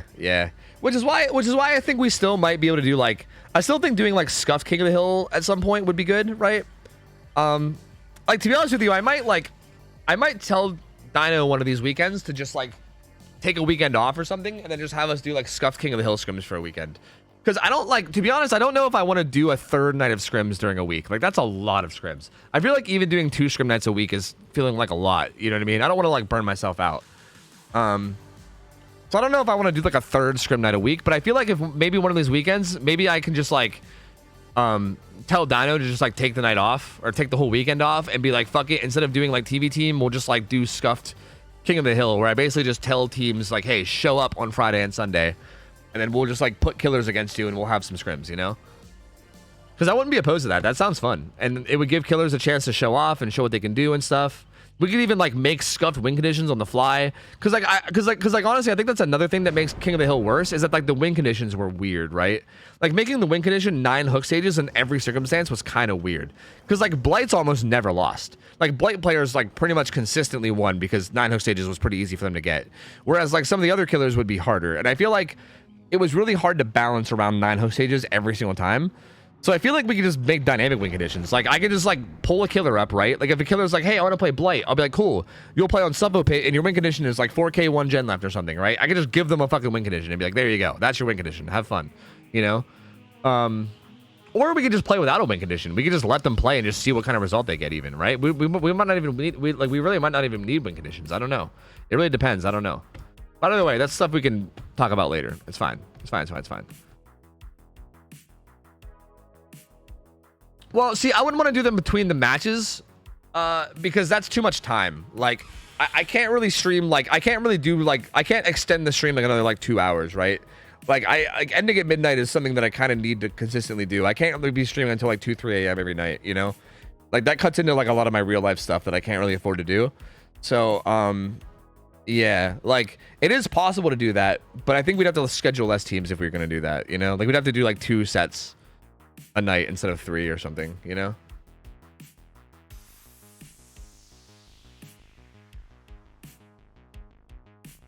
So yeah, I don't know. Do gladiator voting. Ask chat for thumbs up or down to see if killer deserves to continue. fucking Julius Caesar, this bitch. Easy peasy, dude. Was it Julius Caesar in the movie Gladiator? I can't remember. Like when did Gladiator take place? I have no idea. Was Gladiator about Spartacus? No, because Spartacus is a movie. I don't know what. I've never seen Gladiator. I don't know what period of time it takes place. Anyway, regardless, yeah, I'm down, dude. I'm down. Kurt is here with. Oh, he's got fucking Devour Hope. He's got Devour Hope. Oh, shit. Happy Shia with a very strong chase build. The same chase build we've seen pretty much every game. Does get that vault. Oh, what was that double back? That was a little strange. Gets hit there for free. Tapes haven't even spawned up yet. I feel like they're most likely going to grab tapes, but they haven't really even spawned up yet. It looked like Outcast Andrew had Unbreakable Deliverance, and I kind of quickly cycled their builds. Kurt's going to immediately apply some stacks. He has Ring Drawing Eerie Videotape, which is what we saw in the very first audio set. So this is probably the best set of add-ons from what we've seen in scrims. Z-Slasher and Outcast Andrew have both grabbed tapes. He's going to teleport to main. So Angry Shio and Happy Shio are both getting stacks right now until they grab a tape. Prove Thyself Toolbox on Z-Slasher. Sorry, I'm just trying to see builds real quick. And then there you go. Just so we get builds. For the people, buckle up on Lori. Can't be stunned while demanifested, so Kurt knows that. He walks right into it, doesn't give a fuck. But Z-Slasher still does force the kick and get some distance away. We'll see where he goes. So what's most likely going to happen is that all the survivors are just going to grab tapes when they can, and then they're just going to try their best to not get M1'd. So there you go. All 4 survivors have tapes right now. They're all holding onto a tape. So now Kurt can't really like spam teleports to build up Condemned like you could if they weren't holding tapes. Like this teleport will not give Condemned to anybody, but it's going to get him across the map. But if he M1 somebody, if he hits somebody, it'll instantly give them 2 stacks and also knock the tape out of their hand. So there you go. Outcast Andrew gets plus 2 stacks, and he also has no tape anymore, so he'll have to grab another one at some point. So yeah, like if Kurt wants to try to get a kill with Condemned here, he's gonna have to like keep a rough eye on how often people are getting hit with tapes, and also when they grab tapes. There you go. Happy Shio again should have probably the most Condemned out of anybody right now, and we'll probably have to reset her Condemned at some point, but we'll see. Ooh, for the people coming in from Angry Shio onto Outcast Andrew, I think. Getting him back up to full health, maybe just to make sure he can reset his Condemned, I'm not sure. But Kurt, not getting it down yet, but still applying a lot of pressure. See, this is so odd, because it feels like his build is so split between, like, hit and run and, like, applying pressure with Condemned, but then also this perk means that he wants to hook people, right? Did they break this already? I don't know, maybe they broke it already. No, it's still there. So yeah, his build is very weird because like partly feels like it benefits from hit and run, and then part of it feels like it benefits a lot from hooking. So I don't know, but I guess hypothetically you can do both. But so far he hasn't been able to get it down. The survivors have been playing it pretty safe. No gens done either though. Still applying stacks to Outcast Andrew, who must have probably just put a tape away recently, I think. Devour Hope is gone, so no more Hope of Devour Hope. Devour Hope is gone, so fuck the hooking strategy. Hit and run, baby. We still do have, whatchamacallit, pain res that can be worked with. Happy Shio jumping in a locker again. So what this almost surely is, this is bugged. The overlay is bugged for spectator because behavior hates spectators. But what that was is almost surely Happy Shio was probably really close to being max stacks, and probably jumped in the locker to avoid because again if you eat a hit with a tape, you instantly get 2 stacks. So I think Happy Shio was probably close to being fully Condemned and probably jumped in that locker to avoid being hit. And Kurt, probably recognizing that, is just going to spam teleports now because her tape is now broken. So Kurt's probably going to recognize, like, okay, somebody's close to max stacks, huh? Somebody's close to max stacks. So she's going to grab this tape. But even now, like, she's got to do the same thing. She's most likely going to have to, like, jump in a locker, yeah, and avoid. Like, she can't really afford to be hit or else she's going to be fully Condemned. That'll be DS. There you go. And does have Dead Hard as well, but even Dead Harding the hit is going to put them at max Condemned. So like, a little risky, right? If Kurt can basically just keep her from making it to whatever TV she has to get to, then she'll likely die. Or she'll at least have to jump in a locker, right? Oh! She just Dead Harded in place because she didn't know where the honor rail was. I didn't know where the honor rail was either. But she Dead Harded in place. Outcast Andrew goes down with a tape. That's going to give him a bunch of stacks. That's probably the TV, and Kurt knows that, so he's going to teleport to it. And I think Happy Shy is going to stay near Shaq so that they can just jump in a locker if they need to. They need to be careful, though. Even right here, this is risky. You can get hit here. Okay, throws God Pallet. Probably we'll try to play this window as much as you can while also still jumping in. Actually, she doesn't have a tape, does she? No, she does. Oh, she got it. Oh, she got it. She snuck it. Kurt got a little bit lost and she snuck it. Oh, shit. She actually snuck the tape when he wasn't looking. Interesting. I don't even know how that happened. She like vaulted out, and I think maybe Kurt expected her to like stay in Shack or something, but she actually managed to sneak the tape when he wasn't paying attention. And she gets rid of the stacks and it also gets downed. But now when she gets unhooked, it'll be, well, I guess when she gets unhooked, it won't matter because she'll be death hooked. So I guess that doesn't really play a super big role, but at least keeps her from dying right now. Like it keeps her from skipping in a whole hook stage and just going straight to death. And 3 gens done. Survivors are all injured, so like a little bit scary. Looks like Z Slasher's resetting himself, or actually he's grabbing a tape. That was him grabbing a tape. But they got to be a little careful. I think Outcast Andrew has a lot of stacks too. Yeah, he's just gonna jump in a locker. So I think these guys are just gonna try to utilize lockers as much as they can. Because yeah, I think Outcast Andrew is also very close to max stacks, and I think they're just trying to make sure that if anybody's close to max stacks, they just jump in a locker to avoid getting there. And so far doing a good job. So far doing a very, very good job. Happy Shy was death hook. Everybody's injured with Sloppy, and Onryo is a stealth killer, so like it's a little bit scary, right? A stealth killer running around while everyone's injured, not really ideal. Healing is also going to spread stacks around thanks to ring drawing, so like even healing each other is going to be a little bit scary given this add-on. Looks like you found Happy Shy, I think is what that was. It sounded like a Kate to me. Yeah, finds Kate. She does have Dead Hard. Kurt baiting it, not gonna fall for it. Happy Shy is gonna be dead. So there you go. Death hook on that. There's gonna be a death hook on the Kate, and they're not unhooking. What's happening? Why did Akos Andrew run away from the hook? Or not Z Slasher. Why did he run away from the hook? Did he reassure it? He didn't reassure it. What? I'm so confused. Is it because he's injured? Was he scared because he was injured? But the killer was hooking. Huh. I'm very confused. What just happened? Akos Andrew's gonna go struggle. Wait, what? What just happened? Why did that happen? I'm so confused. Was that like a hardcore miscommunication or something? Laura's exhausted. She doesn't have balance. That was a... Okay, that was sick though. That like fall down to a medium vault instantly was actually kind of sick. She might try to do it again, but I don't think she'll get away with it this time. Yeah, she'll go down this time. So doesn't get away with it twice. Again, Outcast Andrew just now getting unhooked. I'm so confused. It almost feels like they're like not in comms or something. I mean, they obviously are, but like it was very like weird. Because I feel like while Happy Shy was getting hooked, Z Slasher had a free unhook, and then he walked away from it for some reason. And then even while Happy Shy was getting chased at main, it still took a long time for him to get unhooked. Okay. Breaks that pallet. Is I think gonna head back for Angry Shio, who's down in main. Ooh, look who's maximum stacks. It's Outcast Andrew. He actually doesn't have a tape either, but he's death hook actually. This actually doesn't matter. Like he's death hook, so him being max stacks is actually not important at all. All that really does is just give Kurt tracking on him, but like it's like hey Kurt, the death hook survivor is right here. That's essentially all it does. But him dying to hook versus dying to eyeball is really not that big of a difference. So this really isn't that big of a deal. I guess really the big deal is just telling him where you are, right? I think the revealing of the position is probably the more important thing. And yeah, down goes Outcast Andrew. That's going to be kill number 2. And that's going to turn the game into a 2v1, which is going to be pretty game ending. I mean, a 2v1 is pretty impossible to do much in, right? Like at this point, it's like I think when it gets down to a 2v1, it's like basically maybe you can like get one more gen done, right? It's like typically where you're at. Like it's like maybe we fight for one more gen, maybe 2 if we're like gods of the game. And that's like basically all there is.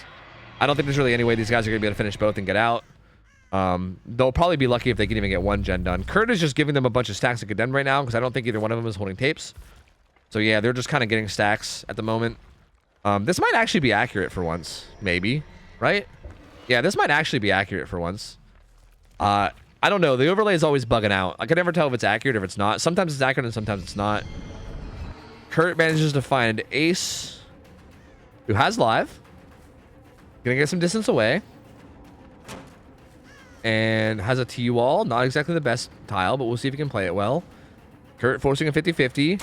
Loses the 50-50. Z Slasher's a juicer. He's a god. He's a legend. Someone stop this man. Ooh, playing this chase very well as Z-Slasher. Kurt not quite able to get anything on that T-wall. And he also is able to transition away. He's actually going to bail and teleport. Finds Lori. She has a pretty weak pallet as well. These are also going to be basically 50-50s. And Lori is winning every 50-50. She's insane. She's literally hacked into his brain, bro. She's plankton. She's insane. Not going to get hit here. Has bounce landing, I think, too, right? It's going to proc bounce landing and run around the back. But that's honestly not very good pathing because Kurt can just go up top, which she does. But also, she doubles back really early, which is really sick. Actually, really good shade. Dude, Angry Shadow kind of fucking juicing right now. The crouching to, like, fake like you're vaulting is a weird thing. But it seemed like it worked once, but not twice. Eventually gets hit. But that was a solid stall. Like, that took a long time. That hit took a hot minute. So, Angry Shadow doing really good. She's going to probably fall and vault, maybe. Kurt, recognizing that, is just going to double back and get the down. So, there you go. How's gen progress looking? Not very good. Z-Slasher's going to walk away from that gen. It has, like, basically no progress at all.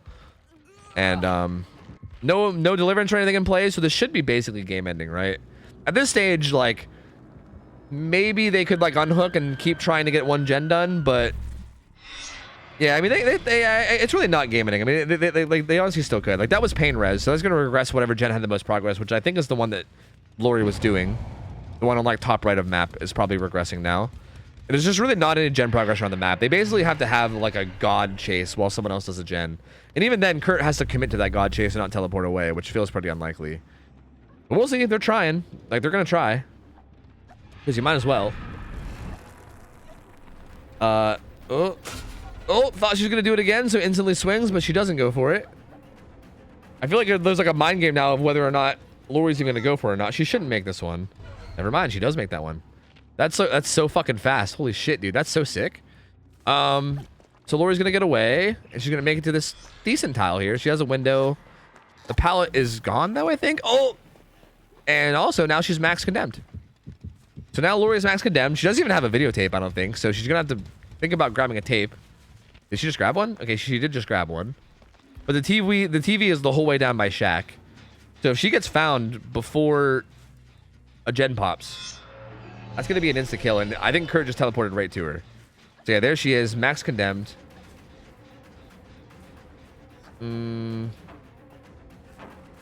Oh, good double vault. Can't quite get the hit. That was so close, but not quite able to get it. Z-Slasher, interestingly enough, is not doing a gen. I guess he's setting up for Hatch, which is kind of smart because Angry Shadow is really far away from Hatch. So actually, I don't think Kurt can really justify killing her. Because if Kurt kills her here, then Z-Slasher gets Hatch for free. So I think he actually has to like slug her or hook her, like hooker or slugger, one or the other. So he's doing that. He's gonna come back over here. Z-Slasher holding onto a tape, so he's not getting any condemned with any of these teleports. He's kind of just hanging out on like the bottom right side of the map, I believe. He's pointing. He's saying no with his body. Huh. Kurt's just sniffing him out. He's trying to sniff him out. Honestly, Kurt should probably just hook. Like, it sounds dumb. Like, it probably seems dumb to like hook a survivor that's max condemned, but in this scenario, I think you should just hook him. Like, just hook him and then, yeah, just be like, here, like either unhook him or let him die and end the game, like whatever, you know? I think he's gonna try to carry him closer to Shaq. So yeah, he's gonna carry him as close as he can. I think he should make this path hook, right? Yeah, he'll make this path hook. And yeah, so he's in a pretty good spot now where he can probably just sit here and keep an eye on this. And that should pretty much secure it. I think at this point we're just kind of like, it's taking a long time to get there, but I'm pretty sure it's just gonna be a 4K 2 gens left. Because I don't think the Z's, whoa, that looked weird for some reason coming back to that. I don't think Z-Slasher is gonna be able to get Hatch.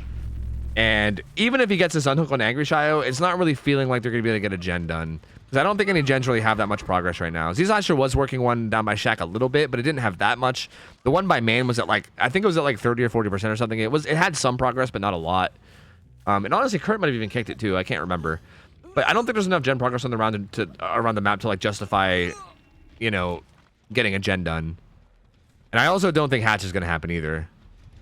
Z-Slasher seems like he wants to maybe creep down. No, I don't know. I don't know what he's doing. I don't know. I'm not sure. Maybe he wants to get the unhook at the last minute? I don't know. Yes? Yeah, she's gonna unhook at the last minute. I mean, why though? Was he just trying to like scare him into thinking that there was some gen progress somewhere? I don't know. He waited until the very last second to unhook for some reason. Oh, the new fast vaults are insane, brother. They're insane. They're so good. He doesn't get hit there. His live kicks in. Like that felt like, right? That felt like it was close. Like that one felt like that easily could have been a hit. I don't know. That felt like that might have been a new fast vault action right there. But Kurt's gonna stay on the Z Slasher. We'll see what Angry Shio is doing. He's not putting away a tape. Makes that fast vault too. I didn't really see that from the Andrea's point of view, so I don't really know how bullshit that one was. That one might have been fine. I don't know. Oh, okay. I don't know what the hell is happening. Just a quick short swing there. These guys are doing a really good job of staying alive though. Lori's still not on a gen though. But Z Slasher, he do be juicing. He do be juicing, brother. He do be juicing. Gonna get that window too. Has his pallet as well. His pallet is not the most safe though. Yeah, I was gonna say because they could just bloodlust around the corner. Locker juking. He's gonna get pulled. But again, gen progress non-existent. Like again, like these chases are cool, but like we're not really getting the gen progress to compensate for them. To be fair to Angry Shio, I feel like even if Angry Shio got on this gen immediately, the second they got unhooked, I still feel like a gen would have been at like maybe 70%, 80%. Like I don't know if it would have been enough no matter what. Because also there's pain res. So yeah, I think no matter what, it's just, again, it's so hard to be able to get a gen done at this stage unless there's already a bunch of progress somewhere. Gonna get this unhook. Gonna smack Z Slasher. These guys are really, really drawing on the end of this game, aren't they? Huh? Like this game, I feel like this game has been over, and I feel like we've known the result for like literally like the past like 5 minutes. And these motherfuckers are like, nope, we're trying. We're gonna keep trying to get this final gen. Which, you know what? I respect, right? I respect them like trying their best to get the best result they can. But my lord, I feel like it's just gone nowhere. Like it's gone fucking nowhere, dude. Like I feel like we've known the result, and it's just been kind of holding on and just not really going. Like there's really no progress from the survivors coming in anyway. It just feels like a whole lot of stalling. I mean, I guess to be fair, maybe Angry Shadow will bleed out, and Z Slasher can get hatched that way. I mean, there's always that hope. But well, oh, the live. Oh, wait a minute. Wait a minute. Good vault there. Oh, good bait from Kurt though. Bait's a double vault, and that should be it. That should be it. Kurt's like, wait a minute. What about hatch? I think somebody might be sitting on hatch, and I think he might be right. So I think he's gonna go eyeball Lori on hatch, and then he's probably gonna go find Z Slasher, and then that should be, yeah, that should be it. There you go. There's the kill. That should be the 4K. 2 gens left. And yes, kick, yes, kick, yes. There you go. Tap, and that's GG. That is going to be GG. So well played by Kurt. Very, very well played by Kurt. That was a really good result, I think, right? Again, it's hard to say. I don't really know how Onryo performs in scrims overall, like, because she's such a strange killer right now, and it's hard to really say like what her expected result should be. I mean, Cold Tower is clearly going to be a good map for her, but like I feel like 4K at 2 gens left feels like a really good result. Like I feel like that should be good enough that Chad should be able to beat it. I don't want to say with ease, but like I think that should be like pretty achievable for sure. Like that should be a very difficult result for the killer from waifus to match, I think, because like they literally just have to finish 4 gens. That's it. Like I know Onryo is like seems pretty decent, but well, I mean unless he bleeds out.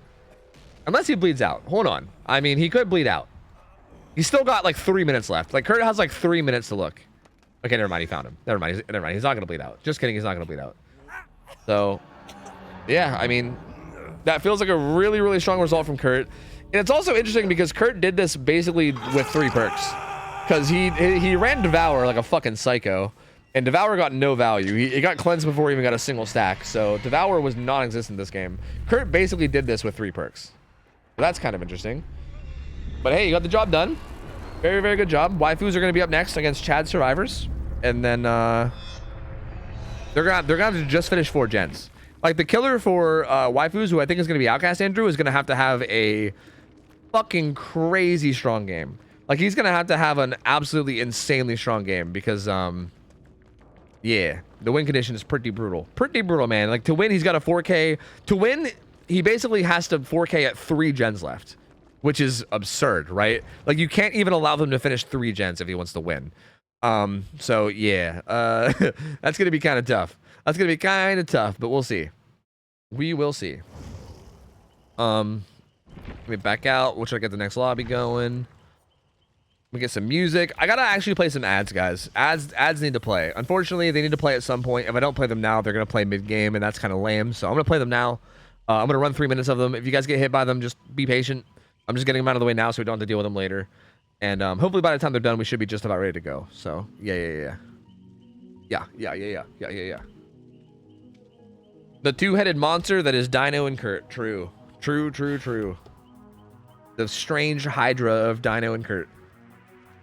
How much do you think the add-ons affected the result? I think it would have been the same without the add-ons, which means Onyo looks really strong. Really? I don't think it would have been anywhere near the same without the add-ons. I think the add-ons affected the result a lot, actually. Like, a lot. I'm actually surprised to read that. The add-ons make it, like, really... Like, it makes Condemned, like, a major threat. Like a huge threat. Like, it made it... Like, for instance, there were so many times where they had to just basically jump in lockers because they knew they were going to die to Condemned. Which is basically just them, like, giving up the chase, right? Like, they basically had to just, like, route towards lockers to prevent dying, which is huge. Like, they jumped in lockers to avoid getting Condemned killed many times.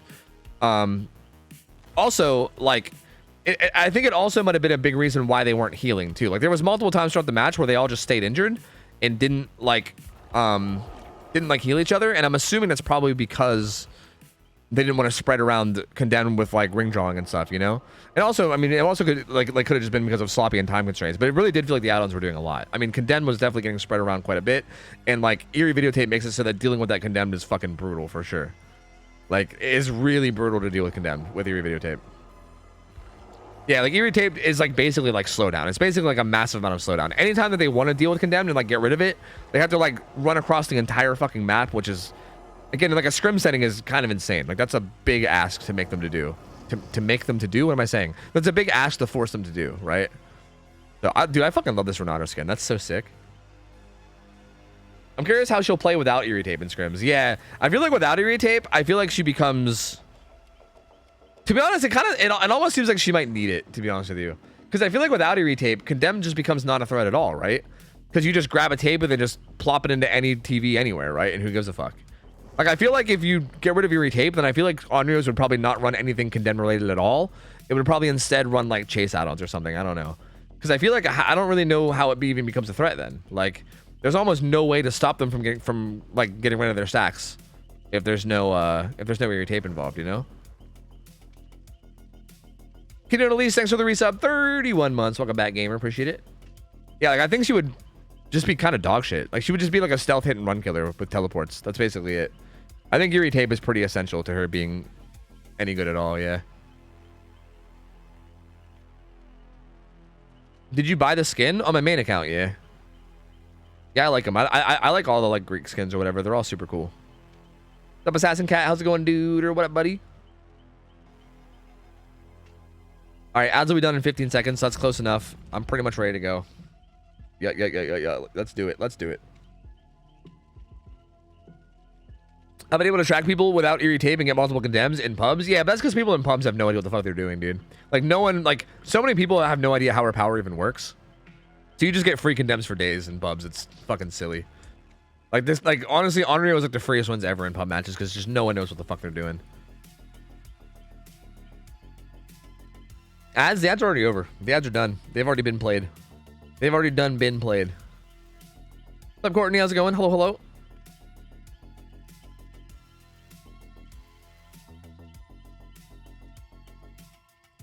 Why do you have more than one account? Because this account is solely so I can add friends. It's basically for friend list space.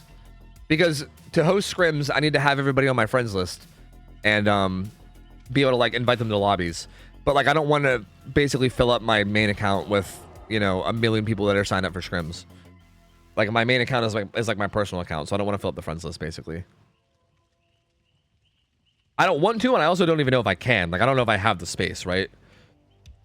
Like, I'd have to remove, like, every single person that I don't interact with daily, you know, in order to make room. So, yeah, it's just not really reasonable to do it on my main.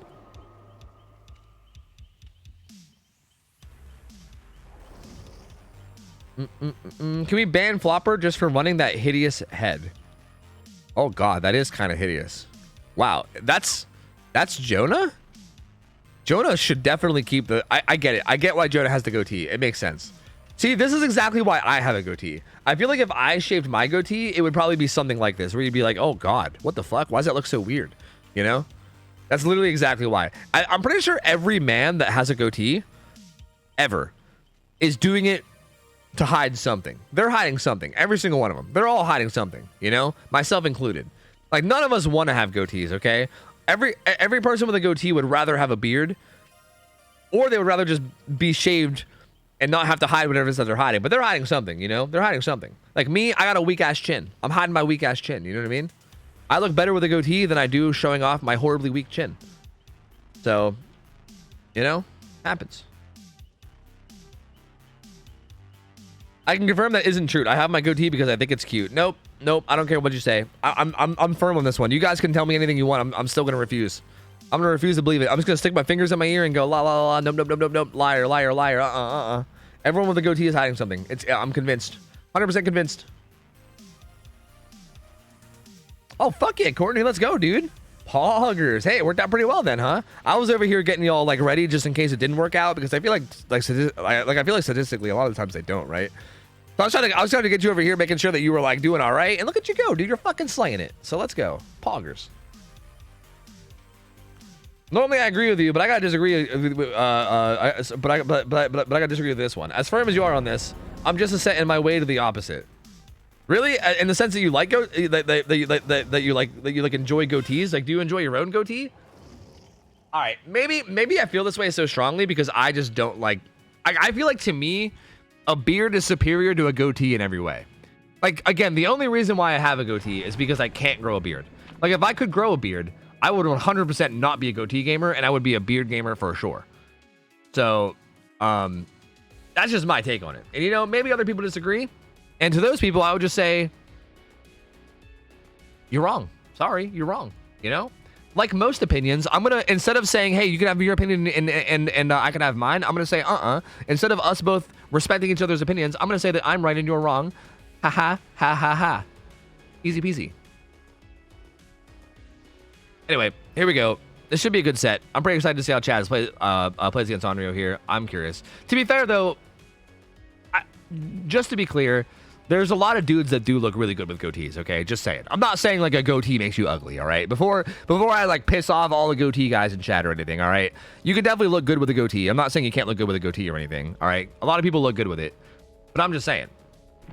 Beards all day. Beard over goatee all day. Like, if I had the choice, beard over goatee all day. Anyway, here we go. All right. Dame running DS without... Or, sorry, Dead Hard without adrenaline, which is interesting. Buckle up for the people. Empathetic connection for Flopper. Dino running a little bit of a mixed build. All the builds feel very odd and mixed up. Unbreakable Deliverance on Tina, who's getting chased first. But aside from Tina's Unbreakable Deliverance build, every other build feels very, like, off the norm. Probably because it's Onryo, and they probably want to run massive healing. Like, I saw Botany, I saw Empathetic Connection. I'm sure somebody probably has Desperate Measures or something. I didn't really see, but somebody probably has that if I had to guess. Tina playing this pallet very patiently. Very patient is Tina on this pallet, and then she eventually vaults it, and now she'll use that distance to make that window. She played that pallet to perfection. That was pretty gross. Outcast Andrew has doesn't have Pain Res or Pop or Deadlock, so like 3 of the best stalling regression perks not in play. Instead, he has Eruption, Nowhere to Hide. So maybe, I think the idea here, maybe for Outcast Andrew, and I'm spitballing here, I don't know because I'm not him, but I'm thinking the idea behind this build might be like, don't run Pop or Pain Res because he might slug a lot. He might go with the full like slug and try to apply condemn to everybody's to everybody's strat, which, to be honest with you, based on the win condition especially, I think is probably the right play. Like, I think this is a very risky way to play because I think it either gets like massive value or does nothing at all, and you'll probably like I'll tell you right now that I think the result of this match will probably be either like a fucking blowout where he slaughters them all really early. Well, not really early, but like he like just fucking slaughter 4Ks them, or he'll get like nothing and end up with like very little hook stages. Like, I think this is going to be very swingy if I had to guess, because I think he's going to go for hit and run. He's going to try to spread condemn around, and he's probably just going to kick gens with like Eruption and Nowhere to Hide and try to like get hits that way and get downs, and he's going to regress gens with the downs with Eruption as opposed to regressing them with Pop Quiz the Weasel or Pain Res. But first things first is he's got to get the hits, all right? In order to do hit and run, step one of hit and run is hit. So until he gets the hit part of the hit and run down, then it's not really going to do anything. Because so far, Chads is doing a really good job of not getting hit. That was a really good fake from Tina to bait that swing, and then she makes the window again. He has to leave. Tina, I think, is not holding a tape, and I don't know if Flopper is either, unless Flopper is just bugged. Okay, the other three all are. Tina's the only one not holding a tape. So every teleport right now is giving Tina a little bit of condemned. Okay, she just grabbed a tape, so never mind. No one's getting condemned now from teleports. Everyone has a tape. So now in order for Outcast Andrew to give anybody condemned, he's got to hit them. So this is where, like, Onryo should be weak, right? Because, again, assuming that the whole team of survivors is very good in chase, it should be hard to get a hit, right? I think you'll make this. Yep. Outcast Andrew's like, fast vaults, hello? I think that's the new fast vault thing. That was one of those hits that was, like, close. Like, that might have landed before the patch, but it also might not have. Okay, Tina actually put her tape away, so I think she wanted to reset hers. She probably had a bit built up, so she reset hers. And Outcast Andrew finds her again. She doesn't have a tape at the moment. Like, again, like, interestingly enough, like, Outcast Andrew needs to not chase Tina. Like, if you're doing this kind of hit and run strat, this is the person that you don't want to hit. Because she doesn't have a tape. You want to hit the people that have tapes. Because that way you knock the tapes out of their hands. Like, Tina can get stacks by teleporting. So you don't want to hit her. You want to, like, let her go. So I think he's actually targeting the wrong people right now. Like, he's going to get this hit now, but that's not really going to accomplish as much as it would have accomplished on one of the other survivors. Might just try to go for the full down here. But she's at a pretty decently good pallet. He goes for the swing through, but yeah, she's already gone. She's already up and gone. So she's out of this bit. She's over here at this tile. Vaults that. Should be able to make this pallet, I believe. Finds Dame Dame, gets in on the Dame Dame. So there you go. That breaks Dame Dame's tape and gives them 2 stacks. Tina will have this window. So still in a pretty okay spot is Tina. Might die here though. This is looking pretty death-like. This is definitely looking pretty death-like. Jumps in a locker. There's the pullout. And gen progress is looking really good though. Only 2 gens left, and both of them have a lot of progress. Like this one down here by main is at like 90. It's about to pop, and that one right near where that hook happened was at like 80. It's gonna get kicked right now, but that doesn't even apply eruption or anything. Like there's no pop or pain res or any kind of significant regression. So like that's not really gonna go down a whole lot. It doesn't even have eruption on it, so like it's just pretty much just a dry kick in terms of regression. They heal up Dame Dame. And yeah, Chads are in a really good spot to just get a crazy good result here. So like I said, this build is going to go one way or the other, and I think it's looking like it's heading towards that one way that I was talking about as opposed to the other, you know what I mean? The unhook comes in, and I think Outcast Andrew is going to head back to the hook to try to interrupt the heal. Oh!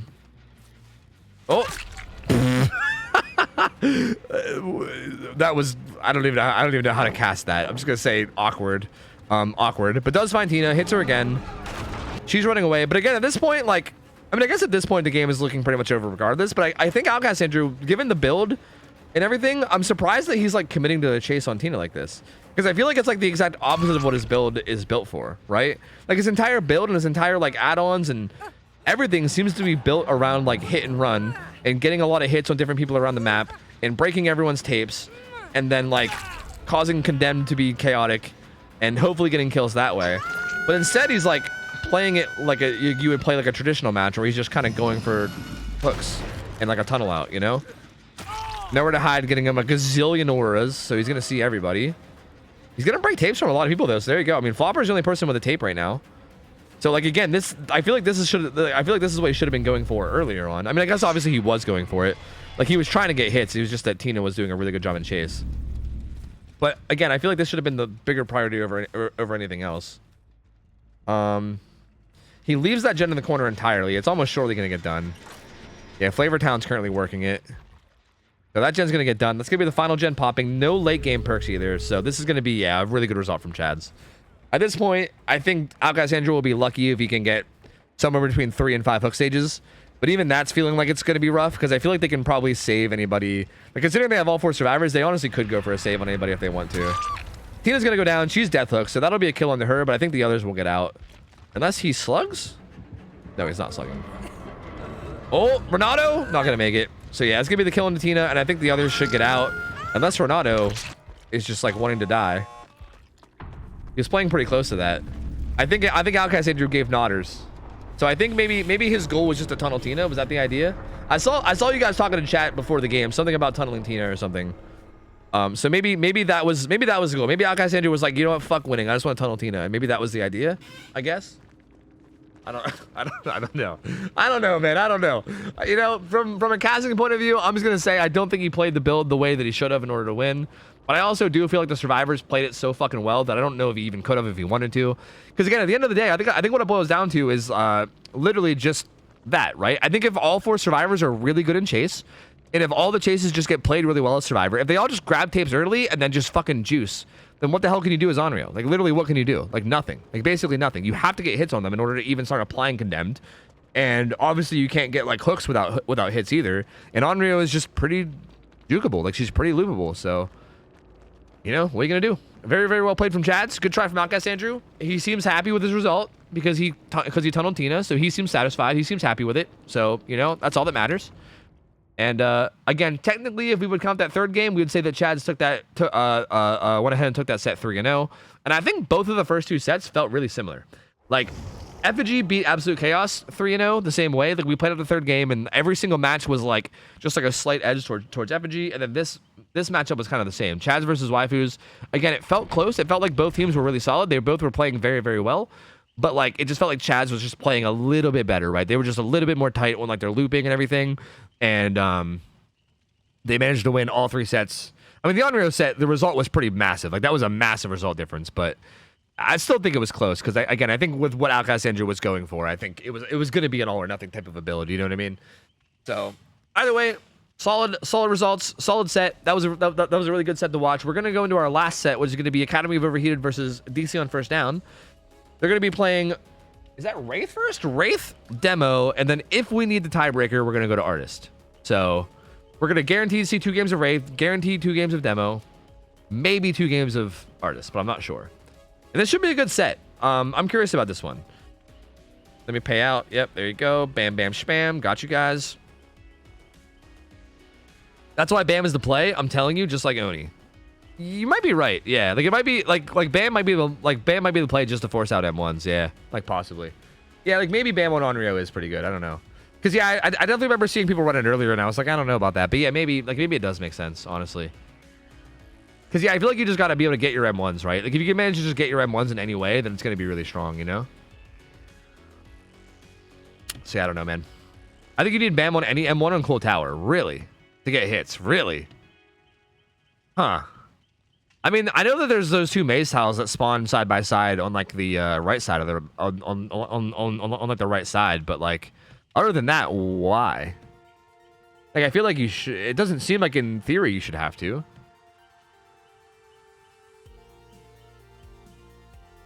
Versus top players, main will juice you early for like 3 gens when it connects to tiles. Maybe you're right. I'm not sure. I've not seen it enough at like a super high level to really know for sure, but you might be right. So is it official? Has Sadako been hagged? I.e. she pub stomps hard but kind of sucks at comp. I think so, yeah. I think so. I'm pretty sure that's true. I think it just boils down to like with Onryo it's a little bit different though, because I think with Onryo it boils down to the survivors just being really good in like chase, right? Like if the survivors are all like mega juicers in chase, then yeah, she kind of sucks. But if people are like fucking up in chase and getting hit when they shouldn't, then she'll do pretty well. But I mean, I guess that's similar, right? Hag is like similar in the sense that like all it takes is 1 mistake for it to snowball. Sadako is kind of the same way, right? Like you make 1 or 2 mistakes and then you snowball. They're both really, really strong at pub stomping, but also weak against good players. So yeah, I'd say Sadako is kind of hagged. Yeah, you can say that Sadako got hagged, sure. Outcast Andrew, thanks for the raid, dude. Appreciate it, buddy. Hope you had a good stream. And the games were fun to watch. Thank you, man. Appreciate the raid. McKay Cakes, thanks for the 1 year. Welcome back, dude. Thank you, man.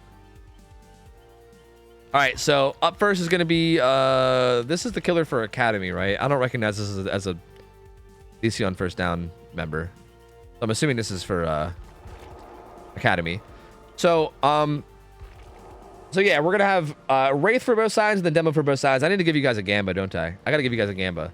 So this should be an interesting set too, because this is Academy of Overheated.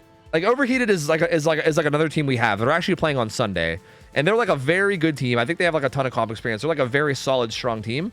This is like their like academy team. It's kind of like their like, I don't know, brother or sister team, whatever the fuck you want to call it. It's like their secondary team where they're basically like teaching people comp. So it's kind of like a secondary overheated. What's the set? Wraith. We've only seen these guys play once. They played last week, and they did pretty good, right? If I'm not mistaken, I'm pretty sure they did pretty solidly. Like again, they felt like most teams when they're new to like comp style play, it's usually the same. It's usually like they're solid, or okay, sometimes they'll just be a complete mess. But even if they're pretty good, it'll usually be like good but inconsistent, right? Like the inconsistency is usually the thing that kicks in, and that's kind of felt like what was happening. I felt like last week it felt like they played really good, and you could definitely tell that they have potential to be fucking juicers, but it just felt like there was some inconsistencies there, right? They didn't feel like they'd like obviously it's going to be that way because they lack experience. So I think that's what's going to make this interesting. DC on first down is a very solid team. We've seen these guys play multiple times. They've been pretty consistent with their results and stuff. Whereas Academy, I feel like it's going to be a little bit more of an unknown. And I feel like this could end up being a really, really good set. And I hope it does. It could also end up being a bad set, but I hope it doesn't. I think it will be. Based on how they played last week, I have faith in Academy to do a good job. So I'm gonna be hopeful for that. But I think this should be good, man. I think this could go either way. Fun fact: I'm on the Academy, not for Tofu scrims. Oh, really? And like other fucking leagues? Like, wait, where do they play? She didn't get hacked though because we don't have to play 100 subs to see her. True. Yeah, Onryo is less boring to play. That's true. Like, Hag is fucking miserable to play, whereas, like, Onryo is not quite as miserable to play. I feel like you can play Onryo and, like, shit on people and not have a miserable time doing it, you know?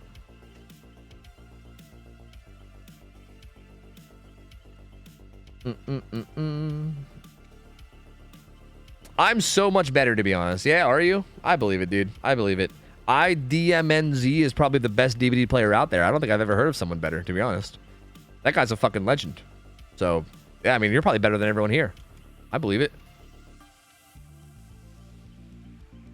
Invis mind games are fun is why I main her. Yeah, Invis mind games are fun. I wish it was more based around that than anything else. Because I think that kind of stuff can be fun.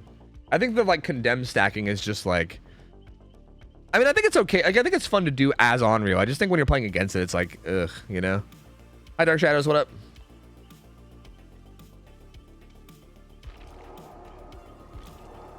They're teaching us other leagues not played yet. Wait, they're teaching us other leagues not played yet in other stuff. Oh, you're saying you guys haven't played yet in other stuff, but you're learning in other places. I see. I got you. Dark Shadow, what's up, buddy? How's it going? Hello.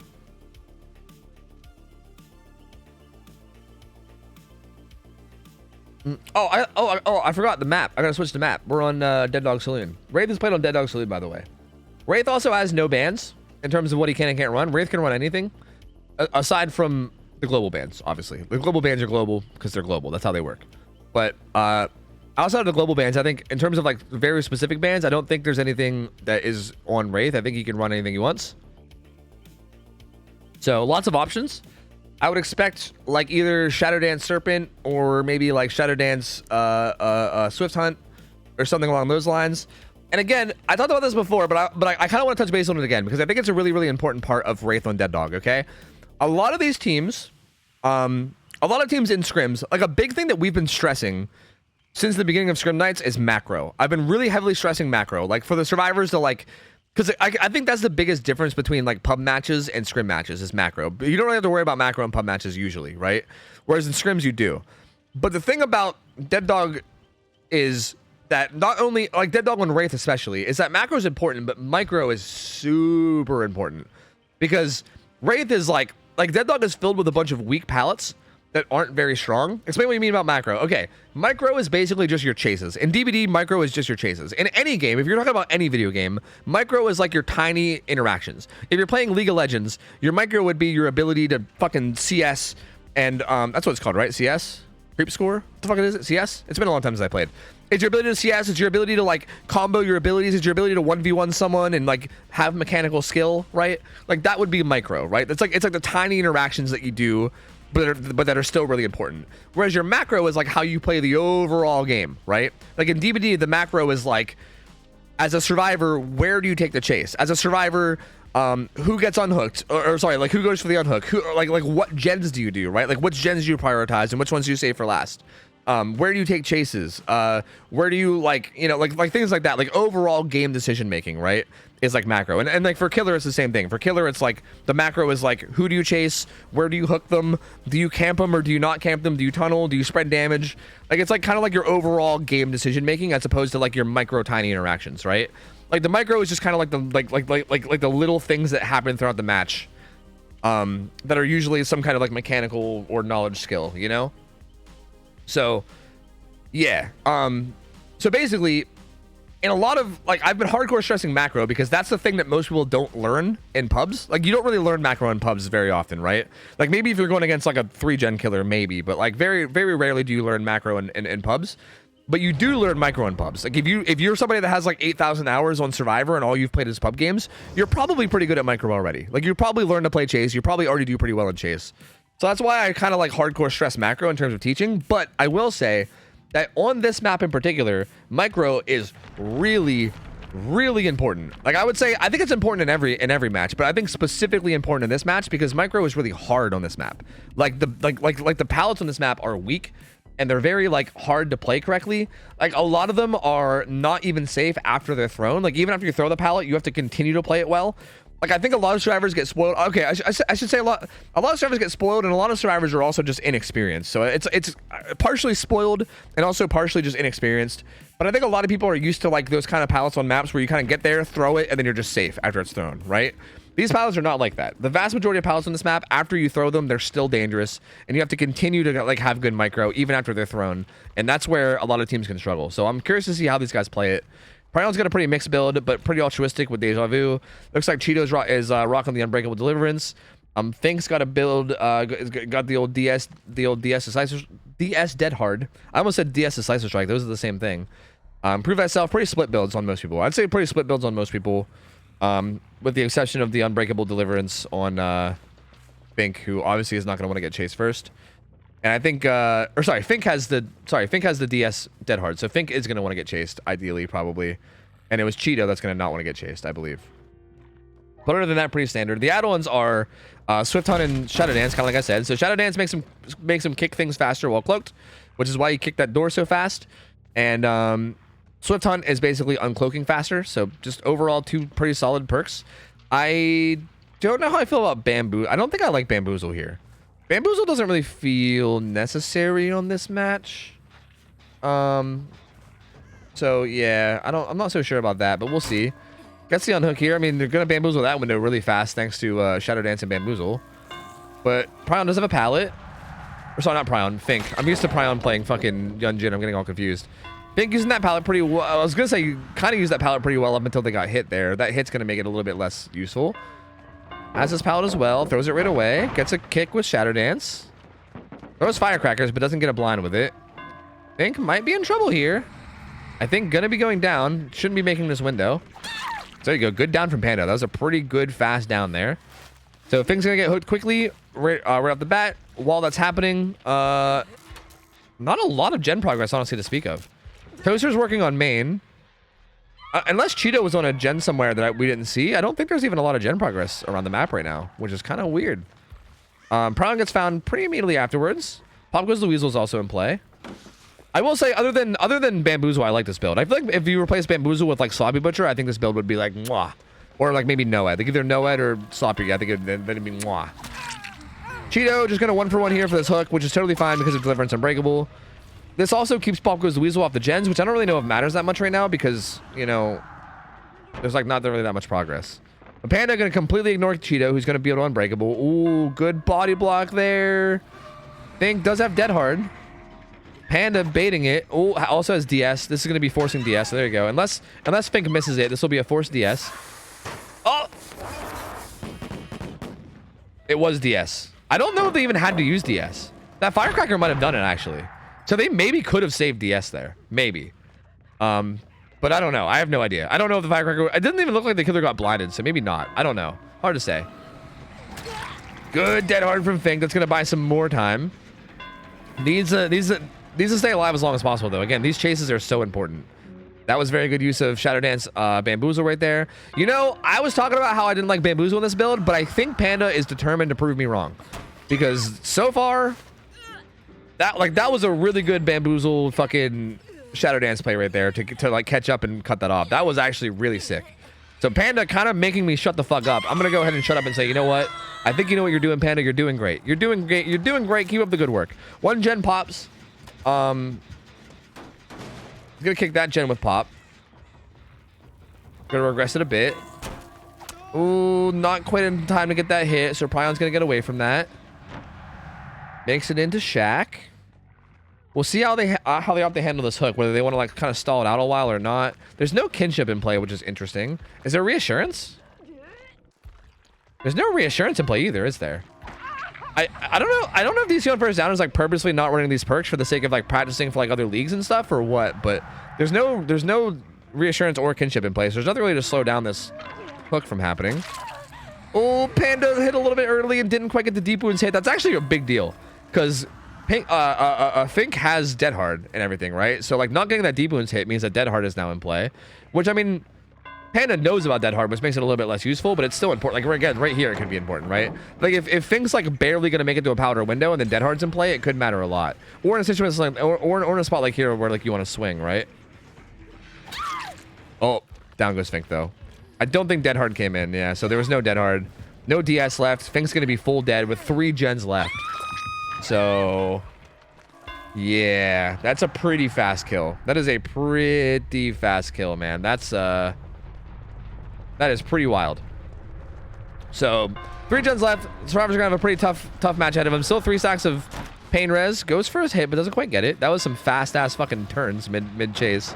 My lord. Hits that gen with pop. Still 3 stacks of pain res, and pop goes the Weasel in play. So there's a ton of regression still available. Catches Toaster off guard on the way to Gallows. Ooh, who gets hit there? Okay. Can't quite use that pallet without getting hit. Gonna break this really quickly. A Shadow Dance. And finds Prion here. Prion, I think, has balance. Ooh, okay, gets a hit there. Prion greeting that window a little too much, especially considering I think he doesn't have balance. Never mind. He actually has overcome. It's actually Toaster that's balance. Okay, sorry. That was my bad. I had balance on the wrong survivor, so never mind. That was actually... It made sense that he played risky. I thought he had balance, and I was like, that's kind of unnecessary, but... No. He's good. It was just a good hit from Pandas. Panda's trying to block this window by standing close to it, and I think they have it. Nope, they don't. You sometimes can block windows by just like pushing a survivor up against it. It's kind of weird, but you can block windows sometimes by doing that. Prion tries to get a little fake onto that window, but doesn't quite work, and he's gonna go down. So there's another hook. Not a ton of gen progress to speak of. So this being a pain res hook is gonna be a big deal. It's gonna be a struggle to get any gens done now, honestly. Like I know we're still at 3 gens left, and there's still a ton of gens all over the map. But with this build, on a killer like Wraith, right? Like Wraith being this mobile, and also with these chases going so well. I mean, Panda's doing such a good job of these chases. Like, what the fuck was that? That was some crazy mind game shit right there. That was so good. So, like, with Panda playing these chases so well, and also with these perks being in play that are in play, it's gonna be so hard for these guys to get any gen progress done. Dude, what the fucking ballerina spinny shit am I looking at? Like, this is the most bizarre shit. Holy fuck. And again, this is also what I mean by these pallets not being safe even post-throw, right? Like, you have to continue playing them well. Toaster did do a good job of playing that. It doesn't get hit. Has this pretty dog shit pallet here. We'll see if he can use it. Doesn't use it correctly, and he's gonna go down. These pallets are so hard to play, man. They're so hard to play. So Panda really putting a lot of pressure. I mean, to be fair, Panda is playing these pallets on the killer side very well. Like, Panda's doing some tricky shit and doing some weird, wacky, wild fucking shenanigans that's making it really hard for the survivors to, like, be able to play it correctly. But still, I mean, regardless, you still can play them better at Survivor. It's just tough, man. It's very tough. Every pallet's like a coin flip, and you gotta be very, like, prediction focused, and it's very hard. Cheeto is here. Might just 1-for-1 here. She already has Deliverance, and she might still have Unbreakable from earlier. So she's just gonna go ahead and 1-for-1. And take the hook. This wasn't a pain res, so one more gen gets done. So 2 gens left now. That hook wasn't a pain res because Toaster Toaster didn't get hit by it. This one was. So kind of weird that. Like, I think if Panda would have put Toaster on that pain res, it would have stopped that gen. So that's kind of odd, but Fine, honestly, still in a totally fine position. Is still in a very, very commanding spot. Has like a kind of like 3-gen on the bottom side, kind of. Like Gallows gen plus these ones here are decently easy to protect. Like main gen is already done, which is like probably the hardest one to protect. So the fact that main gen's gone is pretty nice. Panda has a pretty good setup in terms of like finishing out this game. Is gonna try to find these guys resetting. See some scratch marks there. Knows that at least one survivor is in main and at the top of main. They are resetting up here. There you go. That charges renewal, right? That's renewal probably for Prion. It's a different picture now because I'm not on my main account. It's like not Steve anymore, but I'm pretty sure that's renewal. So Prion's not got renewal charge, which is I love seeing renewal. I mean that perk is nice. It's a good perk. Deliverance comes in. Toaster's here as well. Cheeto going up top is gonna drop down. Jumping to Logger is dead. Is dead. She's gonna get put back on hook. That's a pretty fast rehook. Definitely not what you like to see. That's gonna be another stack of pop because the Weasel. Gonna be hook stage number 7. And again, just gonna be trying to get the final gen, like probably just trying to get like one more gen done, right? Like maybe 2, but at this point, even just finishing one more gen would probably be an accomplishment. Panda's gonna find both of them. Do they realize that both of them are here? I think so, right? Yep, realizes that both are here. This is massive information. Can now chase Prion around, and this kind of puts him in a tough spot where Toaster has to decide whether he wants to let Cheeto die and try to do that gen, or whether Toaster wants to try to come over here and try to get the save. Actually, Prion is gonna 1-for-1. Never mind, he's just gonna 1-for-1. So Toaster's kind of free to get back on that gen. So has that. I think Prion. No, Toaster's the final pain res, right? Yeah, Toaster's the final pain res. So that won't be pain res, but that will be pop, right? Again, all the progress he gets here is going to be just making pop stronger. So pop so fucking powerful in this killer. He's going to come back, kick this with pop. That's going to regress back, probably back to like fucking like 20% or some shit.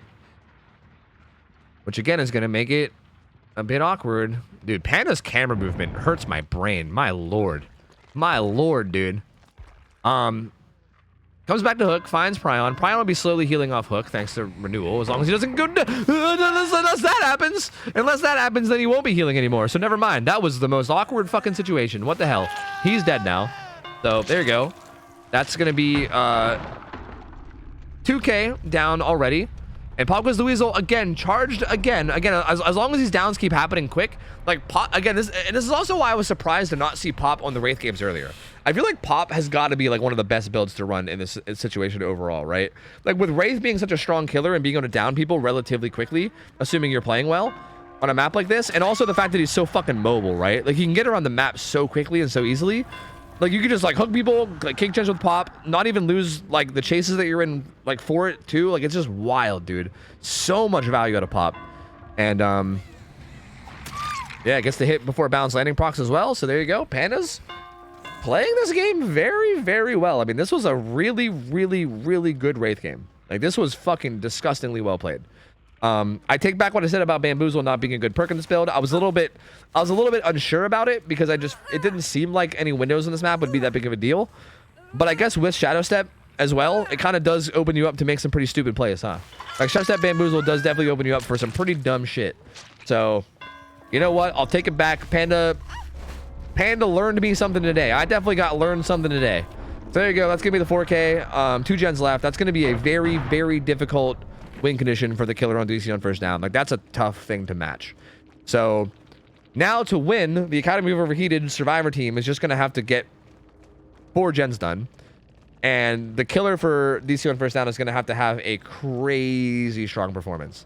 A crazy strong performance. Like they're going to have to play really, really well. And basically to win, they got a 4K with 3 gens left, which is absurd. Like that's absolutely absurd. This is most likely going to be best case scenario a tie for DC on first down. But hey, I mean, I'm glad to say it because I was gonna say from last week I was a little bit worried about like consistency from Academy Overheated, but I don't think I got to be worried about that at least on the killer side because that was a crazy good performance. I feel like this is gonna be a good set. It seems like it's gonna be a pretty damn good set. Yo, Miss Marie, thanks for the resub. 31 months. Welcome back. I said, did I just hear you French kissing the air? Yeah, you know me. Always French kissing the air. You know me. I love that you'll never let that die. I fucking misspoke that one time. It was like a year and a half ago at this point or some shit. And you're just never going to let that die, huh? But hey, I respect it. You know, I respect it. Anyway, let's get,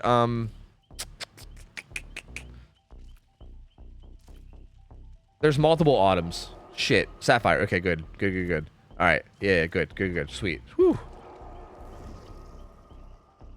Overlay. What about it? The fact that it says Onryo show match. Look, man, you guys can just ignore it, okay? I can say, hey, whoever's doing the overlay, if you guys want to get rid of that, feel free. But also, you guys can just ignore it. It's not really that big of a deal, you know? It's currently match 1 of the race set. We know what's going on. It's cool, dude. It's cool. When are you going to... I don't even know what the fuck that word you just said is, Tin Can. I don't even know what you're saying to me, friend. I don't even know what you're saying to me right now, friendo. I don't know. Also, that wasn't a rage quit, Shadow Brew. When the game's already over, people will just DC just to make it go faster. Like, DCing doesn't really matter because there's no blood points. There's no rank. Like, we're doing custom games. Like, it's pretty common that when the game is already over... Like, I tell teams this all the time. Like, if the game is, like, over and you're just, like, waiting for people to get carried to hook, basically, you can just DC, just end it a little bit quicker, right? Like... There's really no reason to waste time making people carry everyone to hook when we already know that the game is over, you know? So, yeah, that wasn't a rage quit. It would be, look, if you got down in like 10 seconds of the match starting and then quit, then I'd be like, all right, maybe they're like living the DC on first down name, you know, a little bit too literally, and then maybe that would be a rage quit. But no, people DCing at the end of the match is pretty standard in scrims. That's a pretty standard procedure.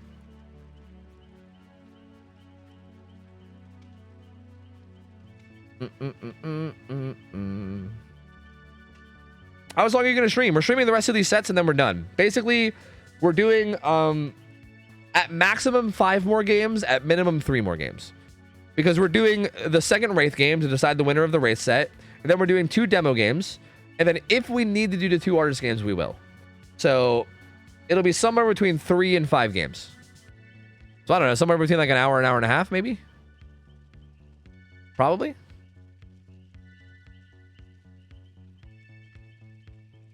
So you're saying it's okay to DC on first down because everyone is just waiting to die. I mean, technically, aren't we all just waiting to die? Okay, let's not get into this. Let's not get into this. You know what? Let's not get existential. You know what? Let's not go there. Let's just not. So Pryon's gonna be playing killer for DC on first down. Again, this is gonna be a really like tough game for him where he's gonna have a really good result. We might see him kind of do something risky with his build. I'm not sure. Like you might try some like risky shit where he goes for something like really strong. Although I think like. I feel like it might not even be worth it because I feel like running the build that like Panda had might be kind of just the play, right? Like I think Pop Goes the Weasel is pretty essential. I mean, Pain Res is insane. I feel like I don't even know if you could really go for anything risky. I think you just gotta fucking full send it and just hope that you could have a crazy good game because yeah, he needs a very, very good result out of this. And we will see. Read my message so you can learn French. Oh, wait, what was it? Pirouette. Pirouette? Pirouette. Is it pirouette or pirouette? An act of spinning on one foot, typically with the raised foot touching the knee. Oh, it's like the little twirl thing. Ah, it's like the cute little twirl that like fucking ice skaters do and shit. Yeah. That thing, huh? Yeah. Pirouette. Pirouette? Yeah, sure. Pirouette. I see. Yeah, I don't know, man. I'm down to be a dainty, cute Wraith player that twirls before swinging. I'm down, dude. Sign me up. Can I put on a tutu before I do it? I want to be pretty. I'm down, dude. Sign me up. I want my tutu to flow in the wind. We've all been dying since our first breath. That's right. We're all on our way out eventually, you know? You know what I mean?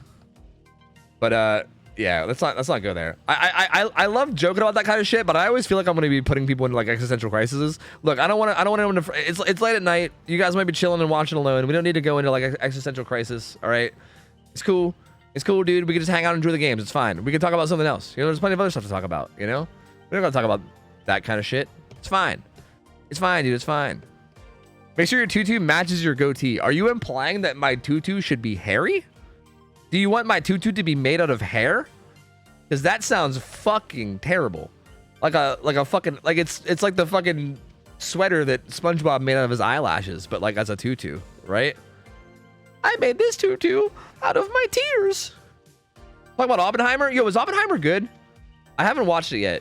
It's like 3 hours long, dude. It's 3 hours long, and I've heard that it's mostly just like the people in the Manhattan Project discussing shit.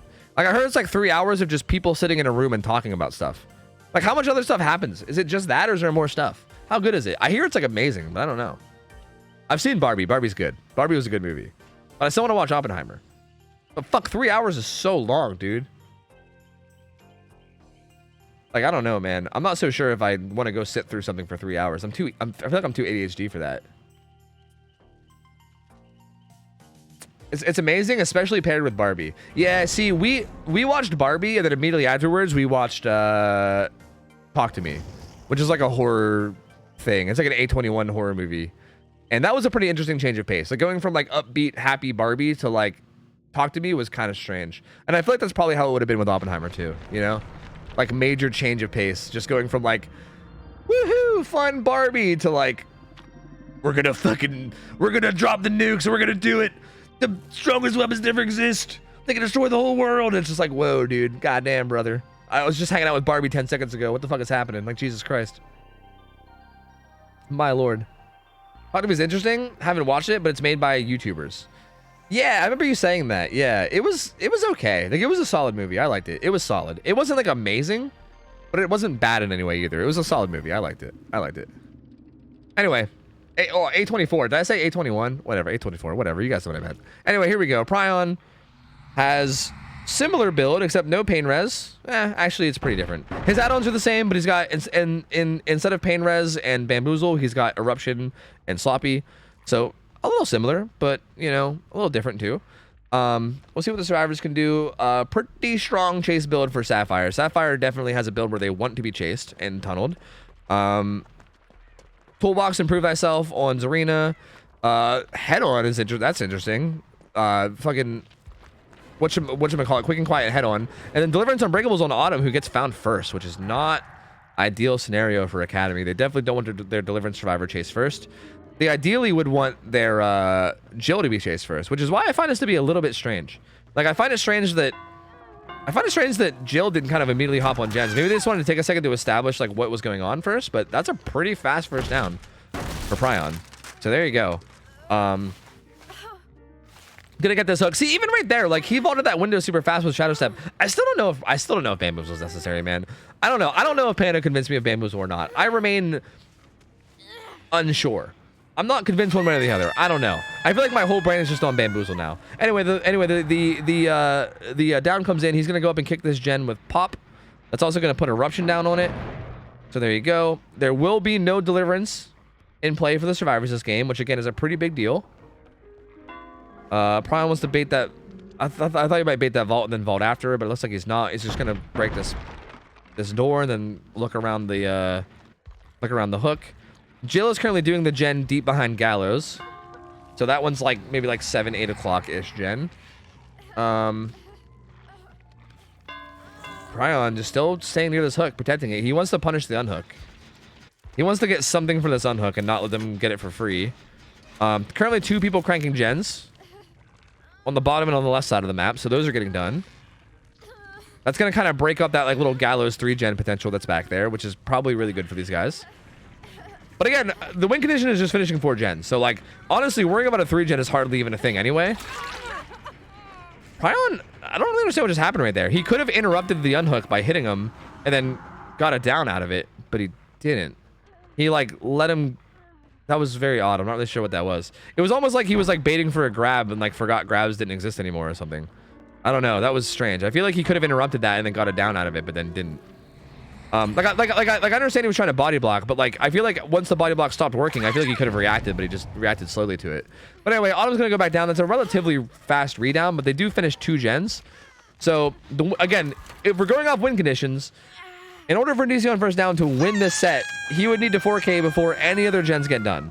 Which again, I know that's like very unrealistic. So I mean, I feel like it's kind of silly to even mention it because I feel like it's just not gonna happen under like any circumstance almost, other than like Academy kind of just falling over and dying right now. But right now they're split on two different gens. They're getting a lot of progress. Prion probably recognizing that he has to maybe get out there and get some gen pressure. He's gonna go kick this with Pop. To be honest with you, I think Prion maybe should play around pressuring gens a little bit more, but stay like relatively, like he has this hook in a good spot, and yeah, do this. Like play around the gens a bit, and then basically when the unhook comes in, just make your way back, and then like kind of do like a loose camp and tunnel, right? Where you're still pressuring gens, but then you're still like keeping an eye on the unhook so that you can make it back in time to get the tunnel. So Autumn needs to try to stay alive for a long time now. So this is gonna matter a lot. Like how quickly Prion gets this down and how long Autumn can last in this chase are gonna be the big important factors. She does have this pallet here she can use too. She's pre-throwing the Maul, which again, I don't really know if it's the best play. She could also pre-throw Shaq. I guess it is the best play because there's so many of them. So she's just running around pressing spacebar. Gen number 3 pops, so one more away from the win. That gen gets thrown too. Yeah, every gen is just basically getting pre-thrown, and they're on 2 different gens now. They're both being cranked. So yeah, this feels like the win condition is basically over. We'll see. He's gonna kick Gallows, but there's another gen across the map that's being worked on too. This one's across the street from Shaq. And they're also on main now as well. And the one across the street from Shaq is almost done. He needs to down Autumn right here and then also immediately like go to, oh, good fake from Autumn. Good vault afterwards too. Very well played by Autumn. Staying up for long enough for her team. Yeah, that's going to get this gen done. That's going to secure the win. He basically needed to get that down like immediately. And then even then he might not have had time because he had to like get that down and then go over to that gen maybe with like pop, but it's just not going to happen. That's gen number 4 completing. So that secures the win for Academy, and that's going to be Autumn being put on Death Hook. So maybe Pryon can still get a good overall result if he wants to, just to see like how good of a result he can get.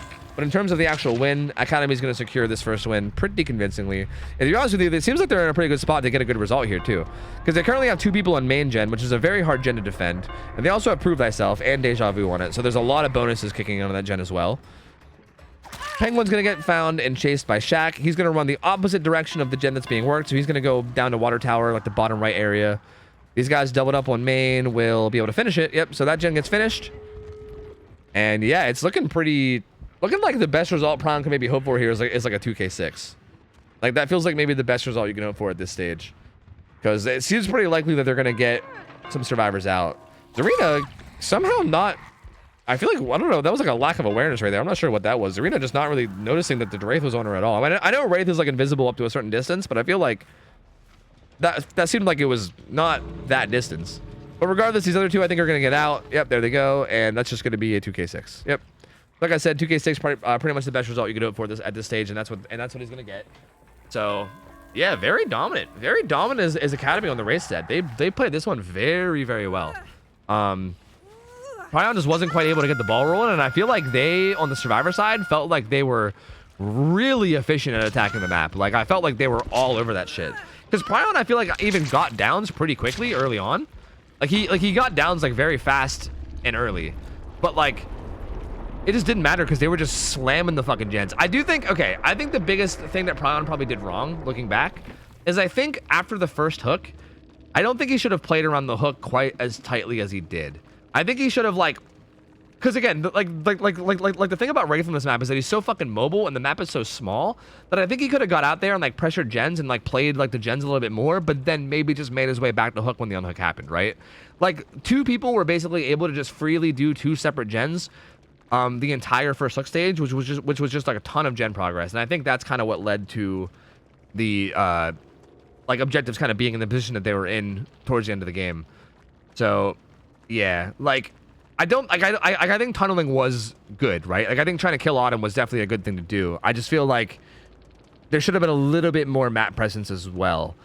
But again, I say that, but if he did that, they also could have just fast unhooked. I mean, I feel like if Academy played that correctly, it's hard to really do anything about it. So, I don't know. Good try from Pryon. And Academy played that very, very solidly as Survivor. And we're going to be moving on to, who? Demo? Demo up next? We'll be moving on to Demo for the next set. So I think we're going to have DC on First Downs Killer playing first. So it's going to be Watery Melon playing Demo versus Academy Survivor. So same survivors that we just saw, but going up against Watery Melon. And then after that game, we'll have Pandas as Killer for Academy, again playing against DC on First Down on Demo. So it should be two solid games. Yeah. Yep. All right. I think I got to play some ads. I got to play some ads, man. Let me get let me get some ads playing real quick. I gotta hold the lobby hostage. I'll give you guys a payout and I'll give you guys a new prediction. So it's Demo. Demo's played on Rekruzard. The only thing that's banned is Lepros Lichen. You can't run can't run Lepros. So that's the only thing that's banned. I'll give you guys a prediction and I gotta play some ads. So just hang in there while the ads play. All right. The match won't start until they're done. So just hang in there. Be patient. Be a patient boyo, please. A boyo or a girlo? Is girlo a term? Oh my god, I just knocked my coffee out of my hand while I was saying that. If you heard me gasping mid-sentence, it was because I just fucking spilled a bunch of coffee. Okay, hold on. Let me finish this. Hold on. Hold on. Let me finish this prediction. Now let me clean this coffee. Hold on. Yeah, girlo. Yeah, good girl. Boyo and girlo. Those are very clearly terms that everybody uses. Coffee everywhere. I didn't spill all of it, luckily. It's everywhere. Oh, it's everywhere. Okay, I think we're good. Our killer wants to know if it's okay if he has his name, if his name is hidden. He has it turned off. Ooh, watery melon? But I see it though. What do you mean? I don't understand. I mean, I see it fine, so I guess sure. I mean, I don't know. But like in general, like I don't understand. Does it matter if my name is hidden? Oh, your name's not hidden though. I see you. Yeah, I don't know. I mean, generally speaking, yeah, like I mean, if I joined a lobby and it just said like the Wraith, I would be like, yeah, no, we're not doing that. Like we definitely wouldn't do that, I think, in general, but I think it's because we're like on the same friends list and because you invited me and stuff, so I think it shows up even if you're hidden, maybe. Like I don't think it hides it from like people that you're playing with, right? Maybe. You intentionally mispronounced Lichen. No, I've just heard it pronounced like 5,000 different ways and I have no idea which one's right. Hi Garrett, how's it going, gamer? All right, so this should be interesting because Wrecker's Yard, again, I said it before, but Wrecker's Yard feels like it's a pretty good killer map. But that being said, the demos, the demo set we saw earlier actually had really good survivor results. So I'm really curious to see how this set goes. I expected demo to probably perform well on this map, but maybe I just overestimated how good demo is. I don't know. Because yeah, the survivors seem to do really, really good. And we'll see what these guys can do because these guys both played the first set really well too. So I mean, I'm very curious if this will be like another like survivor domination or if it's going to be like a lot closer. Lichen. See, other people told me, I've had other people tell me Lichen. So like, I don't fucking know, dude. I have no idea. I'm going to call it Lepros Lichen. I'm going to call it Lichen. It's going to be Lepros Lichen. Lepros Lichen. It was just so proud seeing my academy players do so well. They've come so far and doing so incredibly out of the gate. Yeah, dude, they're doing really, really well. Like that survivor game that they just played was really well executed. And Panda's doing a really good job as killer as well. Yeah, I feel like even just like last week, right? We just saw them like last week, and I feel like they like, don't get me wrong, they played solid last week. I'm not trying to say like, yeah, we saw them last week and they were dog shit. Like they weren't dog shit. They weren't bad last week. But I feel like the comparison of how they played last week to compared to how they just played that last match feels significant. Like it feels like they've improved significantly in just a week, which is pretty impressive. Like it feels like they're coming along fast, you know? It feels like they're getting pretty good pretty fast. We'll see. We'll see if they can keep it consistent and keep doing it because yeah, that last set was solid. They're really grinding. They're day in and day out. That's sick. Yeah, I mean, hey, the results show it, so I guess that's what happens, right? You put in the time. Oh, well, wait. Why am I still spectating? I'm fine. My bad. I thought I was done spectating, but I guess I wasn't. Koala, thank you for going up. Z-Slasher with us up, by the way. Z-Slasher, welcome back in for 3 months. I appreciate you, Koala. Thank you. Unrelated, will you make the nurse game you lost your streak into a vid? I missed it the other day. Maybe. I wanted to make the win streak into like a vid where I talked about win streaks, but I don't know if I want to do it with the win streak only going up to 38. I feel like that's not high enough. I wanted to get the win streak to like 100 before I made a video, but now I don't know what to do because I don't know if I want to go on like another win streak. Do I want to start over and try to get to 100? I don't know. I'm not sure. I'll say maybe, but I'm not sure. Watermelon, we can see you, dude. You're fine. Your name's fine, dude. We can, yeah, it's fine. We see you.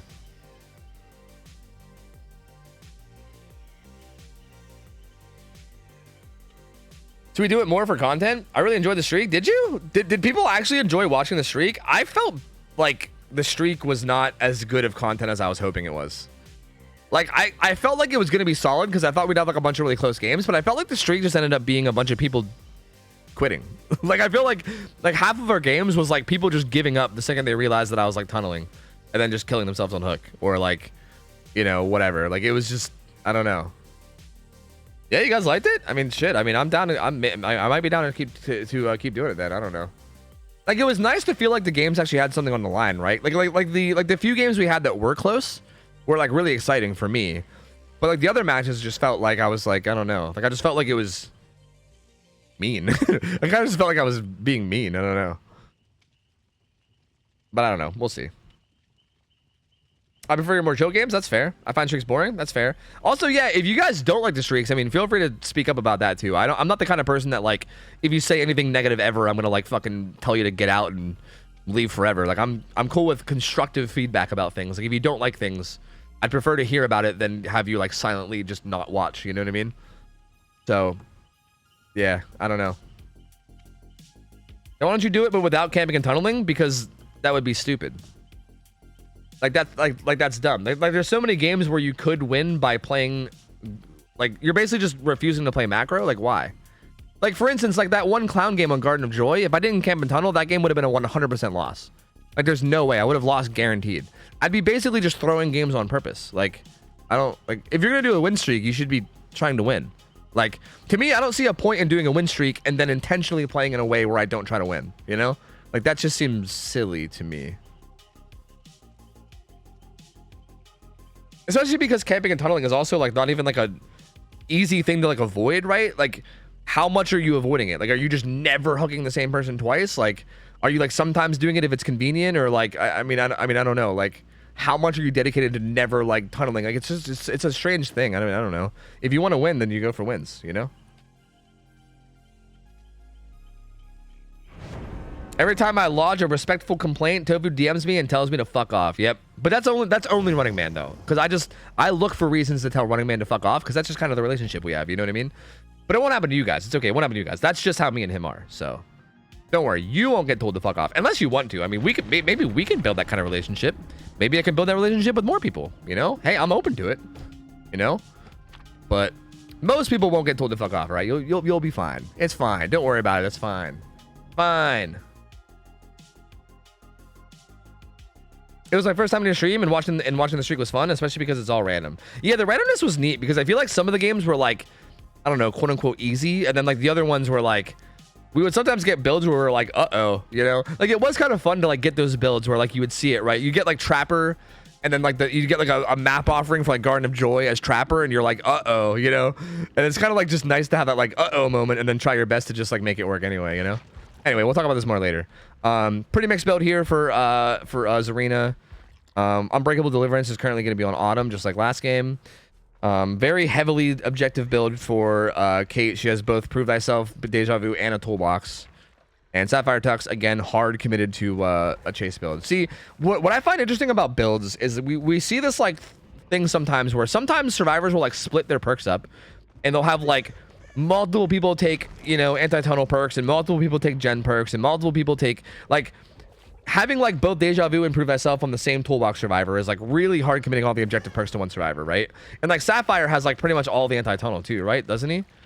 Like Sapphire has pretty much everything other than like, I don't know, maybe kinship and like off the record, right? Other than that, he basically has all the anti-tunnel. And it's kind of interesting because it feels like you're really putting your survivors into like a designated role as opposed to like making it so that everybody can do a little bit of everything. And I feel like if you do that, I think it's really important to make sure that those roles get played. Like right now, Sapphire needs to be the one pressuring gens, I think. I don't like the way they're playing this. I think Sapphire should be working on a gen. Because they're kind of like it seems like they're sort of playing patient and like borderline waiting out corrupt. But I feel like they should probably be pressuring a gen, because if Watermelon happens to stumble upon like Autumn, who is like a survivor that definitely doesn't want to be chased, right? Like if he stumbles upon Autumn while just searching around right now, then suddenly your builds don't make any sense, right? Or even even better yet, if you stumble upon the toolbox survivor. If you stumble upon the toolbox survivor, then suddenly your builds don't matter, right? The person that's supposed to do objectives is getting tunneled. The person that's doing tunnels is doing objectives. Like your builds kind of stop making sense if that happens. So like, I think committing to these builds is okay, but I feel like that's what I would like to see myself, is like them maybe trying to force their role a little bit more. That being said, Corrupted Invention's almost gone. So I guess they've done a good job of stealthing. So, you know, like it's risky. I think it's risky to do this. Like I think stealthing out Corrupt, especially with builds like this where everyone is kind of like in a specific role, is very risky, but it did work out because Watermelon did not manage to find them. So I guess that's okay. They'll see some scratch marks now. I didn't really talk about his build, by the way. He's got Corrupt, Pop, Pain Res. This is similar to what we've been seeing in most matches. Pop and Pain Res are pretty much like the strongest regression perks you can have. He's got Noed for late game in case he wants to help secure a kill or anything. And, okay. Finds a hit onto Zarina. And I think that's Blackheart, right? Is that Blackheart, or is that kind of looks like a heart? I'm pretty sure it's Blackheart and not Rat Liver. It's either Rat Liver or Blackheart, but I think it's I think it's Blackheart. He's got the one, like, Barb's glasses makes him so he breaks pouts faster, and then the heart add-on makes it so that when he hits a shred, he recovers faster too. It's kind of like built-in Stabiffle. It's like 2 stacks of Stabiffle built in for shred, I think. I don't know, maybe it's more or less than 2 stacks, I don't know. But it's basically like Stabiffle, you just recover faster. Kazaka gonna throw 1 pallet and then run to this deep bottom side of the map and go down. So, pretty decently fast down, but also like not, because, you know, the waiting out of Corrupt. They're doubled up on Shack Gen. They're going to get that done again. Shack Gen is probably the most important gen on the whole map. So very, very huge that they get that done now. I hope I didn't bug them out. Sick. I didn't. Let's go. And Nancy's currently working the other gen that has a lot of progress as well. So lots of gen progress on the map. I don't think he got to a pain res hook. So yeah, no pain res coming in. They're going to be able to finish 2 gens. Gets that shred. That was a good hit on a Sapphire. Doesn't manage to find any gen to kick with pop. We'll see how he does this. Okay, Sapphire's just gonna go down here. So there you go. Good down on a Sapphire. The unhook still hasn't even come in yet. But Sapphire did manage to go down pretty far away from the hook at least. So like they can get that unhook basically for free. That will be a pain res. I don't even know if that pain res hit anything because they had just finished 2 gens. There might have been some progress somewhere, but I don't know. Watermelon gonna be teleporting back to the hook, trying to find the person that got unhooked most likely, who's gonna be Zarina. And Zarina is actually stealthing. She's hiding with Lucky Break. So Lucky Break coming in really clutch. I don't think Zarina's actually going to get chased. She's going to be stealthing off to the side, and she's not going to get found. And Autumn also got her Deliverance charge, so really good spot for Academy right now. The unhook also came in on Sapphire across the map by Penguin, so everyone's off hook. And actually, they've kind of fallen into the rules. Maybe like accidentally, maybe on purpose, maybe it's all calculated. I don't know, but Sapphire is now the one getting chased and tunneled, which is ideally what they want based on the builds. And now the others can kind of reset and do gens. This is dangerous. No Dead Hard? Well, Killer... Okay, not Dead Hard because of DS. That's right. DS Dead Hard. They always DS first. Yeah. I feel like... you know what? That's pretty fair, especially because the Killer doesn't know yet. If the Killer like somehow could have known that he had Dead Hard, I could definitely see them like baiting that. But yeah, I mean, once DS comes in, Dead Hard will most likely be baited. To be honest, I don't know, man. I see people say like, yeah, you always DS before Dead Hard, but I feel like one of them gives away the other. But I don't know. Is DS more valuable than Dead Hard?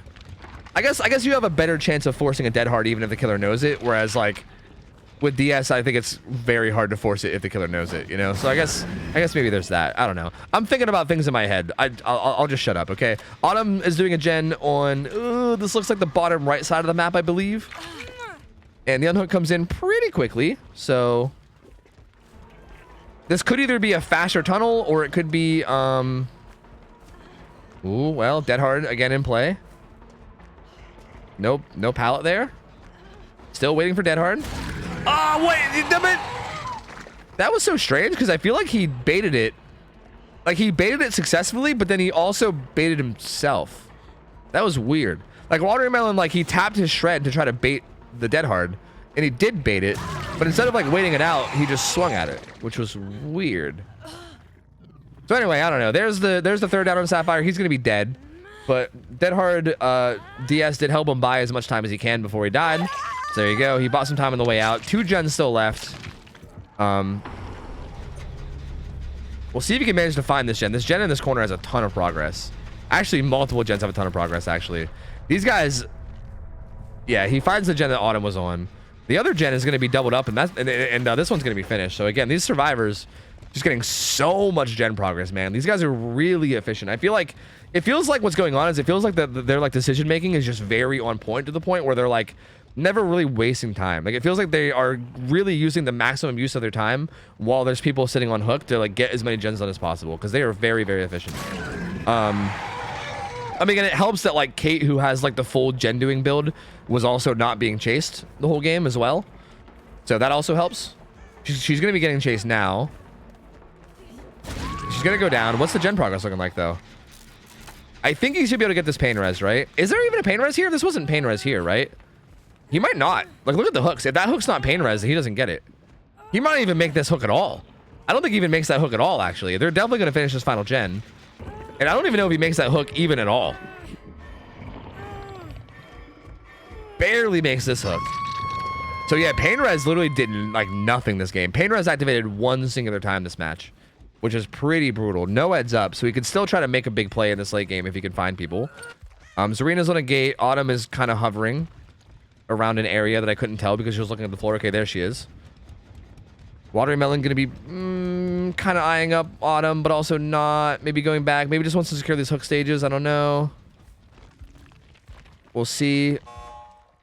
Zarina has the gate open. Over here. He's really giving a lot of... Okay, oh, he sees Autumn. That's why. Okay, I was gonna say he's giving a lot of room for this hook, but it's because he sees both survivors. He knows where both survivors are, so it kind of gives him room to give room. But Zarina could make her way in for the save now if she wants to. It's a little risky because again, they might not know about Noah, but they might be a little bit sus. They also might know about it. Watery, yeah, Watery needs to chase out here. This is actually massive. Him chasing out here is good. Yeah. Also smart of Autumn to start crawling immediately. Because basically, Penguin needs to die for Deliverance to not be usable. Deliverance should be usable no matter what. Penguin has like 60 seconds. Yeah, I think no matter what, Deliverance will be used. Hypothetically, with Demo having a dash, I mean, Shaq is going to have... Does she go for the gate or does she go for hatch? I don't know, man. She could go for a gate or she can go for hatch. It could be one or the other. She has sprint burst too, so sprint burst is gonna help a lot. So Deadly plus sprint burst. Demo does have a dash, which is pretty powerful. I think she should make it to either one. So she times that right as he dies, and she might just go body block hatch. Ooh, Watery Melon diving in front. Oh, but she goes around. Yep, and then she's gonna body block hatch. Yep, I think that's it. Very well played by Autumn. Very, very well played by Autumn. So that was 8 hook stages, right? Should have been 8 hook stages because I'm pretty sure Zarina got hooked early on as well. So yeah, I believe that was 8 hook stages if I'm not mistaken, right? Right? 8 or 7? 8? Oh god, my brain. I'm pretty sure it was 8, but it could have been 7. I think it was 8 because I think Zarina got hooked at least once. Either way, very, very well played. Autumn played that end game very, very well. Watermelon still got a decent result considering, like all things considered, especially considering going into that end game. I mean, he went into that end game kind of in some trouble, but he managed to get Penguin full death and then also got a hook stage out of Autumn. Wanted to get more, but couldn't quite. And I think you'll take that. Yeah, 8 hook stages, 2K. 2K8 is honestly not bad considering the results we've been seeing today. Like Demo on this map so far today has gotten pretty much that on average. I don't think we've seen anything better than that. I think the earlier matches we had was like a 2K8 and then like I think the other match was like a 1K4 or something maybe? I can't remember. Like we had some pretty not good results for Demo earlier, I believe. So yeah, honestly not bad. Really, really not a terrible result. DC on first down's got to make sure that they have a very, very tight, good survivor game to make sure that they beat that, but it's definitely possible to beat it.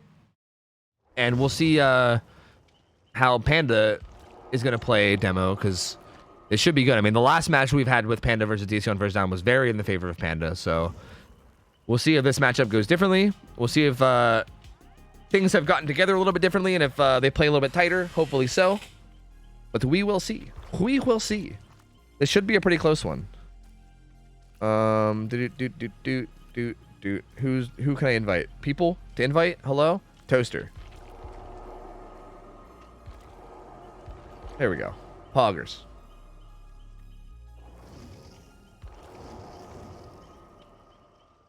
I was spamming the pickup button, but she got in there fast. True. She do be crawling into holes pretty quick. You're fucking not wrong. Yeah, that was really close timing. Like I feel like you get the down like a little bit like earlier, and then she doesn't get it. I don't know. It's so close. It was a really good attempt to body block. Like that like dash into a body block could have been really sick, but not quite there. Yeah, just not quite. Yo, Kayla Coop, thanks for the resub. 18 months. Welcome back. Thank you, buddy. Appreciate the support. Thank you. All Nancy's are juicers and super cool and get all the ladies or guys. Yeah, I don't know about that. I'm not so sure about this, please. You know what? Sure. You know, I'm going to say, yeah, you're right. You're right, man. You're right. Yeah, Nancy's are the best. They're all super cool. Yeah. Totally the most rad. Broski. I think I had a heart attack on that one. Yeah, it was intense. That was definitely an intense ending. You guys handled it really well, though. I'm assuming you're the Penguin in game. But yeah, I mean, that was handled really, really well. I think you guys, again, Academy is looking really good. Like, the Academy team in general is looking really, really good today. Like, I get it. I can't state how much of an improvement I feel like I've seen from them from last week to this week, which is so cool because that's what this is all about, right? Scrims is all about helping people improve and helping people get better at doing doing all this stuff. I mean, that being said, I think it seems like overheated, and the people that are like, you know, spending like, or like taking time to mentor them like every day are probably doing more for them than I am. But that being said, regardless of who's teaching them, it's still nice to see the improvement. It's still really, really cool to see. I love seeing people like that, you know, like come in 1 week and play like again, it's not like they played bad last week. They played good last week, but to see them come in this week and play like at like such an elevated higher level than even before is just so fucking cool, man. It's so cool. Rosé just yells at us. Oh yeah, that makes sense. Yeah. Look, he's got all that rage built up for being a Meg player. Like, just he needs an outlet. Okay, he needs an outlet. All that Meg play, you know, builds up. It builds up. He's a fucking powder keg, dude. Man's ready to blow up at any point. All right. So cut him some slack. Cut the man some slack. Could always get priority on hatch close, right? I think if the survivor is, if you're body blocking as a slug, does that matter? I don't know. Maybe not. I'm not sure. Because I think what happened last game is I think Watermelon was still in his animation. Like, I think he was still in like his cooldown animation from the swing. Because yeah, I think if both of them go for the same time, I think Killer gets priority unless there's like a massive ping difference. But I think I'm actually not 100% on that, to be honest. Anyway, here we go. Deadard DS Unbreakable on Damaboba. Finks rocking the Unbreakable Deliverance. Toaster rocking a nice mix. And I think Watermelon will also be rocking a nice mix. So yeah, there you go. See what Panda's got. The same exact build. Literally the same exact build that Watermelon ran. To a T. Everything is the exact same. Nothing is different. So I don't even have to introduce stuff. It's the same as last game. We'll see how this goes. Panda's going to be venturing out into the corrupt gens to look for survivors, which is most likely where they are hiding. Doing some little arm motions, you know, feeling it. I guess feeling it. Finds a survivor at main. Seems like it's Damaboba, who does have the build around being tunneled. Gets hit by that shred, and she'll be making her way down to the bottom side of the map, I believe. Probably just trying to get the fuck away from main gen if possible, and they're most likely going to be wanting to get main gen done. Actually, this might be the top side. I might be a dingus. Either way, the top or the bottom side. Who fucking knows, dude? Okay. So far, good played. More. Wait, what's it called? Pira something? Pirouettes? Pirouettes. More pirouettes. More spins. More fancy ballerina spins from Pandas coming in. Gonna zone out this side and then break it. Damaboba should be pretty fucked. Tries to use the firecracker. It actually does. Okay. I did not think that firecracker would work, but Panda kind of just walks into it and eats it. The firecracker does get Damaboba enough distance to make it to the other pallet. Uses that pallet. And will now just probably circle this rock and try to buy as much time as possible. There you go. Decent. One gen got done before the first down came in, which is solid. They're also working a second gen that could get a good bit of progress, although Pain Res might have something to say about that. We'll see.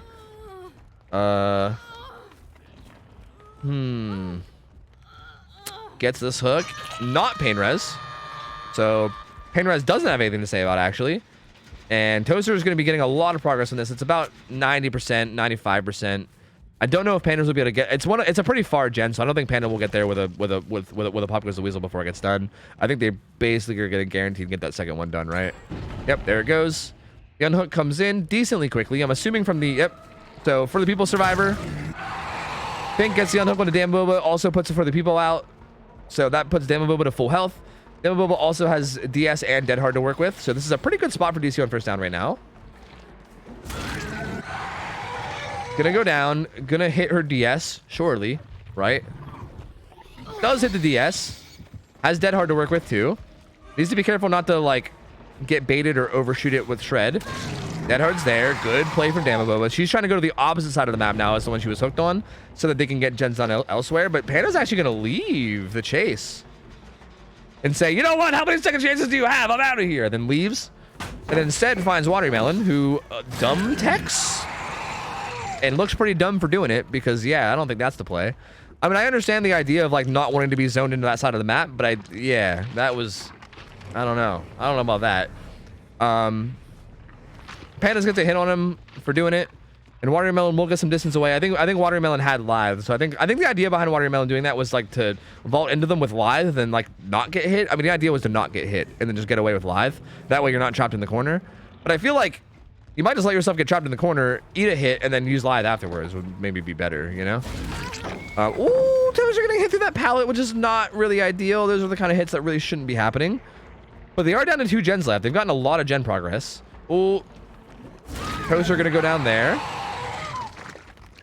So this will be hook number 2, but this is only hook number 2.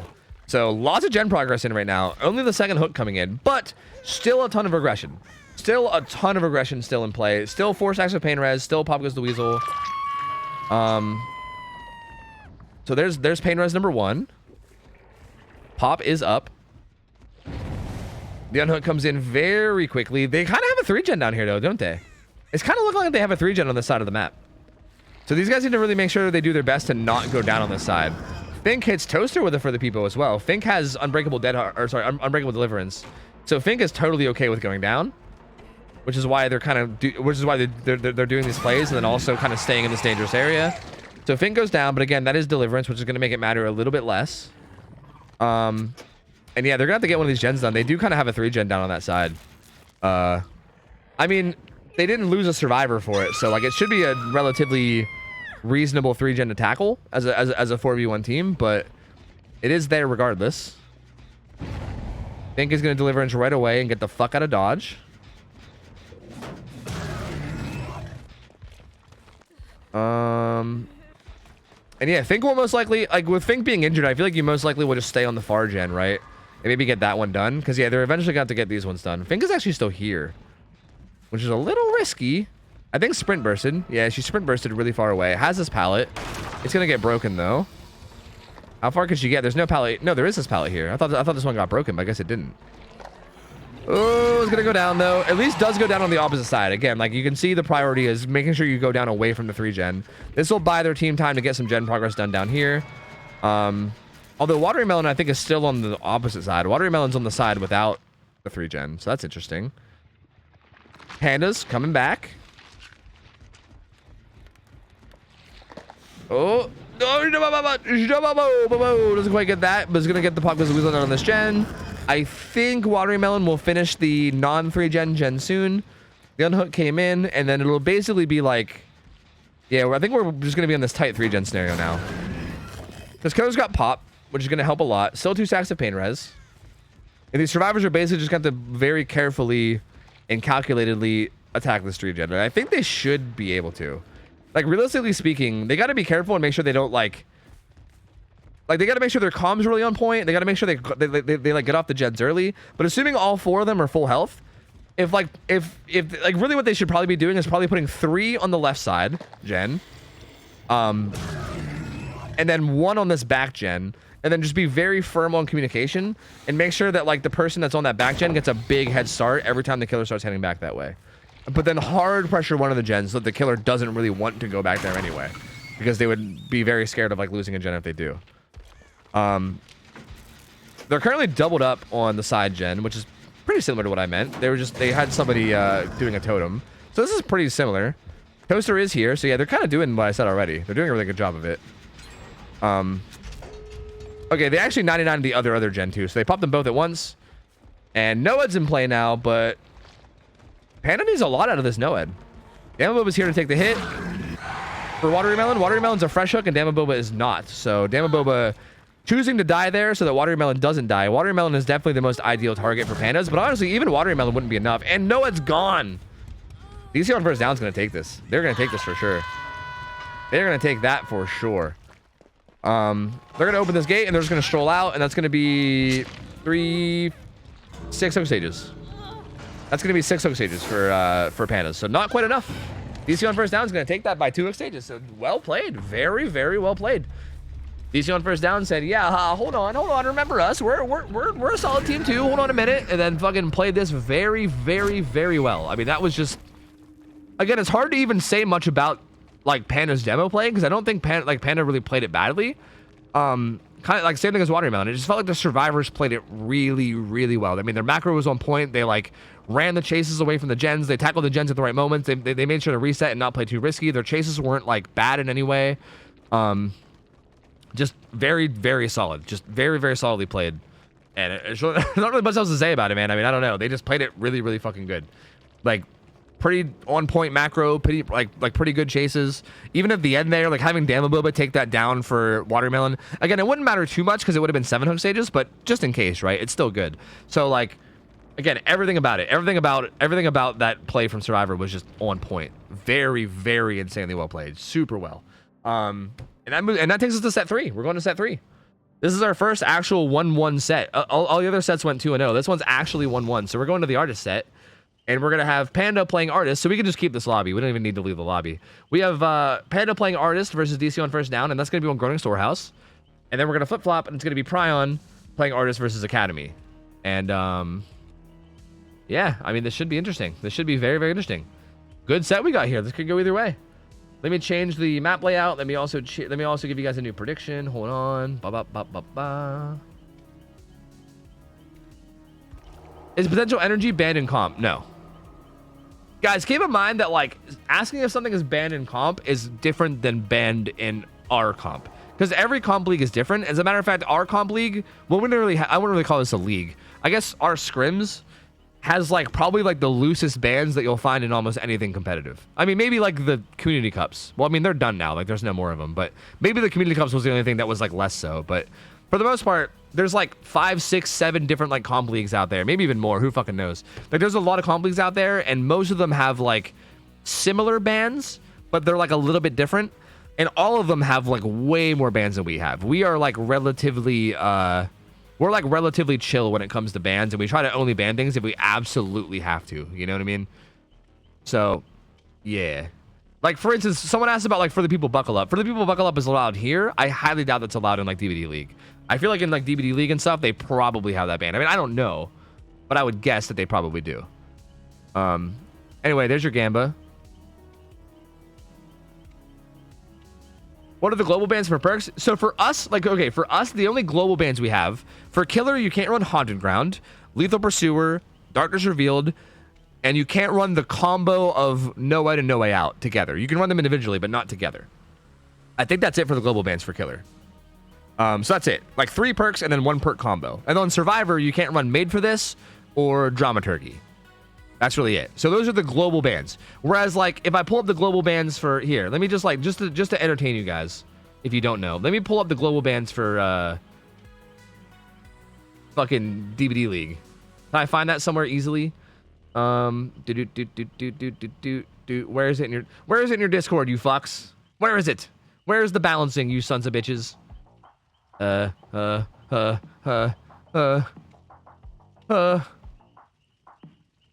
Balance updates. Balance guide. Okay. All right. Shit. Oh god, I can't find the global bans. No, I can't find them. No, I can't. Oh my god, it's fucking weird. Oh, they have an interesting setup. Okay, here we go. I found them. All right. Here's the global bans for DVD League. Okay, on Killer. Awaken Awareness, Barbecue and Chili, Coup de Grace, Darkness Revealed, Deadlock, Deadman Switch, Dissolution, Force Hesitation, Game Afoot, Genetic Limits, Hex Blood Favor, Hex Haunted Ground, Hubris, Lethal Pursuer, Machine Learning, Merciless Storm, Nowhere to Hide, Play with Your Food, Scourge Hook, Floods of Rage, Scourge Hook, Monster Shrine, Starstruck, Thwack. You can't run the combination of Bamboozle and Superior Anatomy, or Bitter Murmur and Rancor, or Enduring Spirit Fury, or No Way Out, Noed, or Penamento Plaything, or Nemesis Rancor. And then on Survivor, it's Alert, Autodidact, Background Player, Blood Rush, Boilover, Circular Healing, Dark Theory, Exponential, Shadow Step, Borrowed Time, Breakdown, Built to Last, Clairvoyance, Counterforce, Dark Sense, Detective's Hunch, Fast Track, Folkwise, Hyperfocus, Kindred, Kinship, Low Profile, Made for This, Metal Man, Object of Obsession, Off the Record, Potential Energy, Power Struggle, Prove Thyself, Reassurance, Saboteur, Scavenger, Small Game, Soul Survivor, Soul Guard, Spine Chill, Teamwork Power 2, Troubleshooter, Wire Up, Wake Up, Wiretap. So there we go. Whew, that was a mouthful. Holy shit, that was a mouthful. Woo, my lord. So yeah, like, you get my point. The point I'm trying to make is like saying is blank banned in comp is like a weird question, because like we have like barely any bans here. We go like we're super chill on the bans. We try to make it like as like less confusing as possible. Whereas things like DVD League, oh, Panda's a P100 artist. That's interesting. Things like DVD League, they have to go really heavy on the bans. But the reason they do that is because they have literally like the best teams in the world competing, and balance matters a lot more when that's the case, right? Like, even, like, our best teams that we have ever had played in scrims would probably get fucking stomped by, like, Team Eternal. You know what I mean? Like, when you have teams on, like, the level of Eternal playing, you kind of have to be a little bit more strict on like, bans. So, again, it's not like they're doing it to just be fucking cutesy or anything. They're not trying to be quirky. I mean, they do it for a reason. But we have the liberty of being able to be a little bit looser on bans, and we take advantage of that liberty by being looser on bans. So, so far, David Boba doing a good job. She gets chased early. I kind of want to cycle the builds just because I haven't done it yet. She's running on the back. I'm just going to do it real quick. Bam, I'm just going to do it really, really quick, or real fast. Prove thyself, toolbox with head on, which is interesting because that might matter with crows. Toaster's got the Unbreakable Deliverance, and Demo Boba does have the chase build again, so yeah, there you go. We have Severed Hands, pretty much the same add-ons that we've seen every single game. Pretty similar build. I mean, we've seen builds basically like this every game too, except sometimes you see Agitation. This time, instead of Agitation, it's Eruption, so pretty much typical stuff, right? We've seen Pain Res, Pop Goes the Weasel in almost every build. Eruption is also good with Pop. So, we'll see. Oh, is the Gamma still up? Yeah, let me close that. Thank you. Watery Melon gets found. Drop chase with Damon Boba. Good stun from Watery Melon. Gonna get him some distance away.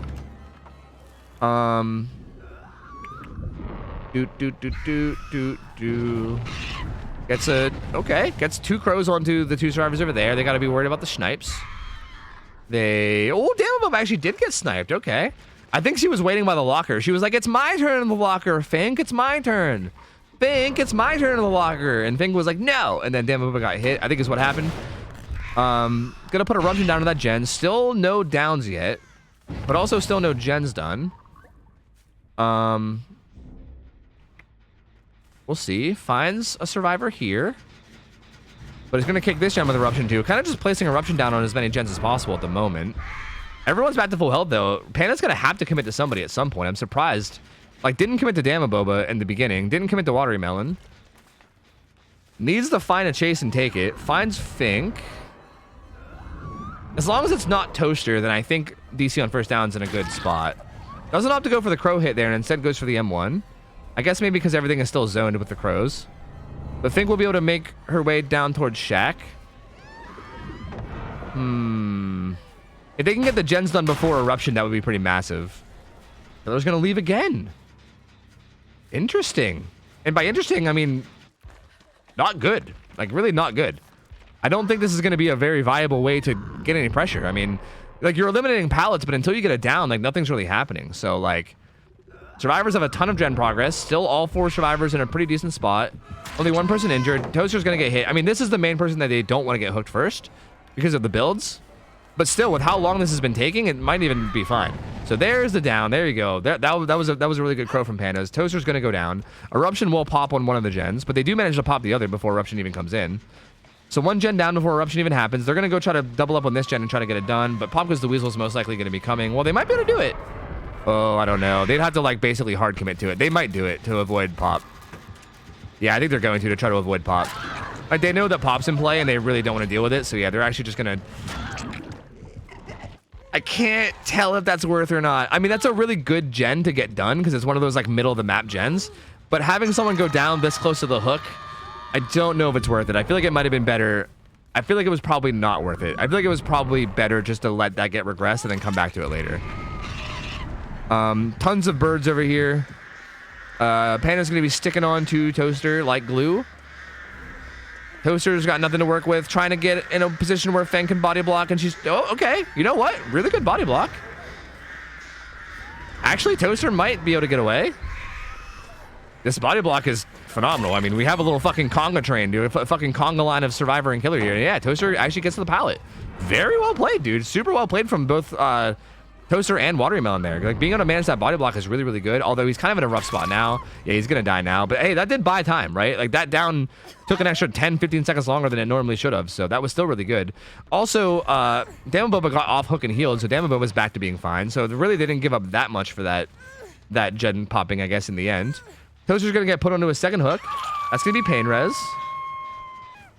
Pop goes the Weasel in play as well. Fink is going to get chased into this deep 3 pocket. Maybe. He's just going to be looping around this set of logs, just wasting time, basically. Just being like, yeah, we're just gonna go ahead and do laps. Yeah, you can go ahead and chase me if you want. We're just going to do laps. Panda's going to kick this with Pop. Also put Eruption down. Damn Boba hitting Toaster with for the Peepo. That'll help Toaster stay alive a little bit longer if needed. But Toaster looks like he's gone. I don't think Panda's really too interested. Panda instead finding Watermelon. Goes for a snipe. Doesn't get it. Good dodge from Watermelon. Has an okay tile here.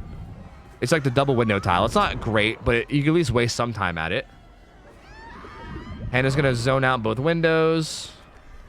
Doesn't take the bird. Doesn't need to take the bird. Takes the M1. So down goes Watermelon in his deep 6 pocket. But again, these downs happening in these deep pockets are good for the survivors, right? Because that like lets them heal up. That lets them do gens. Like as long as the downs are happening far in these deep pockets, then they can kind of do all these gens freely without the killer really being that much of a threat because of how far away they are. Doesn't get any crows on anybody. He's going to hit this gen with Pop. Not Eruption, though. Could have said one crow that covers both those gens. Finds Damaboba. She uses a locker right away to get rid of him, so no chance of a snipe. Fink is here heading for the save. Might double back and change her mind, though. We'll see. The fuck was that, dude? Panda's got some, like, fucking, like... I think Panda's, like, one with the crows, dude. You guys see that shit? What the fuck was that? That was, like, some Ultra Instinct, like, the crows, they speak to me. Like, that was fucking bizarre. What the hell? But that was a really good bird hit. Swarms Fink afterwards. She's gonna get rid of the swarm, but she's not gonna be able to make it anyway. She's gonna go down in this corner, and there's a gen here with a bunch of progress too, which is not great. This might have been a little bit of like a miscalculation or a miscommunication from the survivors because she went down right next to a gen that has a ton of progress. Unless maybe they're fine with that and they want the killer to play close to this, because they might want to like. Honestly, that's all that's here. Like that gen's the only one that's here. All the other gens are out there, right? There's like 2 in like the 3 pocket and then 2 in like the 6 pocket, right? And that's it. So maybe it's actually better. I think it's probably better for her to go down there above anywhere else. Like yeah, like I think now that I'm looking at it, I mean, ideally they probably would want to pop that gen first before going down there, but you know, you can only do so much. Toaster gets found. He's death hook, so he's got to be careful. Doesn't need those crows. Okay, everyone kind of just being chilled right now. Everybody's full health. Bing's still on her first hook, still just hanging out. Panda might try to set up like a nuclear bird bomb to land on the unhook as it comes in. Watermelon takes one of them though. He takes the far one.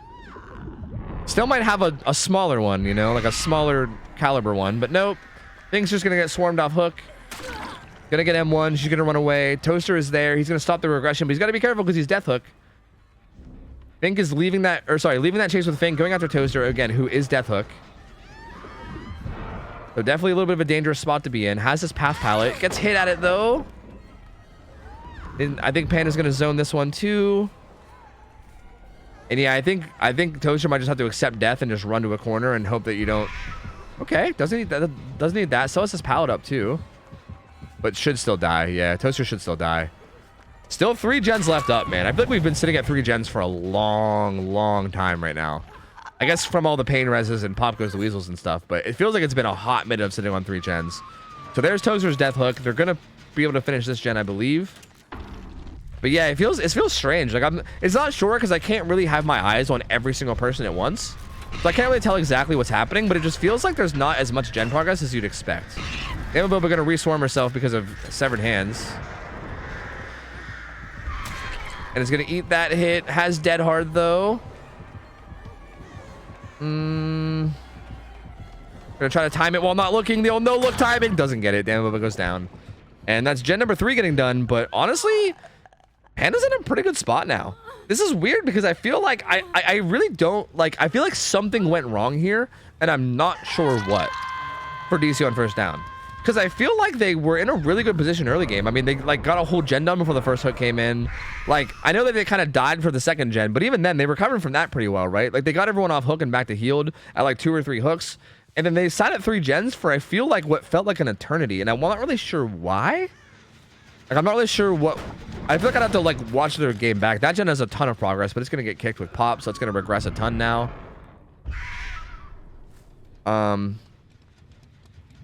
Goes for that crow and misses.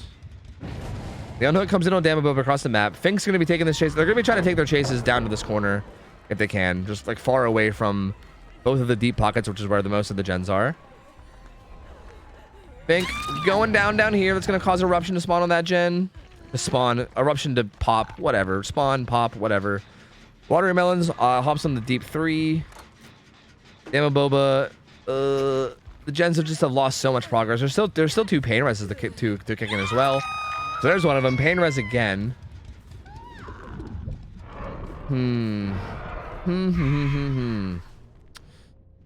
As Pop again can probably get an insane value. I think Pop has gotten a lot. It seems like it's getting a lot. I mean, that pop kick on that gen a little bit ago got insane value. This was the gen, right? This was the gen that had 4 pistons going, right? I think it was that one. Between Pop and Eruption, it's just like completely fucking dead now. Good dead hard from Damaboba. But yeah, DC on first down's in a lot of trouble now. Watermelon's on a gen the whole way across the map from the hook, so Watermelon can't save. I think at this point, they're just going to finish that gen that Watermelon's on and maybe just take that result. It seems like Damaboba can't save because Damaboba's in chase. Watermelon's the whole way across the map, so Watermelon can't really save either unless he runs for it now, but he's not. So yeah, they're going to let Fink die, and I think they're just going to take the 4K at 1 gen left, I think.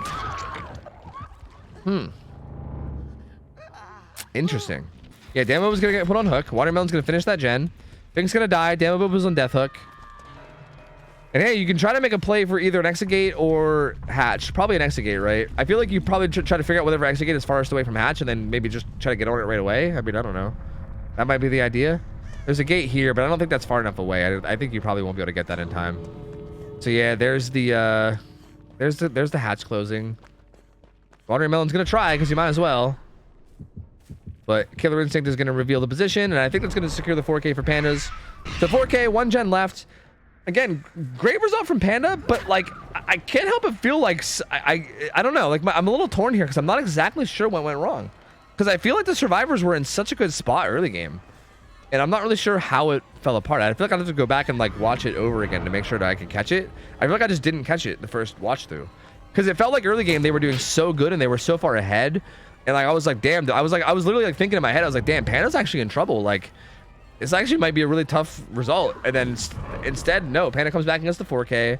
DC on first down just kind of felt, again, it just kind of felt like there wasn't enough gen pressure, or maybe they were like splitting the gen pressure too much instead of like focusing 1 gen and trying to get it done. They like maybe they were like splitting among too many gens and like the regression kicked in. What the fuck did I just watch?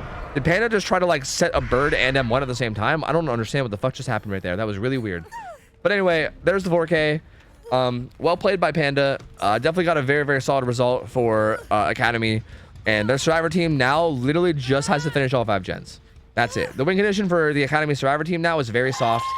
I shouldn't say very soft. I mean, Artis is a strong killer. I wouldn't say very soft, but it's definitely a pretty soft win condition. They just have to finish all 5 gens and that's it. And that makes the win condition for the killer, again, a little bit scarier, a little bit more dangerous. And we'll see what Prion can do on the killer side. But very, very good result from Panda. That was very, very solid. And good try from DC on first down. Yeah, I don't know, man. It's weird. I feel like something went wrong and I just don't know where. I just don't really know where. But GG's. GG's, man. I feel like it boils down to the greed commit not really being worth it. See, I don't know if I agree with that because they recovered from that pretty well. Like, they did have to take some time to recover from that, right? But they did recover from it pretty well. Like, Damaboba got off hook and then full health, and then, like everybody got basically reset, and then the killer was, like, chasing around, like, Watermelon in, like, the corner or something, or Toaster, I think, in the corner. And everybody got, like, pretty reset. Like, I mean, I don't know. To be honest, it might not have been worth it. It might have been not worth it, but I don't think that, like, that definitely didn't, like, kill them. That's for sure. Like, I don't think them greeting the gen killed them by any means. They got like a pretty decent reset from that situation. I mean, I don't know whether it was a good or bad play. It might have been a bad play, but it definitely didn't kill them. And I feel like it feels like they should have still had more afterwards. I don't know. I'm not really sure. From my completely amateur opinion that is not super confident in what I'm saying, my like very not confident answer, but maybe it could be it answer, is I think that maybe they needed to like prioritize like okay, I think especially if they knew, which it kind of feels like they did, right? It feels like they hard committed to that gen on the hill because they knew about Pop, or at least suspected it. And if they knew and or suspected about Pop and also pain res, I feel like you got to like really focus on like finishing a gen as opposed to like spreading it out between a lot of different gens, right? Like, I think maybe that would have been it. I think if they would have like hardcore finished, like hardcore focused like one of the gens and like got it done, maybe. But even then, like, I don't know. Was that possible? Maybe there was something there that was making it not possible. I don't know. I'd really have to go back and rewatch it to figure it out. Because I don't know. Something I feel like went wrong there, and I'm just not sure what. Yo, Sheepy Ramen, thanks for the resub. 28 months. Welcome back, gamer.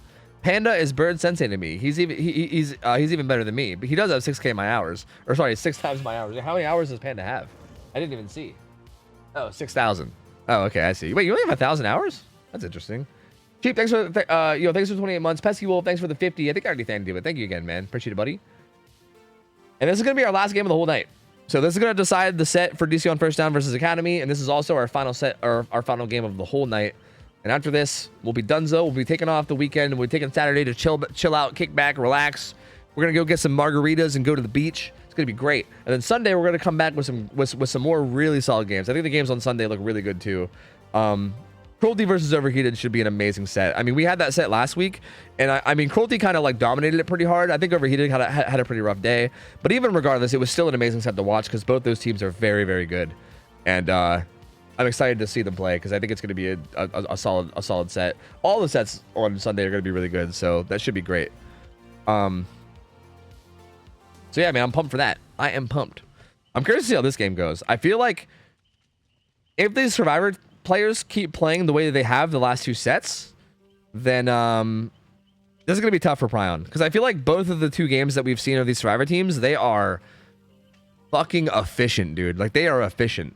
Like, there's something, again, I can't really tell what the difference is. Maybe I'm just too, like, ignorant to, like, how the gameplay actually is on the Survivor side. But there's something about this team where they are hella efficient on gens.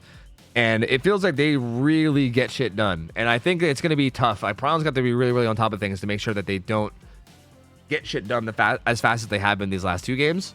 Because, again, all they got to do is just finish 5 gens. That's it. You know? That's it. 5 gens, and it's over. So, the one thing that they do, the one thing that they've been doing really fucking good. Well, not the one thing. They've been doing multiple things. But the thing that they've really been doing good is being efficient on gens, and that's all they really need to do this game is just be efficient on gens, and then they win. So it should be tough, man.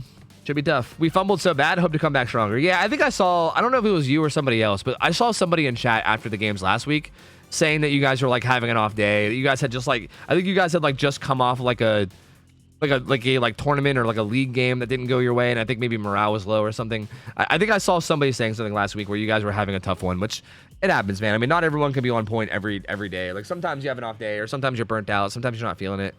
I definitely know you guys are capable of playing very, very well. So yeah, I mean, trust me, I'm not taking the last set as how it's going to go every time you guys play. I know you guys can do a lot better than you did.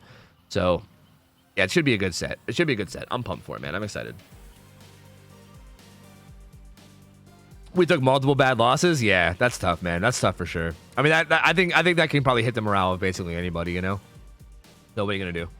What are you gonna do, dude?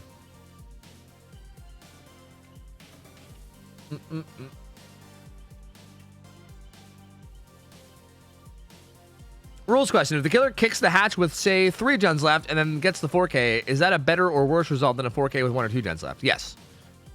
Yes, that's what decides the match at that point. Like, if you 4K, it's pretty much decided by the gens that are left. Yeah.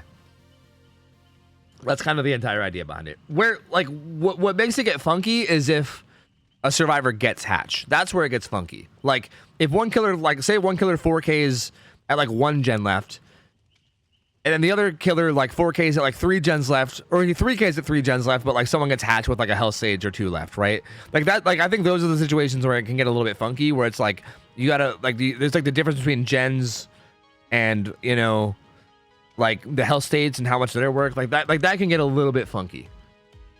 But assuming you actually do kill all 4, then yeah, it just boils down to how many gens you get done. That's it. If one team gets more gens done than the other, then it's over. So, for instance, that's what's happening in this game. Like for this game, these survivors don't actually have to survive. They just have to finish all 5 gens. If they finish all 5 gens and then get 4K'd, then they win because they finished more gens than DC on First Down. And likewise, Prion has to kill them before. I mean, actually, ideally for wait, do we know who's winning the tiebreaker? Because that actually matters. I didn't think about that. Who's winning the tiebreaker going into this? Probably Academy, right? Because I think Academy's Wraith game was very big discrepancy. Yeah, definitely Academy. Okay, so yeah, actually that makes that even harder for Prion. Because, okay, just for the artist set, if Prion 4Ks them with 1 gen left, that would make the artist set a tie. But if the artist set was a tie, then that means that the whole best of 3 would be a tie, right? Because Academy won the race set, DC on first down won the demo set. So if this one's a tie, then the whole best of 3 becomes a tie. And the tiebreaker, like what decides the tiebreaker, is basically who wins by more on the game that won. Like you basically add up the points of every set. And Academy definitely won harder on their Wraith game than the demo set. So basically the tiebreaker is in favor of Academy. So yeah, basically the best of 3, in order for DC on first down to win the entire best of 3, they need to 4K at 2 gens no matter what. Like a tie won't even do it. They need to 4K with 2 gens left. It's the only thing that can do it. A tie will not be good enough. A tie will still be a win for Academy. So yeah, that makes the result even tougher. I was kind of thinking about that. I was like, hey, a fucking tie would probably be fine, right? But actually a tie is not fine. A tie is not strong enough of a result. They need better than a tie. So hey man, as long as you understand. Did that not make sense? Did I not explain it well enough? Yeah, I figured. I figured, dude. I mean, the fucking tie scenarios get so weird. I try my best to explain it, but I feel like as I'm saying it, I'm like, people probably don't know what the fuck I'm talking about. Like people probably have no fucking. People probably aren't following whatsoever. Basically, just know that in the grand scheme of things, in the best of 3, there's no way that there can be a tie. It's either going to be DC on first down wins this set, or they lose the best of 3. A tie is not good enough. This is the last game of the night. Yes. Yes.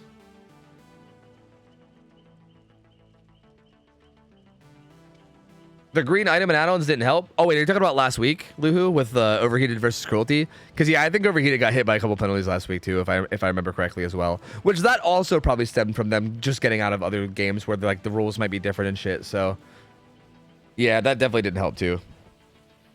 But Cruelty has looked really good, man. Cruelty has looked really solid consistently throughout, like, every scrim night. So, it's always exciting to see them play. I mean, it'll be nice. It would be cool if Overheated can, like, make them lose here and there, because I feel like Cruelty has been pretty, I think, undefeated, right? I don't think they've lost a single even set so far. They've been pretty dominant. So if we can see someone take a game from them or take like a set from them, that'd be pretty sick. I think Overheated could probably do it. So hopefully we can see that next week. All right, here we go. How's it going, Barn? Hello. That's right, esports, baby, esports. Woo! It's very good that you explain it for the newer players. Yeah, I try my best. I know, okay, like I know that for all the people that are in chat asking questions, there's probably a ton of people that are lurking that don't want to talk in chat and just might be confused on things. So I'm a bit of like I'm a bit of an explaining Andy. I'm a bit of a mansplainer, you know? I'd rather just like over explain things than not explain at all. So plus I gotta fill time anyway between games, so I fucking might as well, right? Anyway, here we are. Prion needs a really good result. Academy of Overheated has played very solidly up to now, so it should be interesting. Sapphire has a pretty strong build for being chased. Also, Body Knowledge is kind of slapped in there. Unbreakable Deliverance is on Autumn. It was a pretty standard build, all things considered. No for the people, though. Agitation instead of Eruption. So same build for Prion, except Agitation instead of Eruption. And also, he's got the Tongue add-on, which does some other effect that makes Sending Crows better. I can't remember. I'm sure Brownie will correct me. Or something. It does some effect that makes it so that when you send a crow, you recover faster or some shit. But yeah, I mean, the other builds are pretty, like, standard. This is a pretty split build. Deja Vu. The Prove Thyself Survivor also has the toolbox. They seem to be a little bit split between anti-tunnel, anti-camp, and objectives between the other survivors. He's gonna find Zarina right away. This looks like it's in, like, what, the deep 6 pocket, I believe? Yes. Zarina actually eats those crows through the wall. I don't even know if that was on purpose. Uses the locker, but is going to eat an M1 for that. So, like, is that worth it? I don't know. Maybe. That at least gets her some distance away from where she's at now. Takes this window. Going to loop back around. She's probably going to try to stay in this corner. Yeah. Zarina will likely try to stay in this corner and die here. Because Zarina dying in this corner means that the gens will be progressing, which I'll swap to in a second. I don't want to miss the chase, but they're almost surely progressing one of these gens really heavily. The down comes in. There you go. So, yeah, there it is. Well, multiple of the gens, actually. Turns out it's multiple of the gens. Well, you know, no one saw that. It's fine. Don't worry, Penguin. Nobody saw it. I definitely didn't swap my camera right as that happened. Nah, it didn't happen. It's fine. So they're actually progressing 3 different gens pretty solidly. Pain Res is going to come in on one of them. Pop is also up now as well for Prion, so he's gonna find one of them to kick with Pop. It's gonna be this gen over here. Gonna send some crows. He knows exactly what gens are being worked on because those are the gens, I believe. Or no, was it that gen down there? I thought it was those gens, but maybe not. Maybe I was wrong. Finds Kate on that gen, chases her off at least momentarily. Sees Nancy slightly making her way back towards the hook and the gen, but cuts her off too. Kazuka getting close to struggle. That should be damage on Autumn. There you go. So good damage on Autumn. Autumn, I think, was Autumn the Deliverance Unbreakable? Yeah, so Autumn actually kind of in trouble right now. They might lose their Deliverance. Looks like they are. Yeah, down goes Autumn, so no Deliverance is going to be in play this game. The Unhook does come into the corner. Kazuka's also getting healed up by Jill. Gets swarmed, though. The swarm spreads thanks to Severed Hands. And they're going to use lockers and try to reset that heal and get the heal back to set up.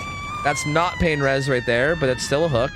And I think Prion wants to try to keep Zarina injured so they can continue getting the kill on her.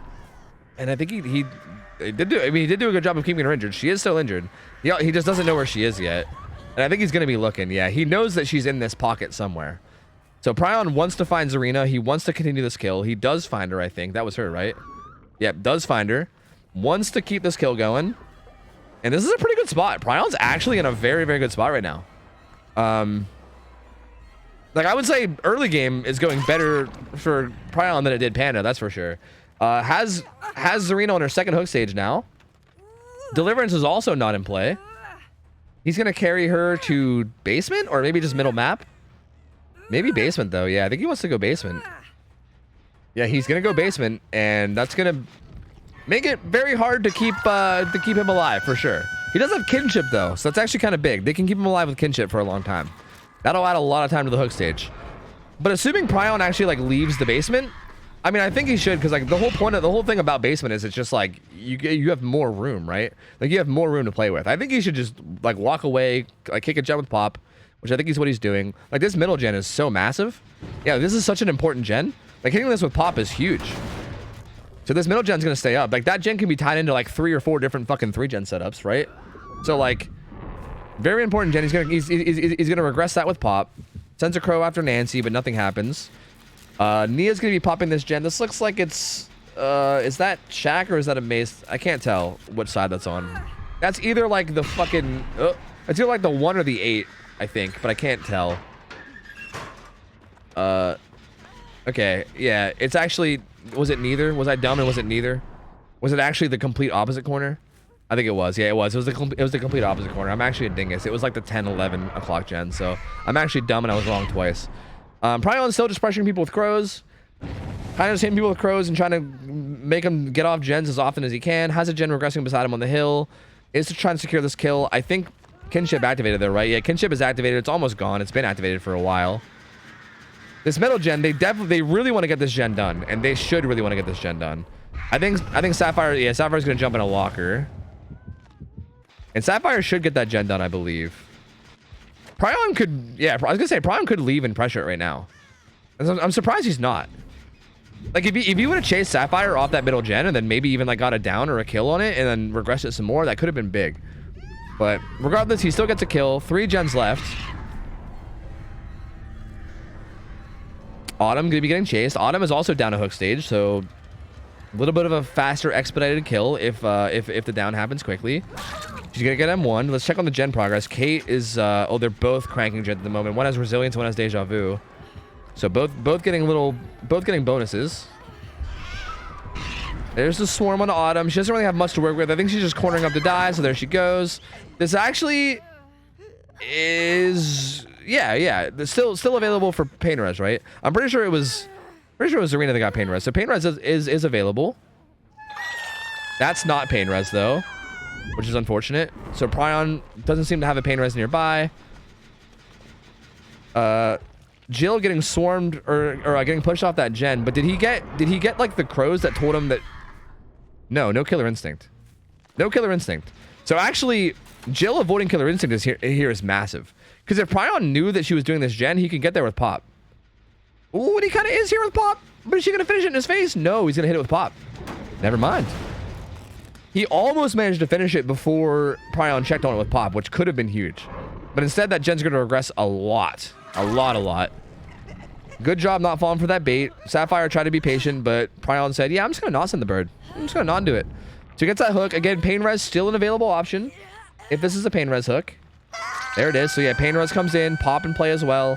And this is where, like, even though there's 3 gens left, this is kind of the situation that DC on first down was finding themselves in, where even though there's 3 gens left, it's like Pain Res and Pop kicking in nonstop makes it so difficult. I guess the main benefit to Academy survivors here is that they know their win condition. So, like, for instance, they can just do the deep corner gens right now. Like, they don't really, like I feel like DC on first down was going for a big result, and they probably were hoping to get survivors out. So, like, they really wanted to prioritize the inner gens and set them up and set themselves up for a good late game.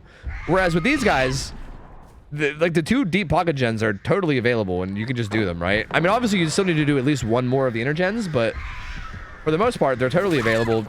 Autumn dodges that bird, but then goes down afterwards. She's going to get hooked again. She also hasn't been Pain Res, so this could be a Pain Res too. He might end up carrying her back to the same hook, but I think Penguin's going to be able to get this done. Yeah, there you go. That looks like the gen that's in deep 3. Yep, so deep 3 is done. And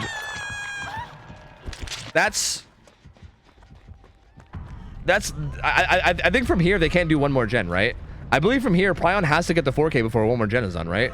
Because like the last one was a 4K with 1 gen left, right? Yeah. But gets that down very quickly. No DS. Prion might actually have this. Dude, Prion might actually have this. I think he does. He's been dominating this game, dude. Just getting downs left and right. Every chase has ended instantly. He's getting so much value out of his Pop Goes the Weasel and his Pain Res. He finds Kate. This is probably over. I think he gets it. That's crazy, dude. Yeah, Prion, I feel like Prion's just been dominating this match from start to finish, man. Like, every chase has just been going so well in his favor. The survivors just not quite able to get it. Just not quite able to get these gens done. Like, they just keep. And again, I'm kind of wondering if the same thing happened here, where like if it was like all the split gen pressure. Like, I don't know. Maybe I'm wrong. To be honest, I don't know enough about this to really confidently say. But it feels like instead of like getting certain important middle gens done that need to be done ASAP, it felt like the pressure was split amongst a bunch of different gens, and then these fucking regression perks just did work, dude. Like Pop, like that hill jet over there getting hit by Pop when it was at like 99 was massive. You know, that was fucking huge. It was just so much pressure, and so much regression coming in too. And yeah, there you go. DC on first down takes it. There you go. Well, goddamn. Like I said, Prion needed a fucking crazy strong result to win this. And he said, hey, no problem, Chief. Hey, Chief, no problem. Strong result, I got you, brother. And he fucking came in and just slayed shit. So well played. Good try from Academy of Overheated. I mean, they played really, really well. Both the first 2 sets for Academy survivors were basically like flawless. This set, I feel like, interestingly enough, like I feel like their macro was good. I feel like this set, they just got outplayed really hard micro-wise, which like I know Artist is a strong killer, so like obviously that's gonna happen when the Artist is playing well. But I feel like it was like just a lot more so than DC on first down, you know? Like it felt like the chases this game were just very dominant. Like Prion just like took no shit and just ended every chase like instantly. And that like ending chases instantly mixed with perks like Pain Res and Pop makes it so the gens are pretty fucking hard to do, you know? Pretty goddamn hard to do. So well played by Prion. Good try from Academy. Super close set. Insanely fucking close set, dude. Like that came down to literally just a single gen. If they popped 1 more gen, that's all the survivors needed was 1 more gen. And then they would have won the entire best of 3. But nope. DC on first down takes it. That's going to be the 2-1 for DC on first down. Good try from Academy. I will say, okay, so I talk up DC on first down a lot because they come in and play like really well every week. So I've already talked them up a lot. Academy looked really fucking good today, dude. They looked really, really good today. So even though they lost the overall best of 3, they should be pretty fucking stoked because I think they are looking really good as a team. Like, very, very good. I mean, so is DC on first down, too. They both are looking great as teams. I mean, obviously, it was a really, really good set. But I'm very, very impressed. I mean, again, going into the set, I was unsure, and I was worried that it might end up being a blowout in favor of DC on first down. And then after the first killer, I was like, oh, fuck, it might be a blowout in favor of Academy. I don't even know. It ended up being a really close game. But yeah, both those teams played phenomenally. I hope neither one of them are, like, feeling bad about it, because that was just an amazing set, and that was awesome to watch. I think that's it though. That's it. We have no more games. That was the last set of the night. There's nothing else really for us to do. And also, it's late as shit, and your boy is fucking hungry. So even if there was something else for us to do, I ain't doing it. I'm gonna go get some fucking food, dude. I'm hungry as shit. Tomorrow, Saturday, it's my weekend. That's my one day. That's my one day every week that I take off. So I won't be here Saturday. But Sunday, we're coming back with more scrims. So again, if you guys enjoyed the games today, Sunday is more games. We have even more games, different teams. You can see the teams on the bottom left. Power Struggle Rangers versus Overcome. Cruelty versus Overheated, which is going to be like a super exciting set. Those are probably like 2 of the best teams we have signed up in scrims overall. So they're going to be pretty exciting to watch play against each other. And then Rats of RPD versus Gas Station Slayers is also going to be a really good set. I'm pretty sure Gas Station Slayers is like, I think those are a bunch of comp players too, if I'm not mistaken. So that should also be a very good set too. So yeah, just really, really good sets happening on Sunday. I'm pretty excited for that. So feel free to follow and pop back in Sunday if you guys want. We're going to have even more exciting games for you guys. Tomorrow's my one day off. So I'm going to go chill and relax. Oh, yeah, payout. Yeah. You guys, all you care about is your goddamn tofu bucks. Yeah, there's your goddamn tofu bucks. There you go. Yeah. Yeah, there's your goddamn tofu bucks. Yeah. There you go. Anyway, let me find somebody to raid. But thank you guys for hanging out. I appreciate you guys. Again, I say this every weekend, but big shout out to the staff that runs stuff behind the scenes. Dino Melon is the head mod these days, running scrim nights, but I know Panda was helping a lot. I think Swish was helping today. Kurt was helping today. We have a whole bunch of staff, and I hope I'm not forgetting people. I probably am. Moscon, I think, helps a lot. I'm probably forgetting people, but we have a bunch of staff that does a bunch of work behind the scenes, and huge shout out to them, dude. They do a bunch of work, and without them, this wouldn't be possible. So love those guys. Thank God that they're willing to spend their weekends helping us set these up, because otherwise we wouldn't be able to do them. I'm going to throw you guys over to